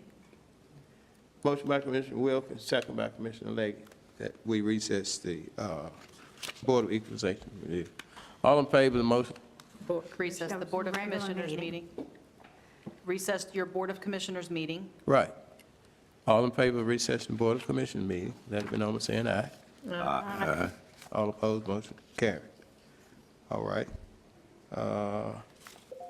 Now I need to call to order and convene the Nash County Board of Equalization Review and instruct the clerk of Nash County Board of Equalization and Review, Shamika Terry, to proceed with accepting formal review. So moved. All right. Second. All right, it's moving properly second that we accept those. All in favor of the motion, let it be known by saying aye. Aye. Okay, all opposed, motion carried. All right. Okay. Now I need to call for a motion to go back in the regular session. Motion to adjourn the Board of Equalization and Okay. Review. Motion to adjourn the Equalization Review Board. So moved. All right, it's been moving properly second that we, moved by Commissioner Howard, second by Commissioner Outlaw. Okay, that we adjourn the meeting. All in favor, let it be known by saying aye. Aye. All right, meeting adjourned. Thank you, thank you. Motion approved. All right. Motion to go back into- Okay, Well- now we are on 28. they recess. All right. Chairman, Yes. I'm sorry, can you call for a motion to go back Go into back the in. regular session, Okay. please? All right, I need to call for a motion to go back in the regular session. So moved. Sorry about that. Second. It's been moved by Commissioner Davis and second by Commissioner Howard. Commissioner Howard that we go back in the regular session. All in favor of the motion, let it be known by saying aye. Aye. All opposed, motion carried. We're back in the regular session. Thank you. All right, number 20A was an add to your agenda. Nash County was awarded an additional $415,315 of CDBG CV funds by the North Carolina Department of Commerce's Rural Economic Development Division. These funds will be used to purchase 6 Stryker stretchers for the EMS department. The recommended action is to approve the project budget ordinance amendment. So moved. All right. Been moved by Commissioner Davis. There a second? Commissioner Howard. Second by Commissioner Howard that we approve this recommendation. Any further discussion? All in favor of the motion, let it be known by saying aye. Aye. All opposed, motion carried. Thank you. We'll go to item number 21. All right, this is the lead service line replacement. Nash County has been awarded lead service line replacement funds from the North Carolina Department of Environmental Quality Division of Water Infrastructure to Inventory Area 2 Water District, $462,500, Northern Nash Water and Sewer District, $817,500, and Central Nash Water and Sewer District, $1 million. The LSLR inventories are required to comply with the lead and copper rule revisions published in December 2021 to comply with the Environmental Protection Agency. Recommendation is to approve the project ordinance. All right, any discussion? Seeing none, is there a motion to approve the project? Move for approval. Motion by Commissioner Leggett and Second. second by Commissioner Wilkins. Any discussion? All in favor of the motion, let it be known by saying aye. Aye. All opposed, motion carried. Item number 22, Detention Center Grant Project Ordinance. This is an amended grant project ordinance. This capital project ordinance amendment is to allocate the interest earnings of $514,713 and sales tax refund for the detention facility project. The recommendation is to approve the capital project ordinance amendment. So moved. You heard the recommendation. There a motion by Commissioner Davis. There a second? Second. Second by Commissioner Outlaw. Any discussion on the motion? All in favor, let it be known by saying aye. Aye. All opposed, motion carried. Item number 23, Capital Project Ordinance for Middlesex Shell Building, number 3. This ordinance is presented to amend the project ordinance in order to support the construction of Shell Building Number 3 with the transfer of Office of State Budget and Management funds related to sales tax. This is coming from the Nashville Business Center Shell Building in the amount of $54,118. And the recommendation is to approve the amended capital project ordinance. So All right, moved. any discussion? Seeing none, is there a motion? So moved. Moved by Commissioner Davis that we accept the amended project ordinance. Second. Second by Commissioner Outlaw. All right, any discussion? All in favor, let it be known by saying aye. Aye. All opposed? All right, motion carried. Item number 24, Nashville Business Center Shell Building Capital Project Ordinance. This is an amendment as well. This is the other side of the transaction we just discussed in Middlesex. This capital project ordinance is to recognize the sales tax refund of $54,118 on this project and to transfer it to Middlesex Shell Building Number 3. The recommendation is to approve the capital project ordinance amendment. All right, any discussion from Ms. Stanton? Seeing none, is there a motion? Motion to approve. Commissioner Wilkins? Second. Second by Commissioner Leggett. Any discussion on the motion? All in favor of the motion, let it be known by saying aye. Aye. All opposed, motion carried. Item number 25, budget amendment. All right, number 1 on this is the actual transfer from the Nashville Shell Building to the Middlesex Shell Building. This is the budget part of it for $54,118. Number 2, high-speed internet project. This budget amendment is to transfer funds back into fund balance from the high-speed internet project originally transferred from the general fund in the amount of $341,195. Number 3, this budget amendment is for solid waste to budget additional revenue from the sale of surplus equipment at the landfill to cover the cost of equipment repairs at the landfill in the amount of $17,200. Number 4 is fines and forfeitures.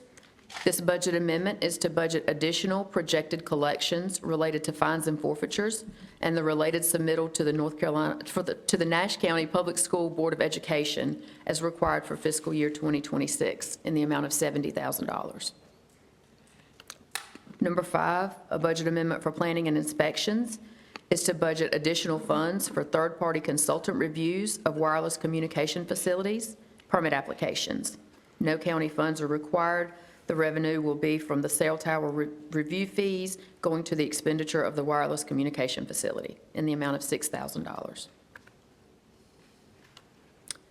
Number 6 is a budget amendment for social services to budget fund balance to provide mandated foster care services.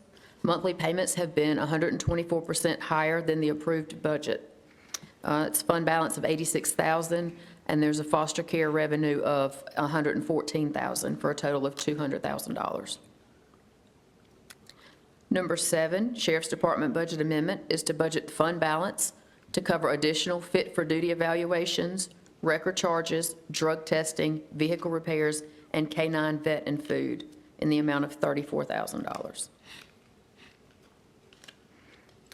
Number 8 is a detention center budget amendment to budget fund balance to cover additional inmate medical and meal expenditures in the amount of $130,000, $100,000 for medical services, $30,000 for inmate meals. Number 9, Health Department budget amendment to budget health reserve funds to cover additional funding requirements for the case management high-risk pregnancies program vehicle for $27,525. Number 10, medical examiner budget amendment is to budget fund balance to cover additional medical services in the amount of $160,000. Number 11, I would like to remove from this list. We will have a more comprehensive budget amendment in the next meeting for the public utilities and solid waste. Number 12 is a fund balance budget amendment to budget fund balance to cover additional salaries. It will be $1,069,482,000 from fund balance to cover such things as sheriff full-time salaries, school resource officer salaries, EMS salaries, and overtime for EMS. All right. You heard all, well, it's 11 budget amendments, which she removed budget amendment number 11, public utilities and waste. Any discussion? Mr. Chairman, could we take action on item 1 through 10 first?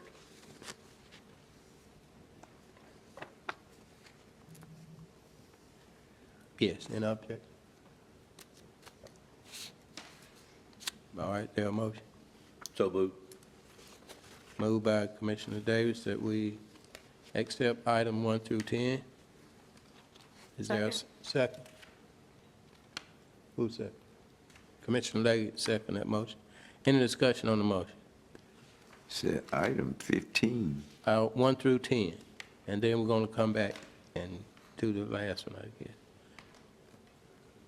Any discussion on the motion? All in favor of the motion, let it be known by saying aye. Aye. All opposed? Motion carried. All right, Commissioner Davis.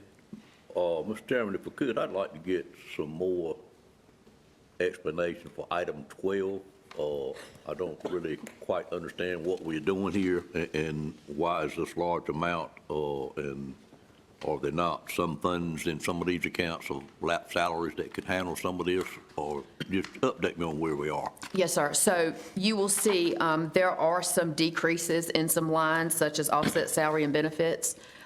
These are any extra monies that we had that we put in offset for like merit and COLA and things like that. So we've used any excess funds that we have in those areas to offset this. The total net after using all of those would be $1 million. And you see the very first line under expenditures, merit pay. So we used $721,000 of merit pay to help with that total. I will say that the two hard hitters here are going to be the EMS salaries and overtime. And I will be able to tell you that the salary portion of that comes from the biweekly transition. So not only did we have an 80-hour payout to help with the biweekly transition for these departments, for all departments, but we also in EMS, they were a check behind. So their normal schedule, they were being paid a month behind. This was to catch everybody up on the same schedule, so they were actually paid an extra check in this year. So that is the amount that the difference in the salaries is going to show. The overtime, that's kind of a normal thing with them. We are usually able to take that from lap salary, but since we had the 80-hour payout, there was not much lap salary we could use for the overtime on that.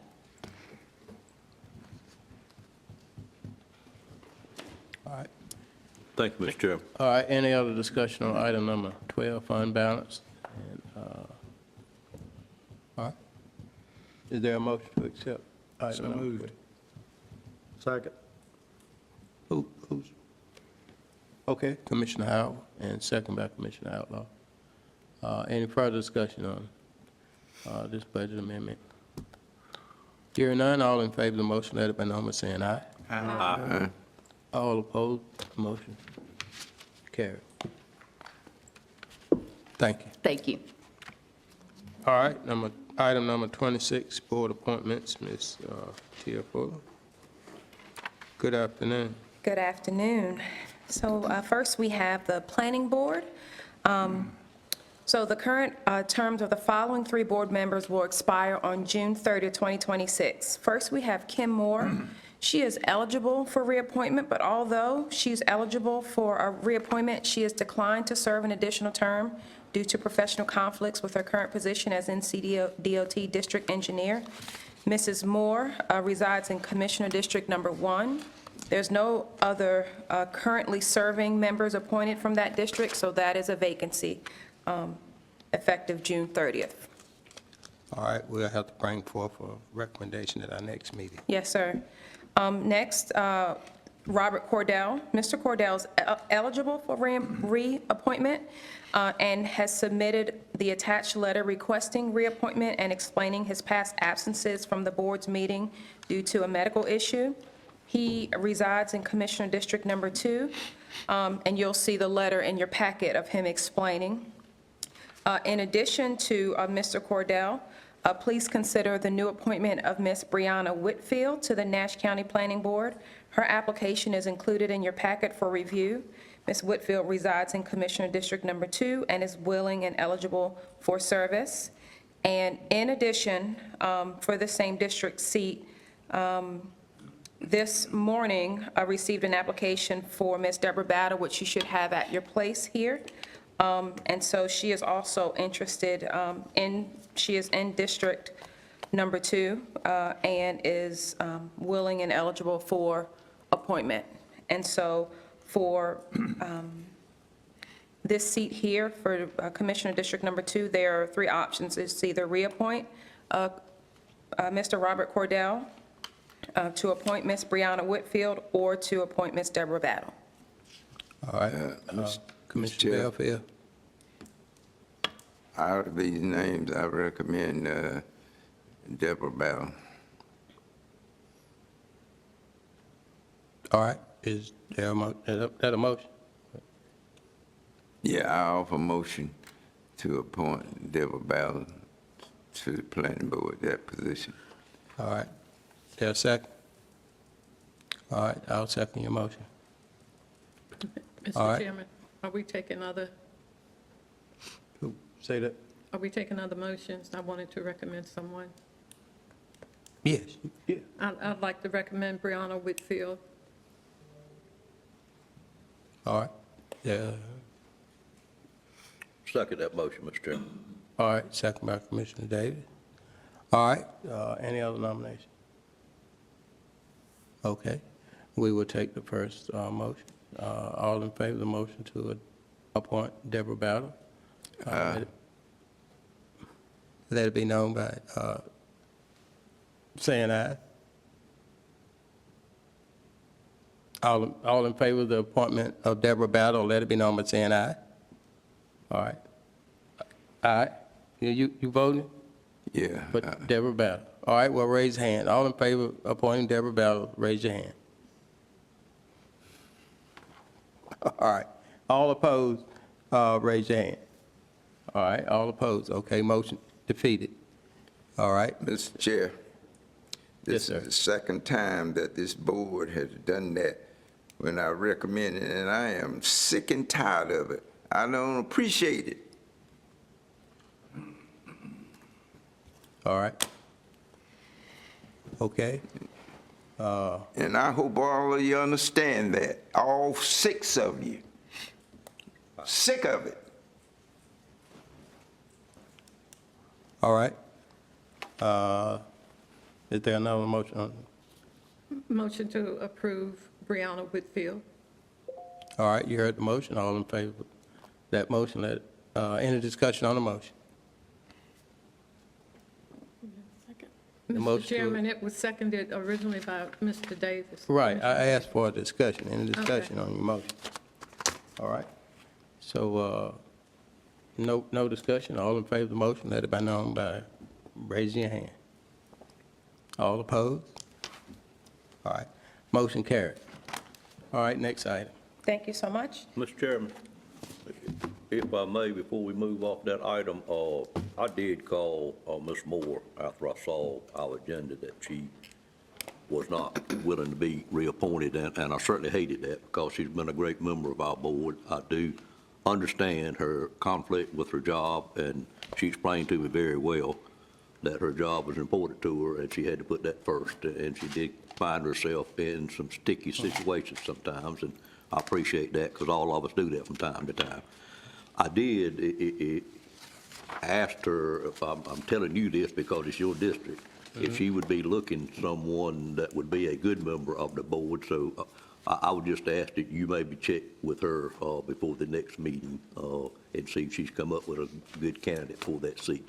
And I apologize for infringing on your territory, sir, but I just think she would be a good asset to help us find somebody. Thank you. I will, thank you. All right, next item. Thank you. Next is the Agriculture Advisory Board. Please consider the reappointment of Mr. Eugene Bunn to the Nash County Agriculture Advisory Board. Mr. Bunn has completed one term on this board and asked to continue this service. His application is attached for your reference. Mr. Bunn is willing, eligible, and recommended for reappointment. If approved, his 3-year term will expire in December of 2029. Do you want me to keep going? Do we need to, let's see, please consider reappointing. Are we reappointing?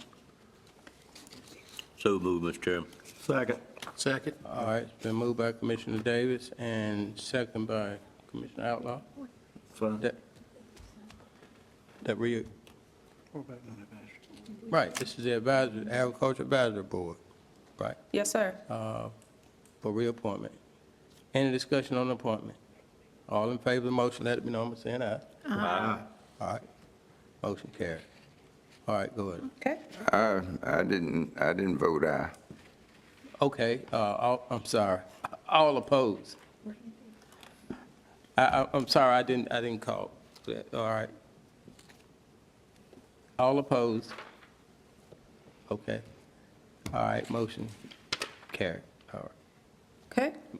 Next is the Braswell Memorial Library Board of Trustees. Please consider the new appointment of Jonathan Bullock to the Braswell Memorial Library Board of Trustees. Mr. Bullock's application for appointment is included in your packet for review. He resides in Rocky Mount and is a resident of Commissioner District Number 7. Mr. Bullock is willing, eligible, and recommended for appointment, and if approved, his 4-year term will run through December 2030.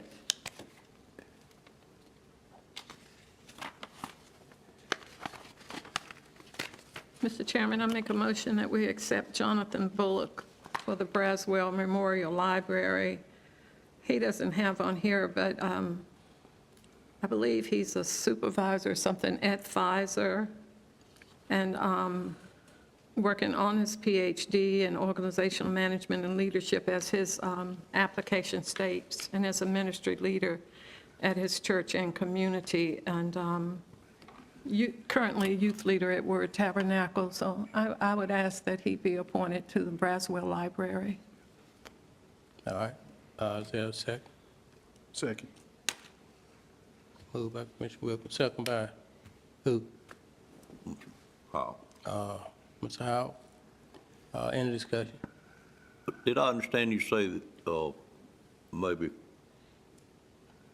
that he is a resident of District 7? I believe he is, yes. Is that what we said? Yes, sir. Okay. I just need All right, to know it then. Thank you, Mr. Chairman. I'm Any sorry, I further thought we discussion had on- already, okay. Any further discussion on the nomination? All in favor of the motion, let it be known by saying aye. Aye. All opposed? Motion? No. All opposed? Okay, Ms. Bearfield opposed. All right. Okay. The last one for your consideration is the Nash Community College Board of Trustees.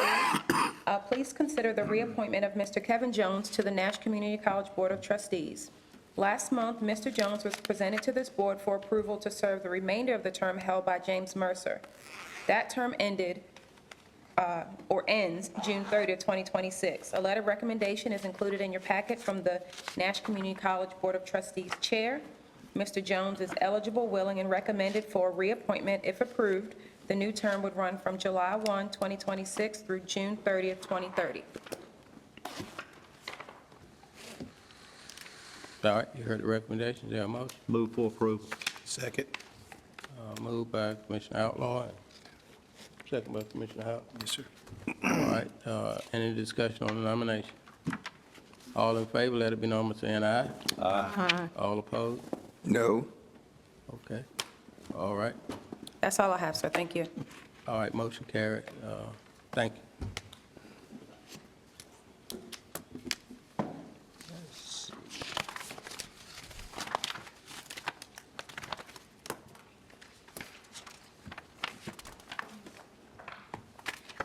Okay, we're down to item number 27, call for Commissioner's comment. I will start with Ms. Belfield. Commissioner comments. I don't have any.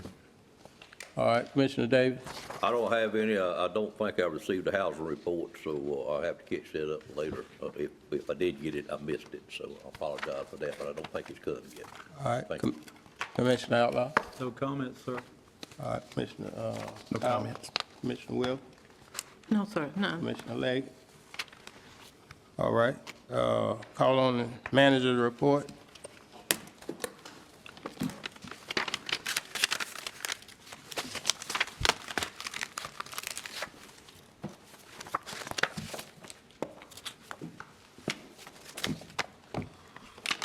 Thank you.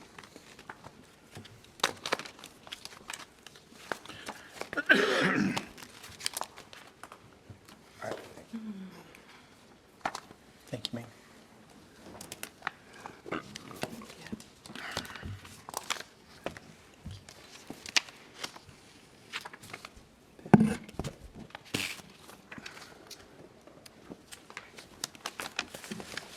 Good afternoon. Thank you.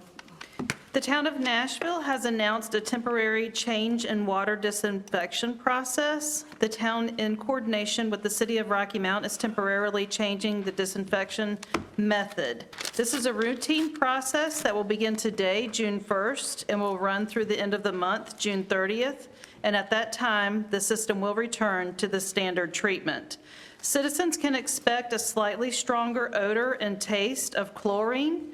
They have referred to this as a pool-like taste and smell. The water remains safe to drink, cook, and bathe with. The town may flush fire hydrants during this time, and this can cause brief periods of low water pressure or mild temporary discoloration. If this happens, it is recommended that you, if you notice the discoloration, simply run your cold water tap for a few minutes until it runs clear. The town's public notice does call for special attention to aquarium owners and kidney dialysis patients.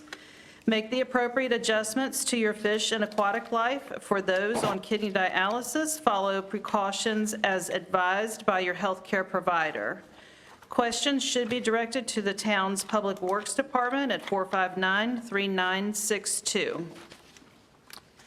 The town of Nashville has also opened their splash pad at Glover Park. It's free to the public and private rentals are available. Call the town's Parks and Recreation and Cultural Resources Department for more information. And the town has also published notice that NCDOT plans to begin milling and resurfacing Washington Street starting June 15th. The project is from Evans Drive to First Street, and to minimize traffic disruptions, the work is planned to be done at night. Our health department is sponsoring a diaper bag drive and a community shower. Although the registration has closed for expecting mothers, the deadline for dropping off donations for the diaper bag drive is June 5th at the Nash County Health Department on Barnes Street in Nashville. The Nash County Farmers Market and the Nashville Farmers Market have partnered to bring you Nothing But Nash, Farm to Table fundraiser on Saturday, June 20th. It will be an evening of fun, food, and fellowship at the Nashville Junction. The event begins with a Meet the Farmers social hour with yard games and live music from Meredith Davis Johnson starting at 5 p.m. The meal begins at 6 p.m., prepared by local chef Malik Williams, and all items are being produced locally by farmers and farmer market vendors. You will have your choice of steak, chicken, or pork. All proceeds from the event will directly support the Nash County Farmers Market and the Nashville Farmers Market. The ticket price is $75 a person. Registration and pay online at the Town of Nashville at their recdesk.com. Nash County will hold an American Red Cross blood drive Thursday for employees. That's Thursday, the 25th, in the multipurpose room over at the Nash County Senior Center in Nashville. Red Oak is hosting a farmers market on June 27th, 2025 at 8 a.m. to 12 p.m. They're looking for fresh produce cottage vendors. If you would like to participate in the Red Oak Farmers Market, please give them a call at 443-1239. Cooperative Extension will be hosting their Pollinator Symposium, and that's been advertised for June 27th. This past Friday, our Emergency Management, Fire Marshal's Office, Sheriff's Office, Public Health, Department of Social Services, Animal Control, Environmental Health, and our state partners participated in a shelter drill. This drill provided a number of learning opportunities for staff on how to set up cots, to the intake process. Several staff volunteered to be actors and play the part of citizens having to evacuate their homes and come to the shelter. Actors came to the shelter in wet clothing. They brought animals to the shelter, and some showed up presenting with mental health issues. Staff had to pivot and address someone who could not speak English, a mother with young children, and staff had to manage a cardiac arrest on site. The training was very productive. Nash County has not had to open a shelter in some time, and with the turnover in staff, we have a lot of workers who have never had this experience. The consensus of the group in the debriefing was that Nash County will be providing more trainings like this to our staff. On May 20th, we held our first managers, administrators, mayors, and clerks meeting for our Nash County towns, and we did that in Spring Hope. These are for us to be able to network with our county team. We had representation from Spring Hope, Bailey, Middlesex, Sharpsburg, and Dorches, along with the county. Sharpsburg has agreed to host our next meeting, and I will be sending invitations out via email. Our time together was productive, sharing current projects and resource information. We encourage all towns to consider sending a representative to hear and participate in discussions. Our next meeting will be in Sharpsburg on Wednesday, August the 26th, and we will start at 10 a.m. Nash County is pleased to participate again in this year's STEPS externship program. STEP is our strategic Twin County education partnership, and they place teachers each summer with employers to learn about job opportunities in the community. Pictured here are teachers attending their orientation with employers, including some of our staff. The teachers spend a week with an employer to learn about skills required or that can be obtained, and take that knowledge back to the classroom to educate students on employment opportunities right here in their local community. Nash County has participated the last several years in this program, and both the Sheriff's Office and our county administration will host an extern this year. Just a couple of project updates. The Register of Deeds now has new carpet. The walls have been painted, and we hope to be moving them back into their space real soon. Our 911 department is getting a renovation in the 911 center. We have closed in the senior center expansion project. There's a couple of pictures of those inside of the closed-in area. And we're proud to announce that we have added a new ambulance to our fleet. These vehicles are in high demand, and the wait time to purchase is extensive, so we're pleased to add this medical vehicle to our resources.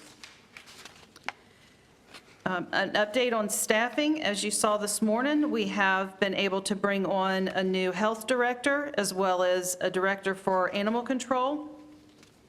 Unfortunately, we've been unsuccessful so far in doing the same for our human resources director and our economic development manager.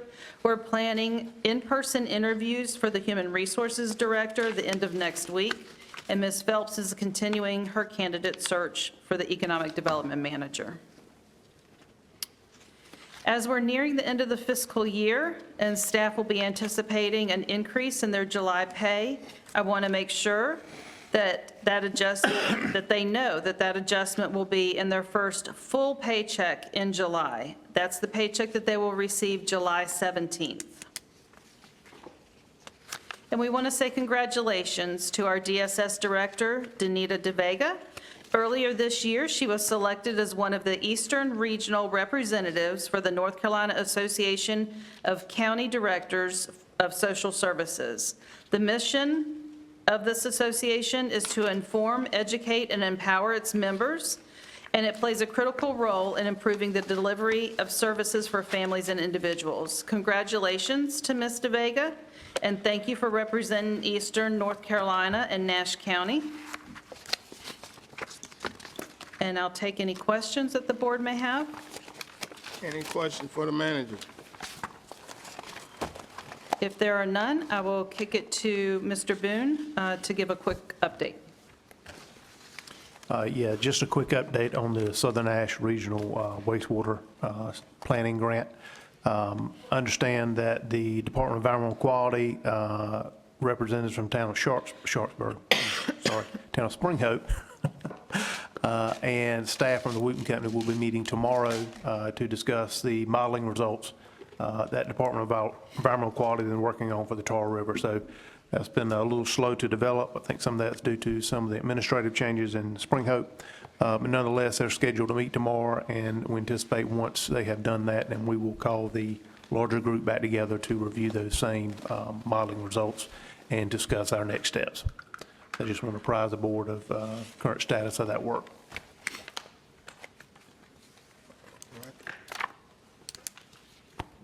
Okay, any other discussion from the manager's desk? No. All right. That look like that concludes our open session business. I guess now we'll call for a motion to go into closed session to discuss economic development, attorney privilege, client privilege, personnel. And do you think we'll have any action after the closed session? Don't expect any. Okay, there's no action expected after closed session, so can I get a motion to go into closed session? So moved. Been moved by Commissioner Leggett and seconded by Second. Commissioner Howard, that we move into closed session. All in favor of the motion, let it be known by saying aye. Aye. All opposed? Okay, we're now in the closed session. Thank you. Motion carried. Okay, we are back in the regular session. We have one item that we didn't finish during our regular session. Mr. Chairman, is the thing on? They're on. Oh, okay. All right. Ms. Tia, please. Good afternoon. I apologize for that omission. Going back to the planning board, Randy Adcox is eligible, willing, and recommended for reappointment. He resides in Commissioner District Number 7, and there are no other currently serving members appointed from that district. And so that board is looking to reappoint Mr. Randy Adcox to the planning board. All right, yeah, motion. Mr. Chairman, I would certainly be very willing to reappoint Randy Adcock to that position. He has been a good member with good input and has let me know also that he is certainly willing to continue to serve, that he actually enjoys it. So All that's right. a motion, sir. I Is there a second that motion. Second. Second. Commissioner Outlaw? All right, any further discussion on the motion? All in favor, let it be known by saying aye. Aye. All opposed, motion carried. Thank you. I apologize again. All right. Let's see here. I think that concludes all our business for today. I can get a motion to adjourn. So moved. Been moved by Commissioner Wilkins. Is there a second? Second? Second by Commissioner Legg. All in favor of adjourn the meeting, let it be known by saying aye. Aye. All opposed, motion carried, meeting adjourned.